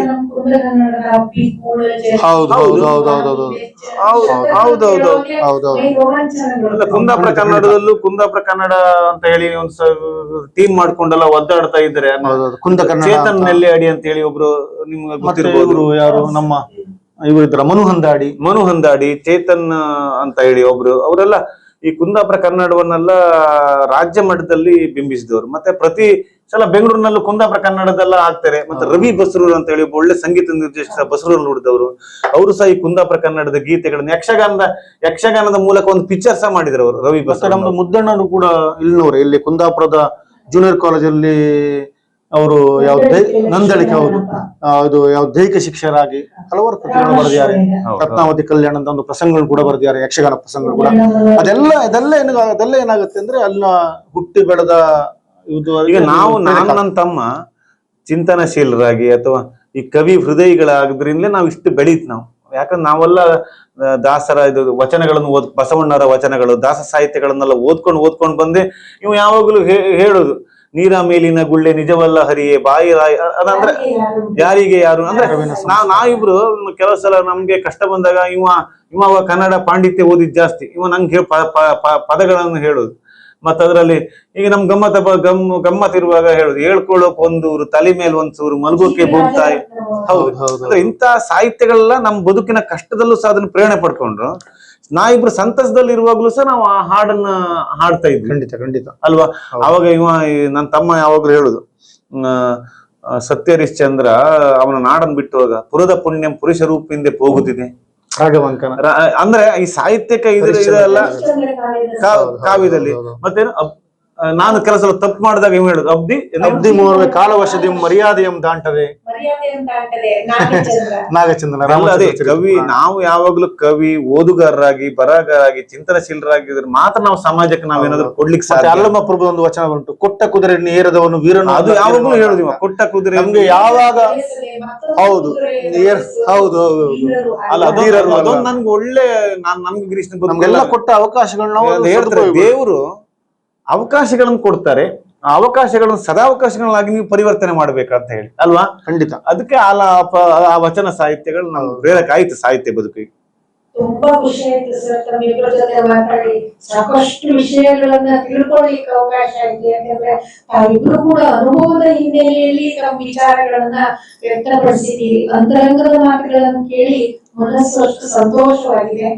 ತಾವಿಬ್ರು ಕೂಡ ತಮ್ಗೆ ಇಷ್ಟವಾದ ಯಾವ್ದಾದ್ರು ಹಾಡಿನ ಎರಡು ಅಲ್ಲ ಅದಕ್ಕೆ ಹಾಡ್ತೇವೆ. ಅದಕ್ಕಿಂತ ನಾವು ಒಂದು ಒಳ್ಳೆ ವಿಚಾರ ಏನಂತ ಹೇಳಿದ್ರೆ, ಮಾನ್ವಿತ ಸ್ಟುಡಿಯೋದ ಮೂಲಕ ಒಂದು ಒಳ್ಳೆ ಪ್ರತಿಭೆಗಳನ್ನು ಗುರುತಿಸಿಕೊಂಡು ನಾಡಿನಾದ್ಯಂತ, ಇಡೀ ಕರ್ನಾಟಕ ರಾಜ್ಯಾದ್ಯಂತ ಹೆಚ್ಚಾಗಿ ಕರಾವಳಿಯ ಒಂದು ಜನಪದ ಒಳ್ಳೆ ವಿಚಾರಗಳನ್ನ ನೀವು ರಾಜ್ಯಕ್ಕೆ ತಂದು ಕೊಡ್ತಾ ಇದ್ರಿ. ಅದೊಂದು ಒಳ್ಳೆ ವಿಚಾರ. ಮತ್ತೆ ನರೇಶ್ ಅಣ್ಣವರು ಕೂಡ ಅದೊಂದು ಪ್ರಯತ್ನ ಮಾಡ್ತಾ ಇದ್ದಾರೆ. ನೀವು ಮಾನವಿತ ಸ್ಟುಡಿಯೋದ ಮೂಲಕ ಈ ಕರಾವಳಿಯ ಒಂದು ಜನಪದ ಸಾಹಿತ್ಯ, ಸಂಸ್ಕೃತಿ, ನಾಡು ನುಡಿ ಇದರೆಲ್ಲರ ಬಗ್ಗೆ ನೀವೊಂದು ಕರಾವಳಿಯ ಭಾಗದ ಜನರ ಕಲೆಗಳನ್ನು ಕೂಡ ರಾಜ್ಯಾದ್ಯಂತ ಒಂದು ಪ್ರಚುರಪಡಿಸ್ತಾರೆ ನೋಡಿ, ಅದೊಂದು ಹೆಮ್ಮೆ ವಿಷಯ. ನರೇಶ್ ಅಣ್ಣ, ನಿಮಗೂ ಕೂಡ ಈ ಒಂದು ಮಾನವಿತ ಸ್ಟುಡಿಯೋ ಮೂಲಕ ಈ ಕರಾವಳಿಯ ಭಾಗವನ್ನು ಅದನ್ನೆಲ್ಲ ಪ್ರಚುರಪಡಕ್ಕೆ ತಮ್ಗೆ ಅನಂತ ಧನ್ಯವಾದಗಳು ಸರ್. ತಮ್ಮ ಹಾಡ ಆಕ್ಚುಲಿ ನಾನು ಮತ್ತು ನನ್ನ ತಮ್ಮ ಕನ್ನಡ ಚಲನಚಿತ್ರ ಗೀತೆ ನಮ್ಗೆ ತುಂಬಾ ಇಂಟ್ರೆಸ್ಟ್. ನಾವು ಹೇಳಿದಲ್ಲ, ಹಳೆಯ ಕನ್ನಡ ಫಸ್ಟ್ ನಾವು ಬೆಳಿಗ್ಗೆ ಎದ್ರು ಕೂಡ್ಲೆ ಅಮರ ಗೀತೆಗಳು, ನಾವು ಬೆಳಿಗ್ಗೆ ಎದ್ದ ಕೂಡ್ಲೆ ಒಂದು ಇದು ಹೇಳುದು, ಯಾವ್ದು, ಒಂದು ಬ್ರಹ್ಮಲಿಂಗೇಶ್ವರನ ಫೋಟೋ, ಮತ್ತೆ ವೆರಿ ನೆಕ್ಸ್ಟ್ ಸಾಂಗ್, ಕಾಲವನ್ನು ತಡೆಯೋರು ಯಾರು ಇಲ್ಲ, ಗಾಳಿಯನ್ನು ಹಿಡಿಯೋರು ಎಲ್ಲೂ ಇಲ್ಲ, ನನ್ನಿಂದ ನಿನ್ನ ನಿನ್ನಿಂದ ನನ್ನ ಬೇರೆ ಮಾಡಲು ಎಂದು ಆಗಲ್ಲ. ಆ ಹಾಡು ತುಂಬಾ ಇಷ್ಟ. ನಾವ್ ಇಬ್ರು ಕಾರಲ್ಲಿ ಹೋಗುವಾಗಲೂ ಸಹ ಅದೇ ಹಾಡು ಹೇಳ್ತೇವೆ. ಮತ್ತೆ ನಮ್ಮ ಹೆಂಡತಿಯರ ಬಗ್ಗೆ ನಾವು ಹಾಡು ಹೇಳ್ತೇವೆ. ನಮ್ಮೂರ ಮಂದಾರವು ಯಾವಾಗ ನಾವು ಮೆಹಂದಿ ಕಾರ್ಯಕ್ರಮದಲ್ಲಿ ಇದೊಂದು ಹಾಡು, ಕಣ್ಣಲ್ಲೇ ಕರೆದು ಹೊಂಗನಸ ಮೆರೆದು ಸಂಗಾತಿ ಸಂಪ್ರೀತಿ ತಂದೆ. ಅಂದ್ರೆ ಈ ಹಾಡು ನಮ್ಗೆ ಯಾವಾಗಲೂ ಅಂದ್ರೆ ಒಂದೊಂದು ಪದಗಳನ್ನೆಲ್ಲ ಸನ್ನಿವೇಶಕ್ಕೆ ಹಾಡ್ತಿದ್ಯಲ್ಲ ಮರ, ಯಾವ್ದು ನಾಗರಾವ್ ಫಿಲ್ಮ್ ಇದ, ಕಣ್ಣಿನ ಸನ್ನೆ ಬಾರಿ ಬಾರಿ ಬಾರೇ ಬಾರೇ ಅಂದದ ಚೆಲುವಿನ ತಾರೆ. ಅಂದ್ರೆ ನಾಗರಾವ್ ಅನ್ನೋದು ಕಾದಂಬರಿ ಆಧಾರಿತ. ಅದು ನಾವ್ ಯಾವಾಗಲೂ ಫಸ್ಟ್ ಹುಡುಕ್ತಾ ಇದ್ವಿ. ನಾಗರಾವ್ ಬಹಳ ಎಫೆಕ್ಟಿವ್. ಮತ್ತೆ ಇದು ಇಷ್ಟ, GS ಶಿವರುದ್ರಪ್ಪ ಹಾಡುದಲ್ಲ, ವೇದಾಂತಿ ಹೇಳಿದನು ಹೆಣ್ಣಲ್ಲ ಮಣ್ಣು ಮಣ್ಣು, ಕವಿಯೊಬ್ಬ ಕನವರಿಸಿದನು ಅವಳು ಮಾಯೆ. ಅಂದ್ರೆ ಈ ತರ ಇದೆಲ್ಲ ನಾವೊಬ್ಬ ಸಂಗೀತ ಪ್ರೇಮಿ, ಹೌದು, ನಮ್ಗೆ ಯಾವಾಗ್ಲೂ ಅದಿಷ್ಟ. ಅಂದ್ರೆ ಹಿಂದಿನ ಹಳೆಯ ಚಲನಚಿತ್ರಗಳು ಅಂದ್ರೆ ಮಾನಸ ಸರೋವರ, ನಾಗರಹಾವು, ಕಡೆಗೆ ಈ ನಮ್ಮ ಪುಟ್ಟಣ್ಣ ಕಣ್ಗಲ್ ಅವ್ರದ ತುಂಬಾ ಚಲನಚಿತ್ರಗಳನ್ನ ಪ್ರಭಾವಿತಗೊಂಡವ್ರು ನಾವು. ಅಂದ್ರೆ ನಾವು ಅದನ್ನು ಜೀವನಕ್ಕೂ ತಗೊಳ್ತಾ ಇತ್ತು. ಹಾಗೆ ನಮ್ಗೆ ಅವಾಗಿನ ಮೊದಲಿನ ಚಲನಚಿತ್ರಗಳು ಹಾಗೆ ಬದುಕಿಗೆ ಪ್ರೇರಣೆ ನೀಡೋದು. ರಾಜ್ಕುಮಾರ್ ಚಲನಚಿತ್ರಗಳೆಲ್ಲ 200-250 ಚಲನಚಿತ್ರಗಳನ್ನು ಮಾಡಿದ್ರು. ಅದ್ರಲ್ಲೆಲ್ಲದು ಬದುಕಿನ ಪ್ರೇರಣೆ ನೀಡುವಂತ ಸಂಪತ್ತಿಗೆ ಸವಾಲು ಇರಬಹುದು. ಆದ್ರೆ ಇವರು ಚಲನಚಿತ್ರ ಗೀತೆ ಹಾಡಿ ಅಂತ ಹೇಳಿದ್ರೆ ನಂಗೆ ಪೂರಕವಾಗಿ ಬಂತು. ತುಂಬಾ ಸಂತೋಷ ಆಯ್ತು. ನಾವೆಷ್ಟು ಪ್ರತಿಭಾವಂತರು, ಸಾಹಿತ್ಯಿಕ, ಸಾಂಸ್ಕೃತಿಕ, ಕಲಾತ್ಮಕ, ಕ್ರೀಡಾತ್ಮಕ ಎಲ್ಲ ಕ್ಷೇತ್ರಗಳಲ್ಲಿ ಎತ್ತಿದ ಕೈ, ಮೇಲುಗೈ. ಅದು- ಸಾಹಿತ್ಯಾಸಕ್ತಿ ಹೀಗೆ ಮುಂದುವರಿಯಬೇಕು, ಸಮಾಜಮುಖಿ ಕೈಂಕರ್ಯಗಳು ನೆರವೇರಬೇಕು, ಕಲಾಭಿರುಚಿಗಳು ಹೀಗೆ ನಿರಂತರವಾಗಿ ಸಾಕ್ಬೇಕೆನ್ನುವುದು ನಮ್ಮ ಸದಾಶಯ ಸರ್. ಅಭಿನಂದನೆಗಳು ತಮ್ಮಿಬ್ಬರಿಗೂ. ಧನ್ಯವಾದ. ಸರ್, ಇಷ್ಟೊತ್ತಿನವರೆಗೂ ನಮ್ಮ ಮಾನ್ವಿತಾ ಸ್ಟುಡಿಯೋಗೆ ಬಂದು ತಮ್ಮ ಪೊಲೀಸ್ ಇಲಾಖೆಯ ಕರ್ತವ್ಯದ ಹಾದಿಯಲ್ಲಾಗಿರ್ಬೋದು, ಪಂಚಾಯತ್ ನ ಅಭಿವೃದ್ಧಿ ಅಧಿಕಾರಿಗಳಾಗಿ ಕೆಲಸ ನಿರ್ವಹಿಸಿದಂತ ರೀತಿ ಇರ್ಬೋದು, ಹಾಗೆ ಈಗ ಸಚಿವರ ಆಪ್ತ ಸಹಾಯಕರಾಗಿ, ಹಾಗೆ ಶಾಸಕರ ಆಪ್ತ ಸಹಾಯಕರಾಗಿ ಸಮಾಜಮುಖಿ ಸೇವೆಗಳನ್ನ ನಮ್ಮ ಮಾನ್ವಿತಾ ಸ್ಟುಡಿಯೋ ಯೂಟ್ಯೂಬ್ ಚಾನೆಲ್ ನ ಸರ್ವ ವೀಕ್ಷಕರಿಗೆ ತಿಳಿಸಿಕೊಟ್ಟಿದ್ದೀರಾ. ತಮಗೆ ಮಾನ್ವಿತಾ ಸ್ಟುಡಿಯೋ ಯೂಟ್ಯೂಬ್ ಚಾನೆಲ್ ಗಳಿಂದ ಅನಂತ ವಂದನೆ, ಅಭಿನಂದನೆಗಳನ್ನ ಸಲ್ಲಿಸಲು ಬಯಸ್ತೇನೆ. ಧನ್ಯವಾದಗಳು ಸರ್. ಧನ್ಯವಾದ.